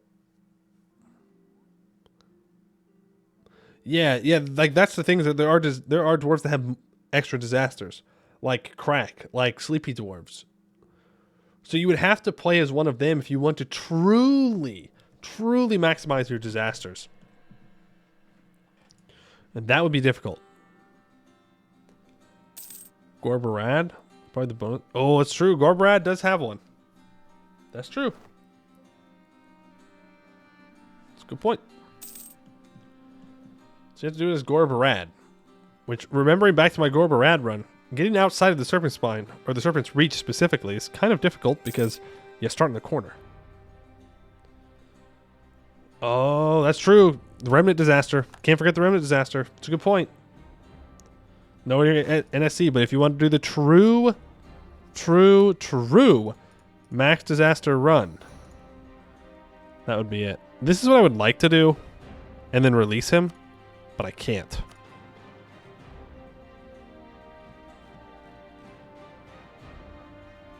What? Am I missing something? Why can I not vassalize him? Which religion has the most disasters? I guess it depends on what you mean by disaster, but probably NSC.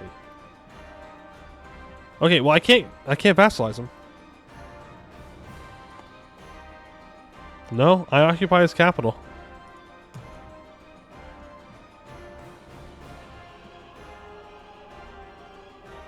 What am I missing? War goal? It's just a conquest. Conquest of Akal-Luwak for his capital.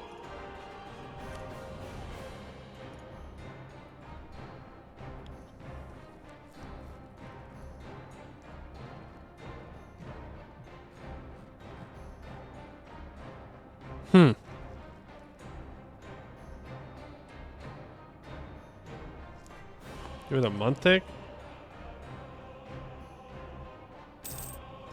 No, taking the province isn't the problem. The problem is the option isn't even showing up. Pillage, concede, enforce military, give up claims, steer trade, transfer trade power, war reps. Yeah. He's just not wanting to be vassalized. What if I hand this over to Krathenor, wait a month tick, and then switch it back to me, wait another month tick? Too big? It would still show up if he's too big. I mean, you can see if you can vassalize the Ottomans when you fight the Ottomans. So yeah, surely you can see this guy. It's got to be something specific with Dartax. Ooh, Pistola, thank you for the follow. Appreciate it. We could save and reload and see if that fixes it, but I mean, it does assume that it's something's broken. It could just be that we're not allowed to for some reason. It'd be weird that I can't, though. Let's do a full close and load back up. Full annex and release. I could full annex and release, yes. And if we can't vassalize him, that's what we'll do. But he owns a center of trade, which I want. So I'd have to seize it from him, which would make me very sad. Because then he'd be more disloyal. Maybe it's Dartax that's to avoid Bursartan cheese? Maybe. Maybe you can with Shop regardless, yeah. I don't know. I don't know.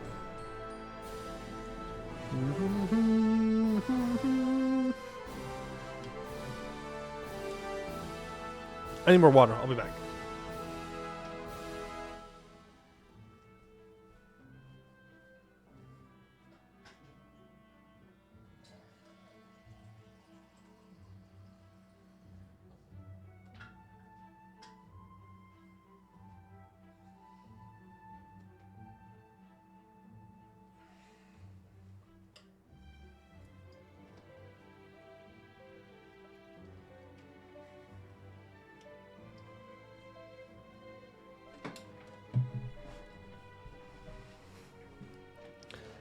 I was hydrating on the way back.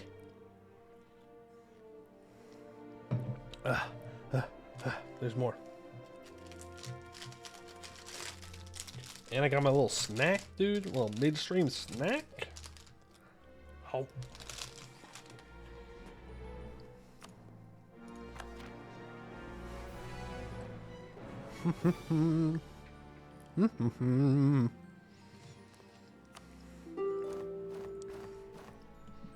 All right, Dartax. Nope.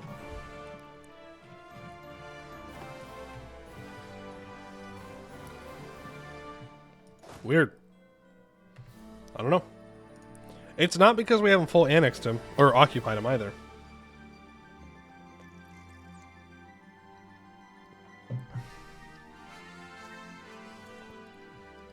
I don't really want to waste manpower. Yeah, I guess we just have to full annex and then release him and then seize this province at some point. It's set off culture, so he'll lose the core eventually. Unfortunate. That doesn't matter.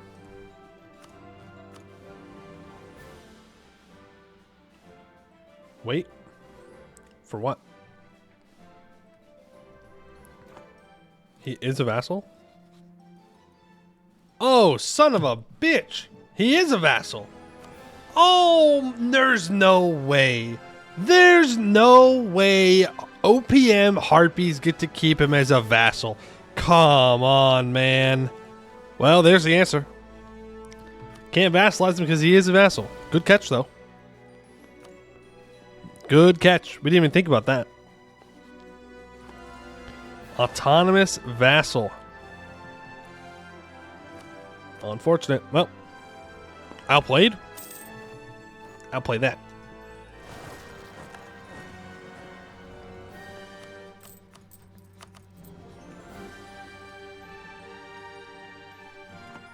Wait, I think Dartax lost his course.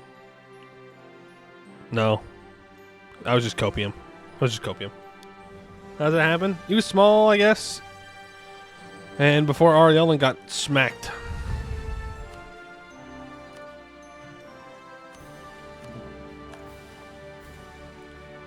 At least Dartax. Yeah, he is going to be disloyal for a bit here. Lysna is no longer a valid ally. And because we attacked into the mountains, we now have no manpower, which means it's time to go home and relax. But securing our heartlands is completed, but that means I need to transfer this fort occupation over to Krathenor. There you go, bud. Alright, securing our heartlands. During our millennia-long history, the only significant changes to our borders happened during the days of Ashen Skies, as some of the land we controlled disappeared beneath the waves. Only the Uthajdir found themselves frequently leaving the hold, and even then they did so to trade rather than to conquer. However, the last few decades have shown us that this isolationism is not enough to guarantee the safety of the Tungr Mountains. No, we must ensure that there is a strong line of defense between our heartlands and any would-be invaders. Silver Pass, Hopespeak, Baharzil, Gordir, and Gulengor all get minus 15% dev... Well, that's not true. Sorry.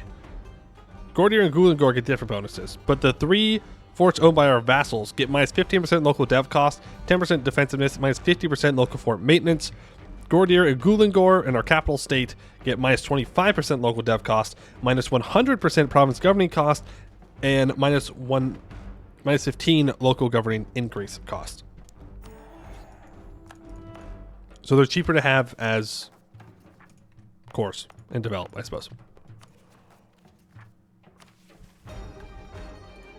And now Rayuel needs to be improved at least one time, or expanded infrastructure at least one time. We need 40 provincial trade power.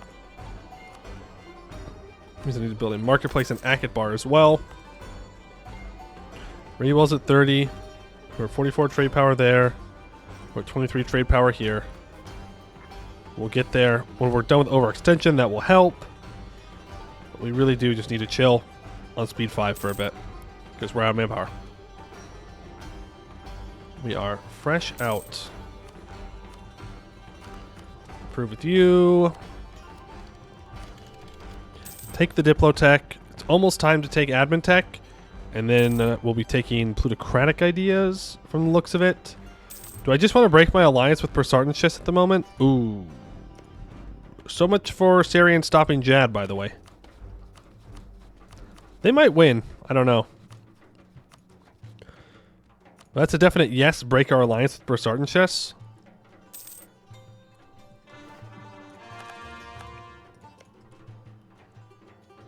We do need 3 provinces off of our old allies there. Keep the re-election. We now have a 666 ruler. Wex is no longer a valid rival. L. Let's make sure all of our vassals are happy with us. Varmhar's asking for money, and I'm going to have to say no. Not interested in giving you the monies. Sorry. Let's build 5 more light ships. It will take us over our naval force limit, but that will be fixed sooner rather than later. Our conversion is almost done in Rayuel. We don't have any rebels rising up in Rayuel proper, which is nice. There's the admin tech, and we will take plutocratic ideas. Minus 20% mercenary cost, minus 5% regiment cost. Beautiful. And our cost is just minus 20% aggressive expansion impact. Pretty good if you ask me. Pretty good. No longer overextended. We will be full stating this state.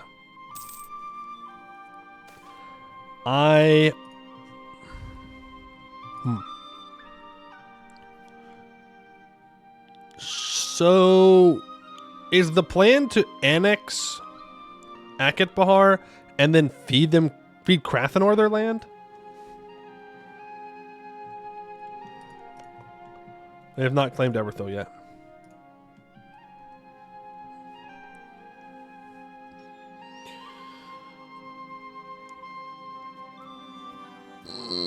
NXT, why wouldn't you? Because we don't have a lot of government capacity, that's why.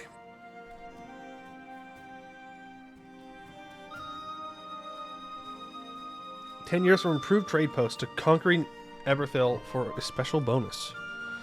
I mean, we could kill Eberthil. That's not a problem. Well, yeah, I say that. But they have conquered stuff down here. But maybe it's just the island I need.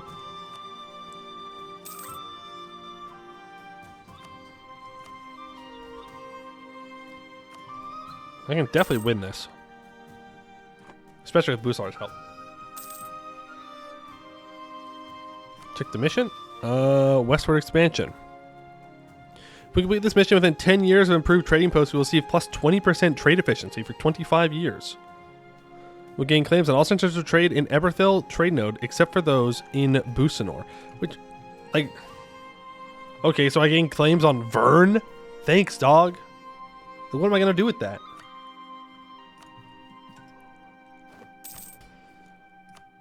I mean, here's an idea.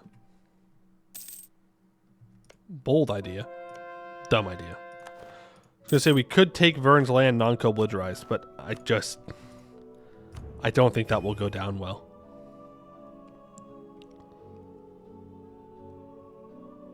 I think we'll just get so much aggressive expansion, even with all of our current aggressive expansion reductions.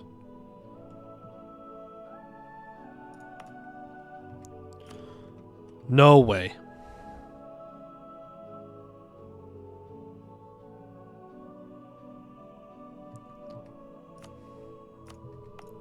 That's crazy. That's crazy that they flipped that promise to Jad. What mod is this? We're playing that. This is Anbennar. This is a total overhaul mod for Europa Universalis 4. Exclamation point Anbennar should work to get you to their Steam page. It is a custom world. Starts in 1444, just kind of like the base game. But custom world, nations, mission trees. Very in-depth, probably one of the best, if not the best, overhaul mod for EU4. If you like fantasy stuff, like settings, this is it. Word of warning though, you might not go back. You might not go back to the base game if you play Anbennar. It's pretty good. Pretty good. I'm gonna stab up here. The arrival of Grun Strongbellow.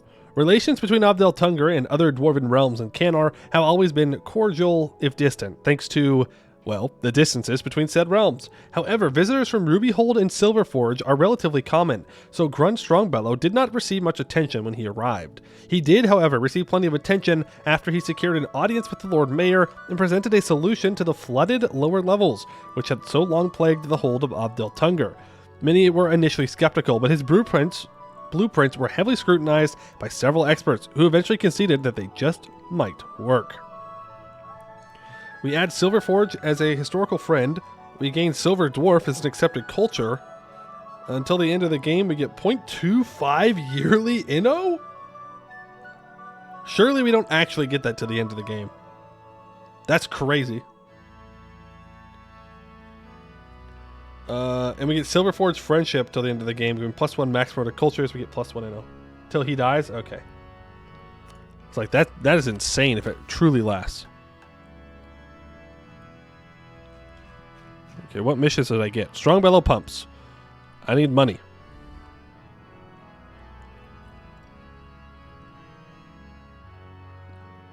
Lots of money. Alright. So be it.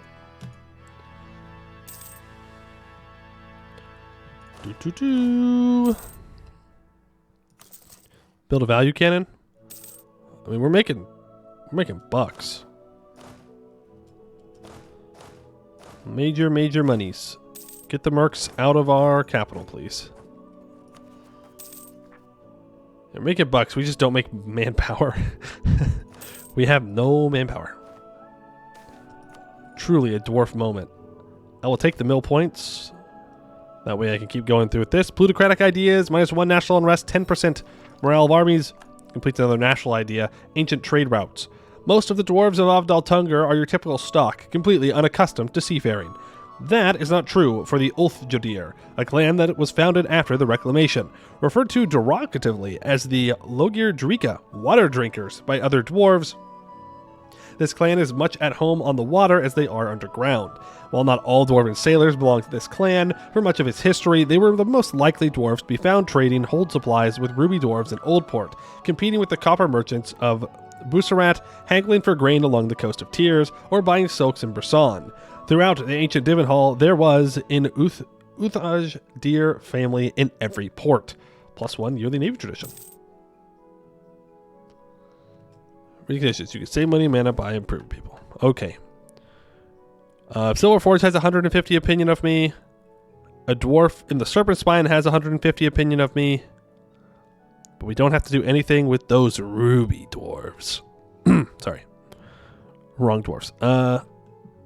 Well, good news is I can improve a Silver Forge. Bad news is I can't really improve with Serpent Spine Dwarf.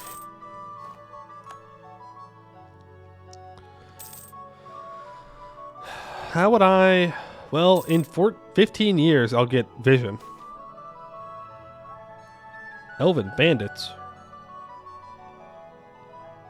Yeah, punish the bandits. Ruler's ancestor is celebrated. I'm going to spend the money, I guess. I want to grab Fleet and Bean. And subject departs for the Samartal Ball. Well, well, well. Oh, that's just so sad what's about to happen. You know, truly, it is a shame. Need a full state Akatbar. Need to expand infrastructure 1 time. Trade power of 30.7. Let's go and put the... Actually, I can put Protect Trade on here. Oh, it gets up to 37.3. So close. Okay, well, Akatbar is good to go. So we just need to wait on Rayuel to drop autonomy a bit, and then we can complete this. I need to... Oh, no, you... Oh, no, wait, no, it's not going to work! Frick!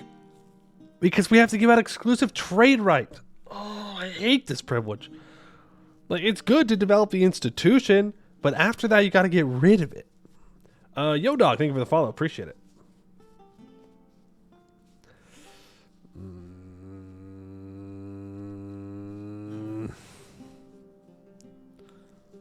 I mean, there's no way around it, right? God, it makes me so mad that I have to give this out.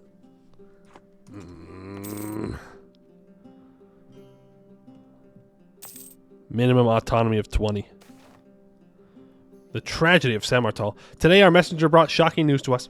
The neighboring elven kingdoms are in a state of utter chaos. The estate that was hosting the Elven Summit, attended by the most prominent figures of the new Sun Cult world, was blown to pieces.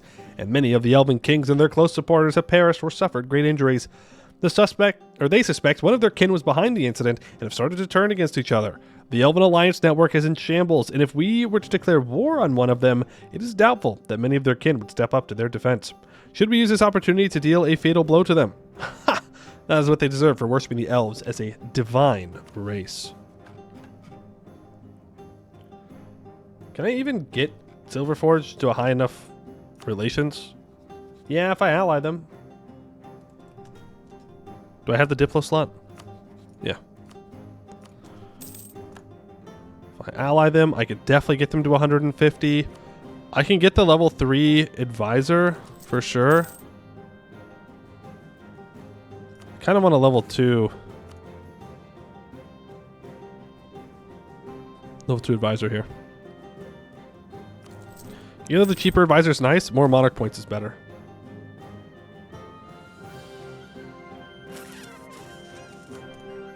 I don't want to lose stab. Was there a Lawrence to blew the place up? It wasn't Dartak specifically. Yeah, spoilers, I guess. If you don't know, it was old Sun Cult terrorists essentially. I mean, according to the people who got blown up, it was a terrorist group. It was old Sun Cult worshippers trying to sow discontent between the new Sun Cult nations, which, just for the record, worked. It did work. It did sow discontent.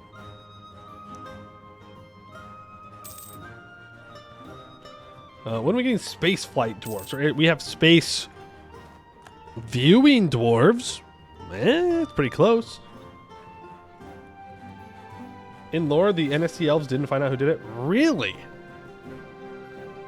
Once they learned it was OC, they claim it was just doing. Yeah, that's what the event says. Did they really not learn it in the lore? Do they just have to let it go? Well, I mean, they all get conquered anyway, so it doesn't matter. Like, they all get jadded. Eventually. I don't know how long it takes for Jad to conquer everything, but you got the Gobos and you've got Jad that kind of conquer stuff. Too few rivals. Oh yeah, I love rivaling Jad. I love every game that I play near Jadari. I gotta rival him. It's fine. I don't actually care. I don't have any lost love for Jad at this point. I will take the monarch points. Jad and Lord is playing like a player? Oh, so you mean Jad is like smart? And he actually just like expands in a way that makes sense for him? I'm going to keep building up my troops. I don't care if I don't have manpower. My next truce is up in like 5 months. But eventually Elias is not going to defend him. And then I'm going to move in and kill him. Meanwhile, I get 0.1 monthly reform progress growth. We have 44% control over the trade in the Bahar node. Getting better. They reached Bahar in like 40 years. That's insane. That is a pretty fast conquest for Gold Jad. But to be fair, I mean, all of these elven states are falling apart. It's not like there's really anyone there to stop him. We're going to scornfully insult good old Jad. Stay above our 50 power projection for as long as we can get away with. Keterada has allied Irlium. How you feeling about Jad? Great. Yeah, we love that. We love seeing that we're going to have a Keterada Jad alliance again. Again, like we do every time. Every single time. Without fail. Why am I losing 3 ducats now? Corruption, I guess? No way! There's no shot! That is the second time it's depleted below 10. What did I do? What did I do? Oh my god. Imagine having gold. Just being, I say, we just have to get to our stupid mission that puts it at a minus 100% chance to go down. That is unlucky. I don't know if I've ever had gold go down like that. Like, if you go above it, I mean, sure, but... Oh, Orcalavar is formed. I didn't dig too deep. It was at 7! Now it's at 10. I'll show that gold. I'll dig even deeper. And more greedily this time. Can't stop me. Can't stop me. 51. We're at 38.5. I need to do some Diplo dev here. Right? Does that give more trade power? Command, number of buildings, production income, shipbuilding time. Well, if I get it up to 30 dev, I can expand infrastructure. And that will definitely do it.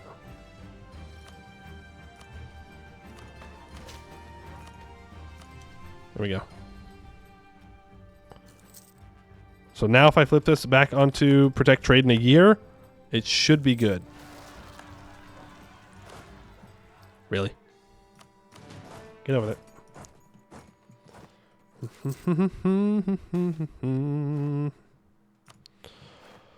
5,000 manpower. We're almost at our governing capacity, though. How close am I to a kingdom rank? Not that close. How much development does this vassal have? Ankit Bahar? 64? Give me almost there. I could sell seas here for 700 crowns.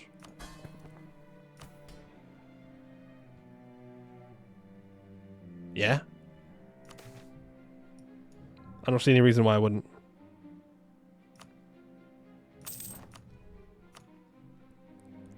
Lots of money. Because I need to build buildings in all of Bahar. I need one building. To be fair, I could just wait till I get courthouses. And then build a courthouse everywhere. And that would technically count. You get more manpower.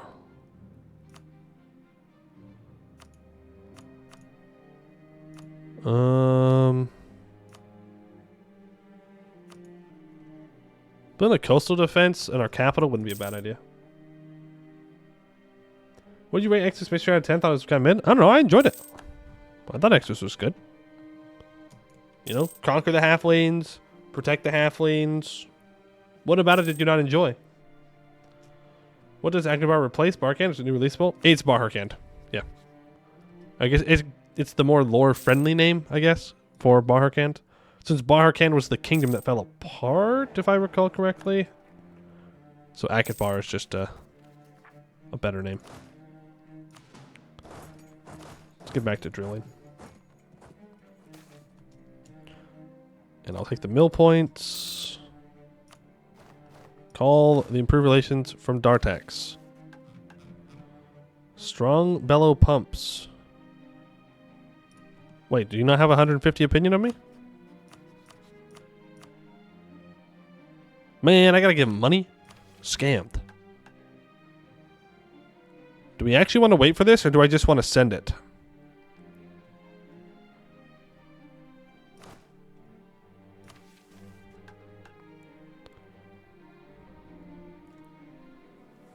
It's 100 mana. No, yeah. I'll absolutely send the money. I was saying, do we want to wait for, or insult the route? Like, there's so many things we can do. That's not what I'm worried about. It's, do we wait to be able to see someone inside the serpent spine?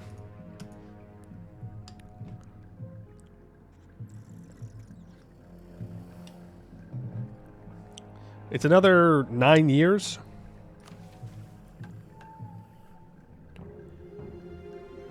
It could save me 100 admin points. Yeah, I don't think so. But I do want to get this, so. You hate Benin. Yo, Benin, you're dumb. You're ugly. You're stinky. You're bad. Have a nice day.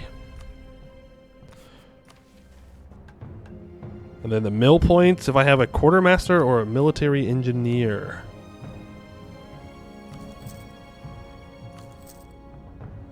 Shoot. You tell me I don't have the money to pay for that? Really? Man. Really? I'm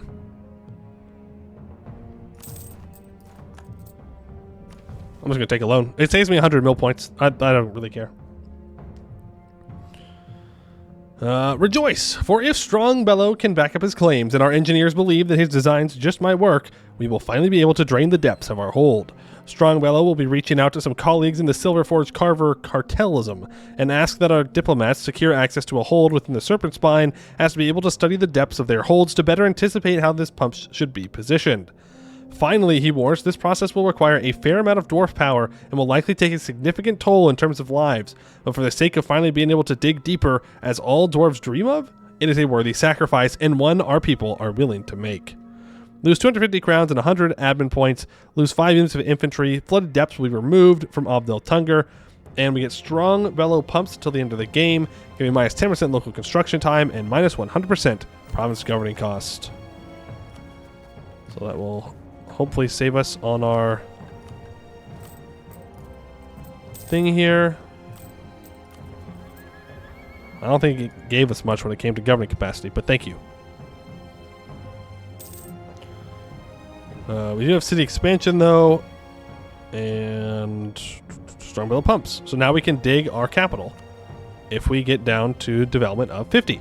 So that might be our next goal, is to start digging that, because it would be pretty good.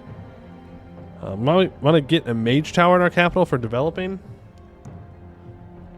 Mission tree expand? I don't believe so.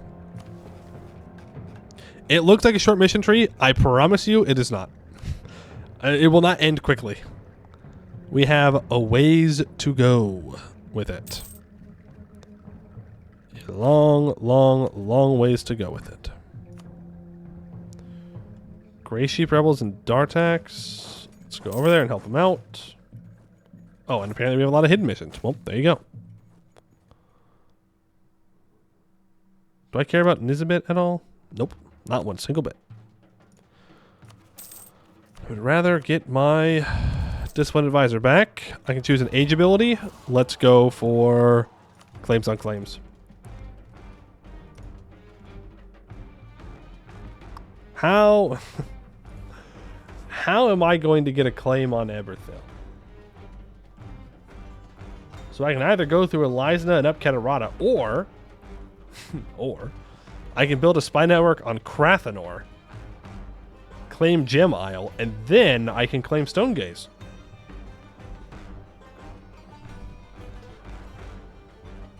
Goed is a fraud? What do you mean? What do you mean he's a fraud? Is the thing where you can build a tunnel into the Serpent Spine a mod? I don't know what you mean by that. What do you mean by build tunnel into the Serpent Spine? Now I'm barely making money. What am I losing money on?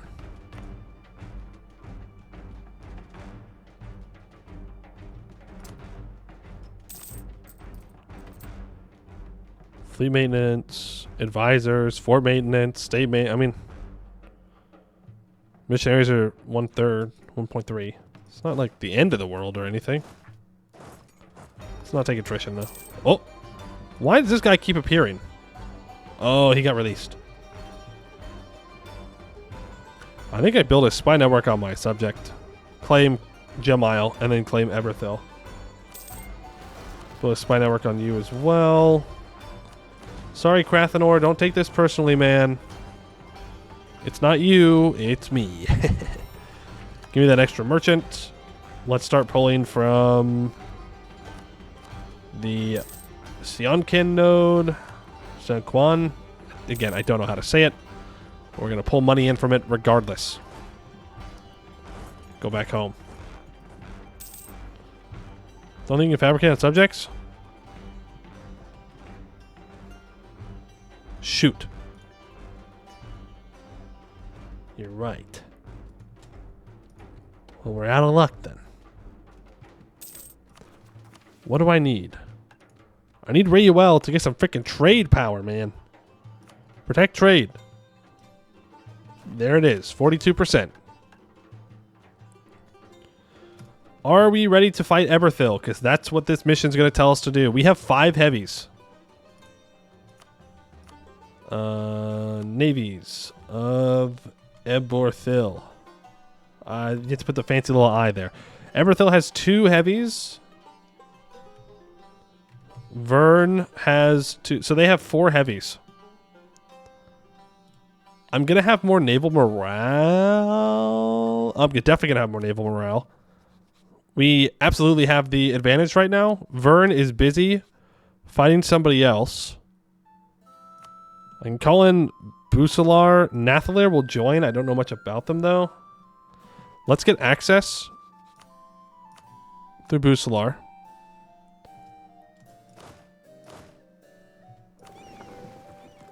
And let's start moving troops over.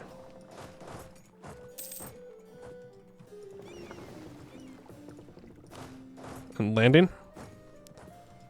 Just make this a little bit easier. Seize Gem Isle? Why?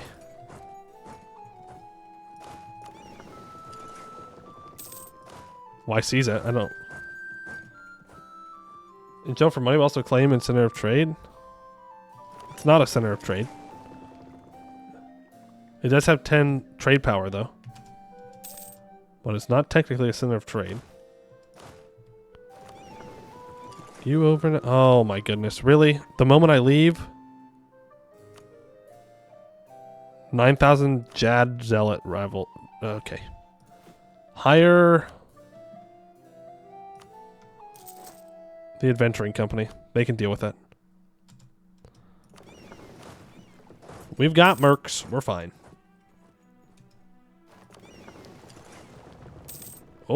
Inno? Inno for admin tech. I mean, I can get Inno for it. We should probably do that on the year tech. It's not terrible.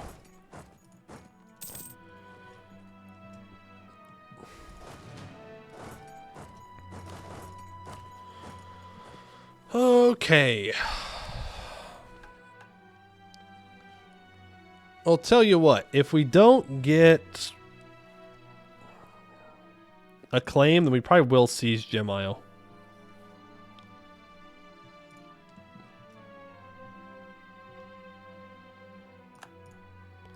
I do feel a little bad that I'm not focusing on Bulwar in the middle of this. Like, no one's defending him. To be fair, there's nothing against fighting both of them at the same time, technically speaking. But just having mercs over here does not make me feel the most confident about that. Let them revolt and flip religion. No. No, we're too big now for that to be effective.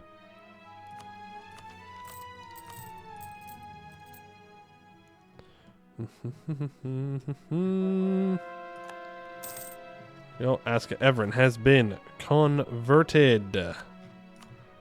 No edict. Force edict. Take 38 months. It's on the year tick. The mission's good. Whenever we want to send it. Truce with Akatbar is up. We will not get black flagged because Busalar is our ally. Let's get our relations with you improved. You will not get black flagged if you declare war while in the territory of your ally. Counts as being A-OK. And let's grab that tech. Gives us 100 governing capacity and, importantly, courthouses. So I can really get to building these buildings now. And if we do not get naval supremacy here, we're going to have a very rough time. So let's get naval supremacy.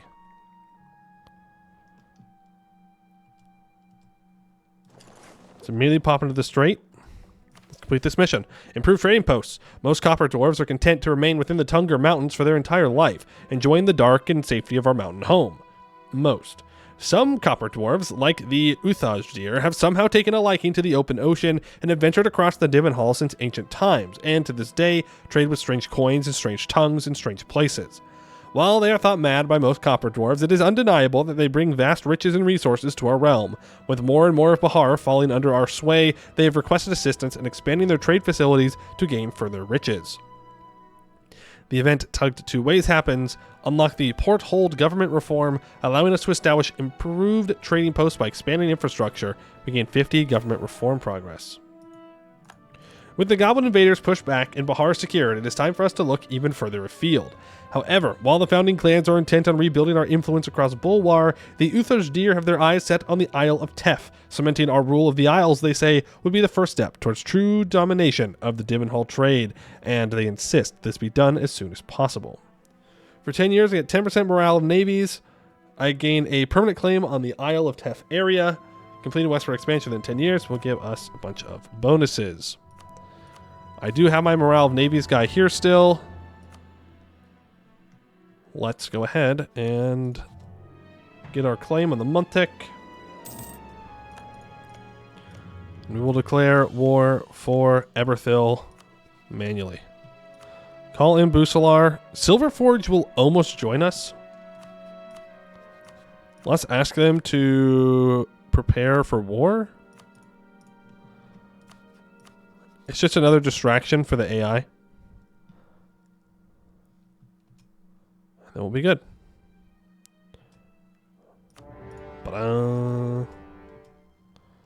Send Eberthil's trade fleet away. Let's cross. And General Edelbeck dies. L. Send the cannon to infantry onto the siege. You have the one siege guy. Perfect. So we have Nathalair involved.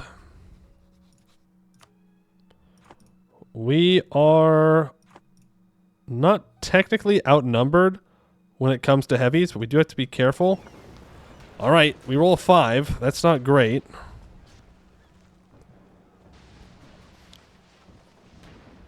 Nice 4-6-6-4 Admiral. Casual. Casual 4-6-6-4 Admiral.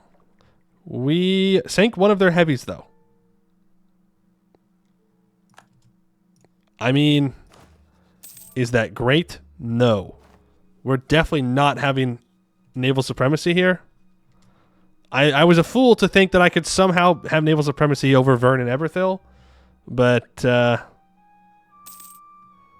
I did my best. Yeah, I'm a fucking idiot. Like, okay, sure, man. Sure. Yeah, dog. Yeah, cool. You just get that admiral from a mission, or is it because you took exploration and you're discovering oceans? Which one is it? Probably just oceans.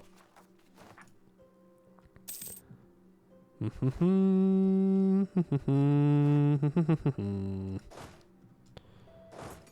right, bring these mercs back up. He's got this mountain fort here and a highlands fort here. Oof. Oof. Fully taking the Isle? I mean, that's the plan. Start building a spy network on Vern, please. The lure of easy money. A number of economic investors have approached Magni, asking for the right to develop one of the areas under our control. They would pay a lump sum for the right to extract revenue from our lands, and it would then be up to them to collect the money in our stead. The investors are quick to point out that it is in their interest to invest in the local infrastructure to increase the chances that they make more money than the sum they have paid for the right in our area. There's a chance that we are no longer an entrepreneur and we become greedy. I like money. It's not greed, it's investment, chat. How many freaking stabilities are you going to take from me this game? Okay. You've taken at least 3 or 4, and I don't appreciate that because I have not been overextended one single time. Not one. Do I want infantry fire and cav shock? No, I don't care. Give me the goods produced. I also get to complete the Debtors of Bulwar. At the crossroads of Greater Castanor, Bulwar, and the Serpent's Reach holds, Ovdal Tungr greatly benefited from the exchange of ideas from the rise and fall of the civilizations around them. This was most true when it came to trade policies. This administrative advantage, combined with their long lives, led to the Copper clans holding debts over most of the great houses across Bulwar. Whenever the political tide turned against Ovdal Tungr, they could leverage these debts to ensure their advantage. This changed, however, with the arrival of Jaehaer and his elven legions. To ensure the loyalty of his conquest, Jaehaer banished all dwarves from his realm and forgave all debts they owed. In response, Ovdal Tungr sided itself with the resurgent Castanor, led by the Sorcerer King. When Jaehaer took arms against Castanor, he ordered a blockade of Ovdal Tungr. The Copper Enclosure, as it was called, would last for over a century until the onset of the First Cinder War. Plus 25% trade steering. That is one hell of a blockade. Whole century.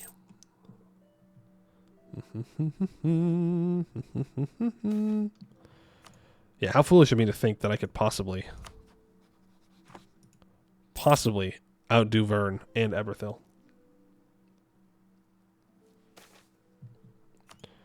I spend the nobility, okay. But hey, at least they're distracting him a bit. They've got a lot more dudes around here than I thought they were going to have. Will not lie. Door side of Black Castanor? Well, when the other option is death, it's a pretty good option. Let's move in. Ooh, ooh, ooh, ooh, ooh. Kill him. You're done. You want out? No. Back up again. And we got the siege, so let's remove Eberthil's troops from the equation. Oh no, they're going to retreat. They're going to retreat out of here. So we pop out for a little bit of a fight. Yeah, see, we can win. If we're not outnumbered and we don't have to deal with Vern, we win. Who am I fighting here? Deshak? Yeah, I'll take that naval engagement. How we looking? We're about to take one of their galleys down. It's not worth losing any of our galleys, though. Yeah, that's a wonderful fight. 2 more heavies gone. 2 more galleys gone. How many galleys do they have left now? 2? Okay, I think we're going to get naval supremacy here. It's going to take a second. And there goes Eberthil's army. Move you guys to make sure they can't take that. Go deal with Marblehead's stuff. We can switch to the port hold. Ovdal Tungr gets improved trading posts until the end of the game, giving +5 local trade power, +100% local sailors, +2 naval force limit, -20 minimum local autonomy, -30% province governing cost, -30 local governing increase cost. This will also happen in other owned centers of trade in estuaries with which at least 1 level of expanded infrastructure. We get +1 possible advisors, +1 Diplo rep, +25% trade steering, +25% caravan power, -25% trade company governing cost, and +100% states governing cost. All right. I mean, hey. Might as well, right? So that fixes our autonomy problems with that thing. The privilege. Yes, my +100% states governing cost is rough, but I guess we just don't have states. You know? We take centers of trade, we take estuaries, and we are happy with those. And we see if we can somehow make this run work. Exceptional year. I will gladly take 2 base production in Gordier. 100%, thank you. My boats are still repairing, and then we can go and clear out the rest of them. We do have a coastal defense in our capital, so the Sea of Echoes is now pretty toxic for ships to encounter. I'm so sorry, Silverforge, that I did this to you. We can get our cannon onto that siege with our siege general. So if I wanted to, I don't know, take this. Yeah, let's not do that. Empire moment. Empire of Anbennar moment. Just not an option, I'm afraid. Not in the cards. We can pop back into our capital to repair for a tick. Which A is all of Eberthil? Don't know. Don't care, because I'm taking it. Yeah, it's nothing. It's nothing.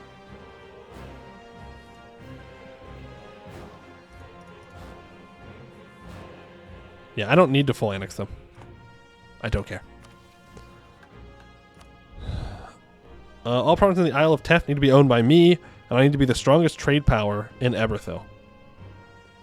Bucelar and Vern need to have less heavy ships than I do. How much money am I making? 6? I'm going to build another one. Guess it just means we got to be careful and not lose any heavies. Leave this... Oh, it's just a cog? Oh. Go fight him? Katarada announced to be his arrival. That's true. We are definitely going to be enemies. Our commandant has died. Celiande wants out. Yes, let's do that. Ooh.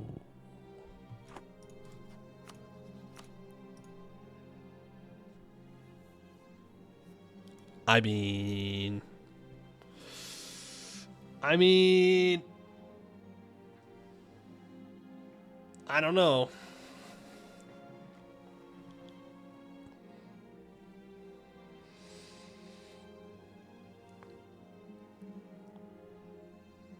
35 just take the trade power. I don't know. Okay, we have to make the decision then, I think, right now. Are we going to dismantle the Empire sometime soon? Because that's the only way I can see us being able to have a good time.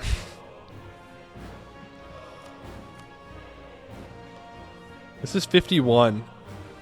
I think we're going to get too big of a coalition if I take this, though.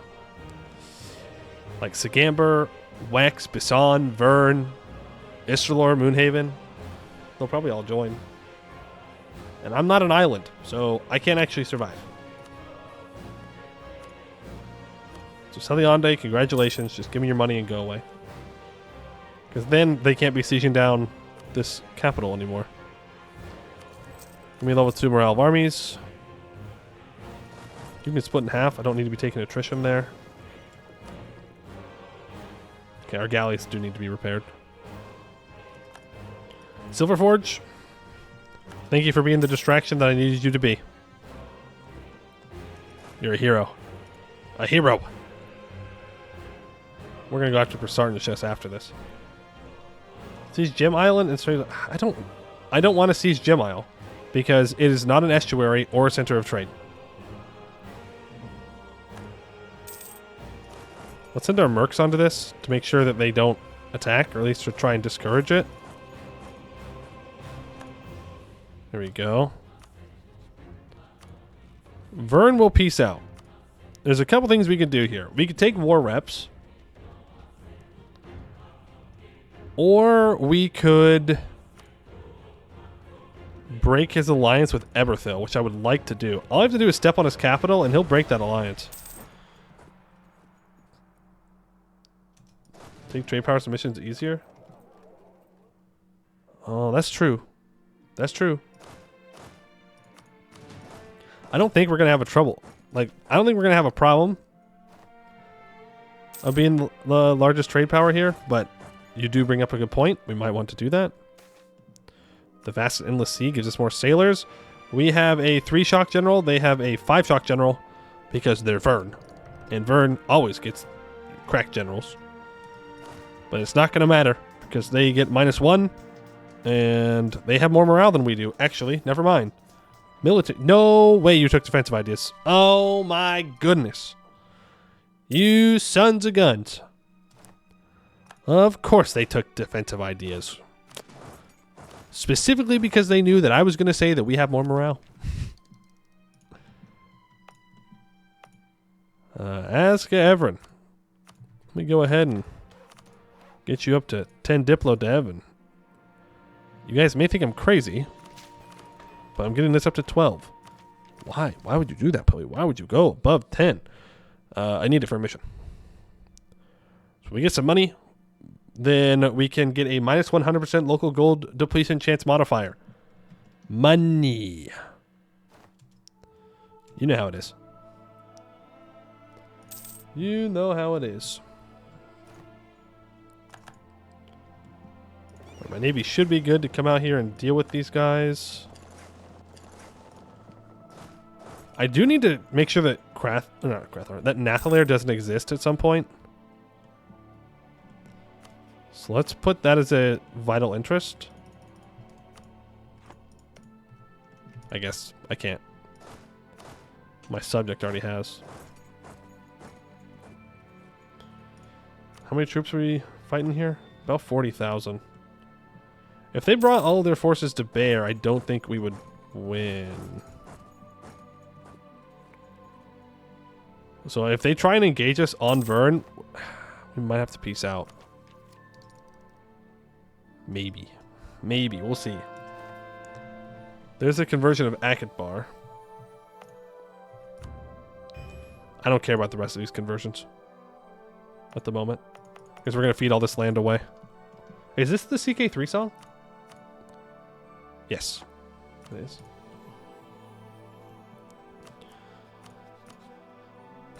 I need your trade power. -113. Hey, you ate Galen? I'm calling out the Empire of Anbennar right now. I'm calling them out. They let people conquer things way too easily.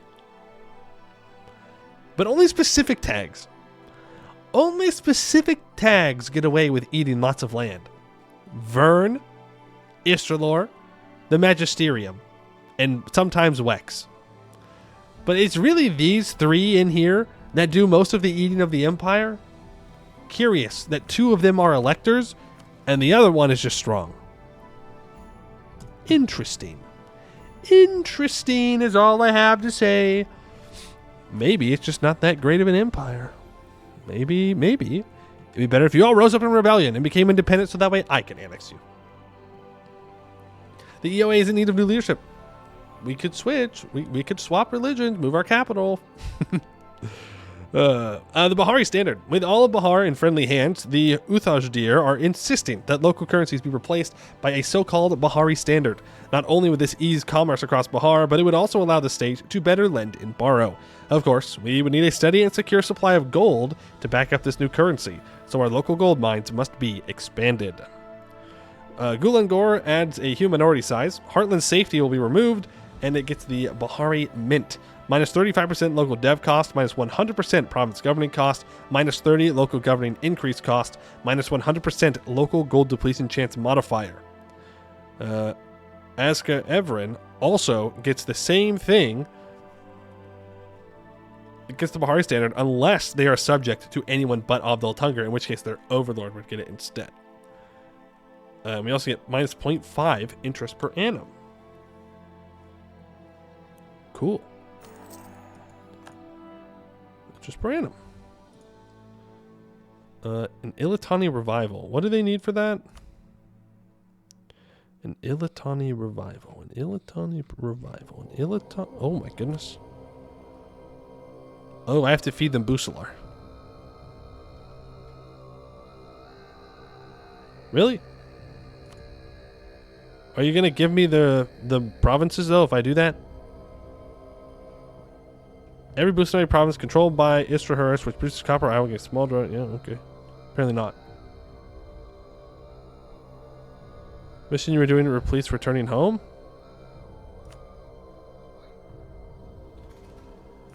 How fleet equal to or larger than Busalar and Eberthil? No, it's not. Oh, just the mission itself complete it. Is that what you're saying? Yeah, okay, gotcha. Does it complete the ones before it as well, or just that one? What is this song? Batu Khan. Yeah, fair enough. Vern has fallen, the city. Let's get it all occupied. Where's my boats? Where's my boats? We've got some navies to clean up. To the bottom of the sea, I say. Vern, I don't like your heavy ships. Okay, well. Still Vern. They still have a much better admiral. And look at that naval morale, though. It's so much lower. Do I sacrifice a galley here? Okay, we're also rolling like trash. Thank you, game. It's alright. We're getting rid of our galleys anyways. We're going full heavies. We don't need no stinking galleys. Figured to do a little bit better than that, though, considering we have like one naval morale on them. But nope. Nope. I think it's because they had more galleys, and so they had more galleys attacking our galleys, which means they were taking more damage, which means they die faster, which morale doesn't affect that. That could be it. If I recall correctly how naval combat works, you usually don't have to worry about it too much. Transfer. Alright, Vern. Transfer your trade power, war reps, money, break your alliance with Eberthil, and... Okay, fine. Keep your Moonhaven alliance, I don't care.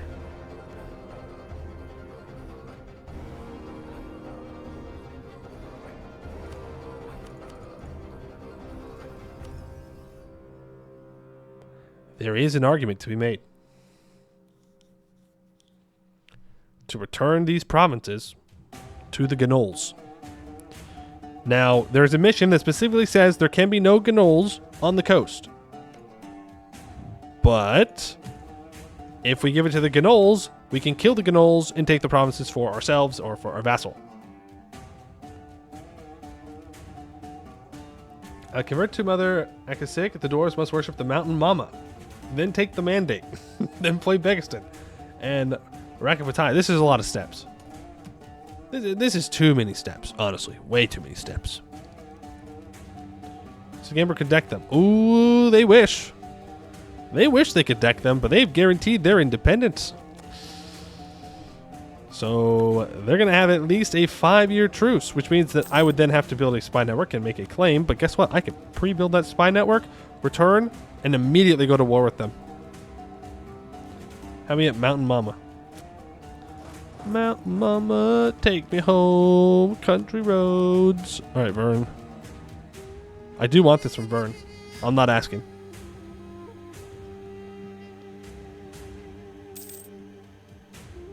Poe Mew is done asking.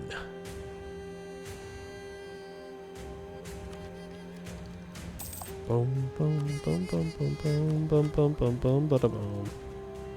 I don't know what he's doing, but it's making me nervous. He's walking around. We still have to go and invade the shack, by the way. Not sure how we're going to pull that one off. Diet, do you want Gulengor to have a barracks? I can do that. Ooh, with Dipple power? For a spy network? I can also do that. One base manpower? Let's get into base manpower. It's worth more points in the long run. Let's start improving with Sgamber. And also improve with Wex. Even though he's lost his Laurentish alliance. How's Laurent doing? I mean... he's taking out Trenton. Slorin is an autonomous vassal. Soren Cost is, of course, disloyal, but I don't think it matters. Vern's running out of troops. Bucelar lost? Question mark? What? How did they lose? Yo no say. Yo, oh, Diodarin 2, huh? Well, we just listened to Diodarin. How about something different? We can try and clean up these smaller navies. The non-Vern ones. There's 9 galleys in that stack. Let's not fight them. Right, that should be the end of Vern. They shouldn't want this smoke anymore. They should be done. Should be done. Yes. Give me max money. Bring this back. Max money. You're going to return all the cores to the gnolls, and you're going to break your alliance with Eberthil. Have a nice day. You're welcome, little gnolls. Wow, they still don't like me. They're like, I don't know why we're getting these provinces back, but shout out to whoever did that, I suppose. Take tech. I'm kind of tempted to just complete plutocratic ideas before I do anything else. Take this edict off. Take this edict off. I'm going to stab up so I can build the prosperity the rest of the way. Move back to Eberthil. We have 8 transports to invade to 14,000 troops. I can land anywhere I want in Catarata, though. So maybe we land in Rousapot or something like that. And then walk up the desert. It's probably our best play. Because we somehow only have 33% war score. Crazy.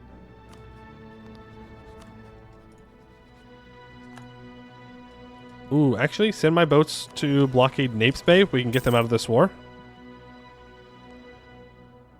Yeah, they've got a lot of troops waiting here. Alright, Napes Bay. Give me money and war reps. Okay, a little bit less money and war reps. Appreciate it. Move back down. What would actually happen if it became Heathen Dwarves? I don't think anything would, like, happen. The game wouldn't explode or anything.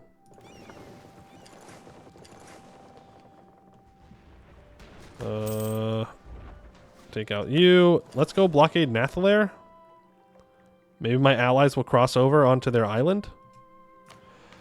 New government reform. Tier 5. So, which Tier 5 government reform do we want? I don't think we need Mage Shields necessarily. I think Wind Shapers is the way to go, right? I mean, it was kind of made for us. 15 or 5% morale of navies, minus 1% yearly navy tradition decay, 15% ship trade power. Trade has formed the financial lifeblood of our nation, and any risk to it is a risk to the nation itself. To ensure the punctuality, speed, and reliability of our merchants, magic should be employed. By having mages on board our ships to bend the air and shape the winds right into our sails, we will ensure that our navy is always on the move, even if there is no wind to be found. These wind shapers will also allow us to move more precisely in battle and avoid unnecessary losses. Our control over the element of air will grant us control over the waters. Ancestor worship is basically useless? Oh yeah, I know. I know. Boom. We'll choose the boat one. Come on, Busalar. Walk on to Nathalair. We are going to have to pretty much immediately break our alliance with Busalar. How many favors do we have? 55? Good. I can force him to break his alliance with the Magisterium.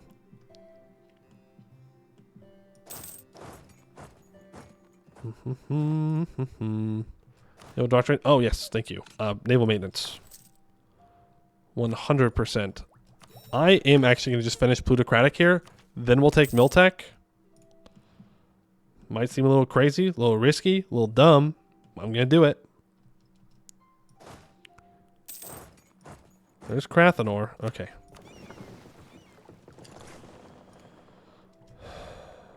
Well, actually, go back and blockade. We can probably just piece Nathalair out. Nathalair is one of those tags that we need to kill for our mission tree, to be fair.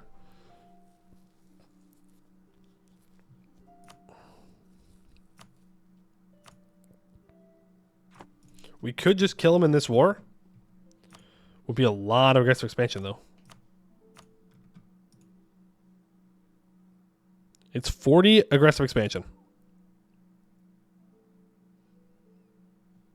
How much pull do we have on Inland Bulwar now? 31%.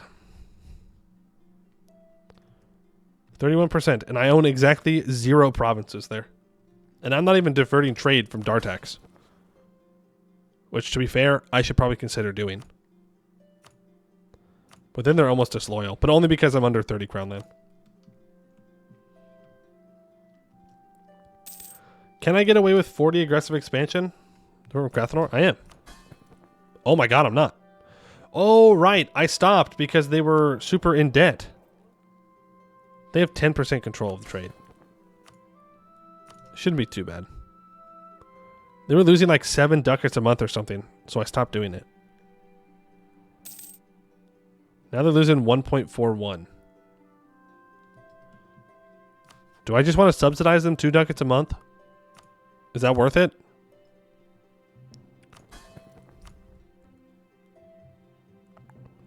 Yeah, I'm going to pay off their debt. I don't want them deleting forts. I very specifically do not want them deleting forts. I don't think I can take Nathalair. I think we just die if I do that. We get coalitioned.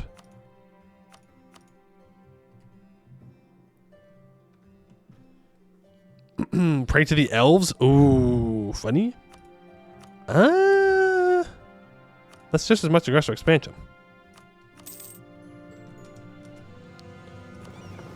Well, I suppose it's time. We have to go take out... Oh. Oh, never mind. I was going to say we have to go take out Deshak, but that's just not true. What? How? Oh my goodness. Really? Oh, that's going to suck. We're going to have to fight Keterata a lot. And of course, they're allied to fucking Eagerlium, dude. Oh my god. I'm so sick and tired of seeing Irlium Keterata alliances. I'm so sick and tired of it. Deshak will become independent. They're a personal union, not a vassal.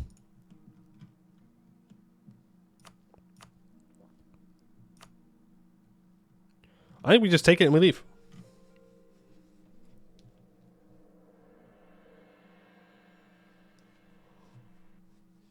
I don't think there's any reason why because I'm going to have to fight Keterata soon.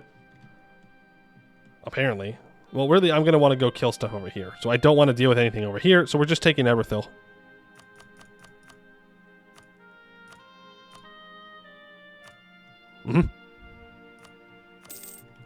Boom. Easy peasy lemon squeezy. Now I need to be the strongest trade power in Eberthil.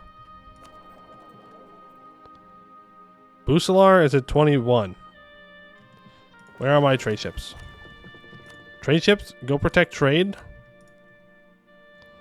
Let's begin coring it up. Because we are going to full state this. We're going to get bonuses for it. We're not going to add it to trade companies.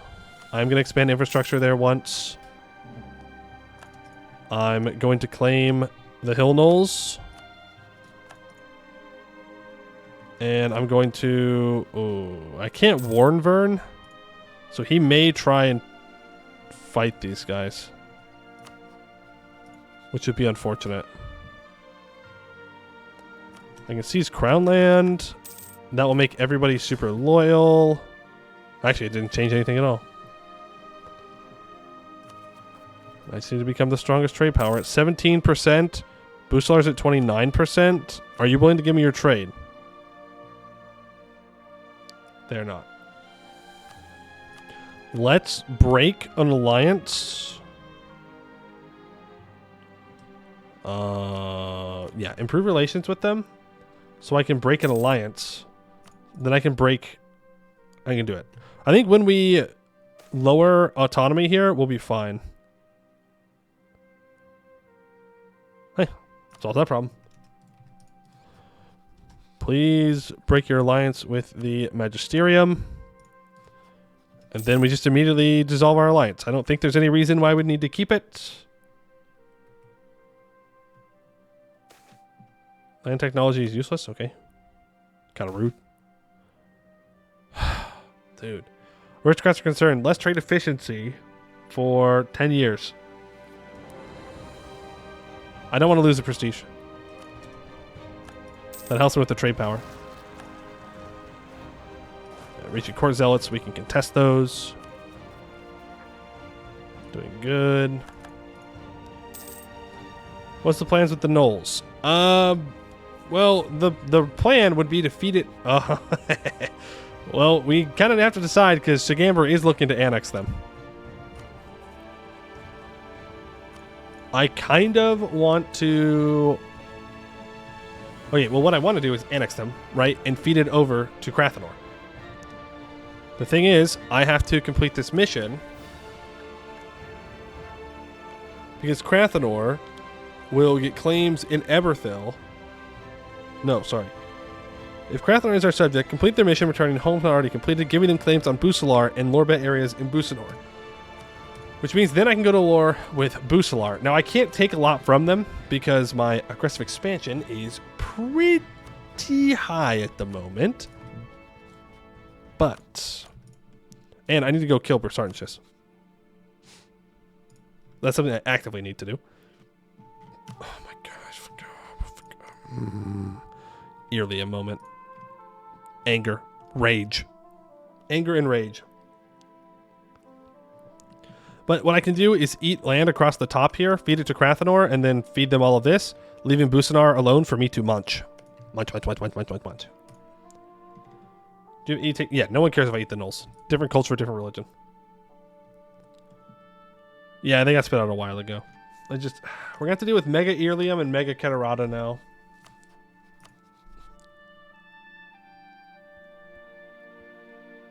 At the same time. And Jad. And Mega Jad.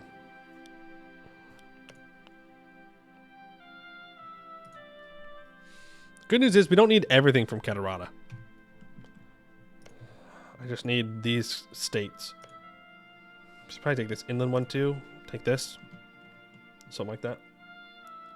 Nadurabu to the rescue. We could try to get an alliance with them. Start improve relations. It would at the very least be a distraction for Catarata. Did Viacot go colonial? No. That must be from their mission then, that they got to colonize these. Since they have a mission tree. Or except for the Irlium Great Conqueror. Well, the thing is, if we jump on Irlium now, we can beat them. Catarata's the problem. Irlium's weak. Pathetic. Catarata, not so weak and pathetic. But I think that's all the time I have for today. Yes. Yeah, that is all the time I have for today. I've got some stuff I have to go do. So we'll be back at this tomorrow, where hopefully we can complete some missions. We're looking good economy-wise. We're making lots of money. We could probably upgrade some advisors if we really wanted to. But yeah, that was good. We have not thrown too hard. I'm still not sure what we want to do with our other vassals. If we want to annex them and then feed the land over to Krathanor. My chair is stuck. Because I can't have too many vassals or they're going to be disloyal. So I need to reduce the number of them. And we already know that Irlium's got a lot of vassals we can release. You know, Brissan's pretty good, but we're going to want Brissan proper. I don't know. One big for every loyal vassal is better. True. True. We will run into problems where they run into governing capacity issues. But do we really care? No, probably not. So we'll just keep feeding Krathanor, and if we can't feed Krathanor, we'll create temporary vassals, and then we'll give that over and over and over and over and over. They took expansion, so that helps. That's true. They did do that, so more governing capacity for them. Thank you all for hanging out today. Appreciate it. Hope you enjoyed. We had a good yap session. We had a good gaming session. Just a good session overall. Just real solid. I'm now going to go watch the Celtics win, hopefully. Pray that they win. If you don't follow basketball and you don't care, that's fine. But I'm going to go watch. And I might even get food. Who knows? Imagine eating. Looking for anybody playing Anbennar. Nope. Everybody playing base game. Everybody out here playing the base game. Well, that's all right. Well, then I will be back tomorrow. Exclamation point VODs if you missed part of the stream and you want to go watch it on YouTube. This VOD will be up in a couple hours probably. Maybe later tonight. If you want to watch Arg Ordston or Xwis, they're on the VOD channel right now. They're all live, all good, all there. I've even put in little chapters in the VODs. I learned how to do that. Big brain. So that way, if you don't want to listen to the yapping sessions, you can get straight to the gameplay. Don't know why you'd want to do that. I think our yapping sessions are great. But that is going to be it for today. I'd like to thank you all for watching, and I hope to see you in the next one.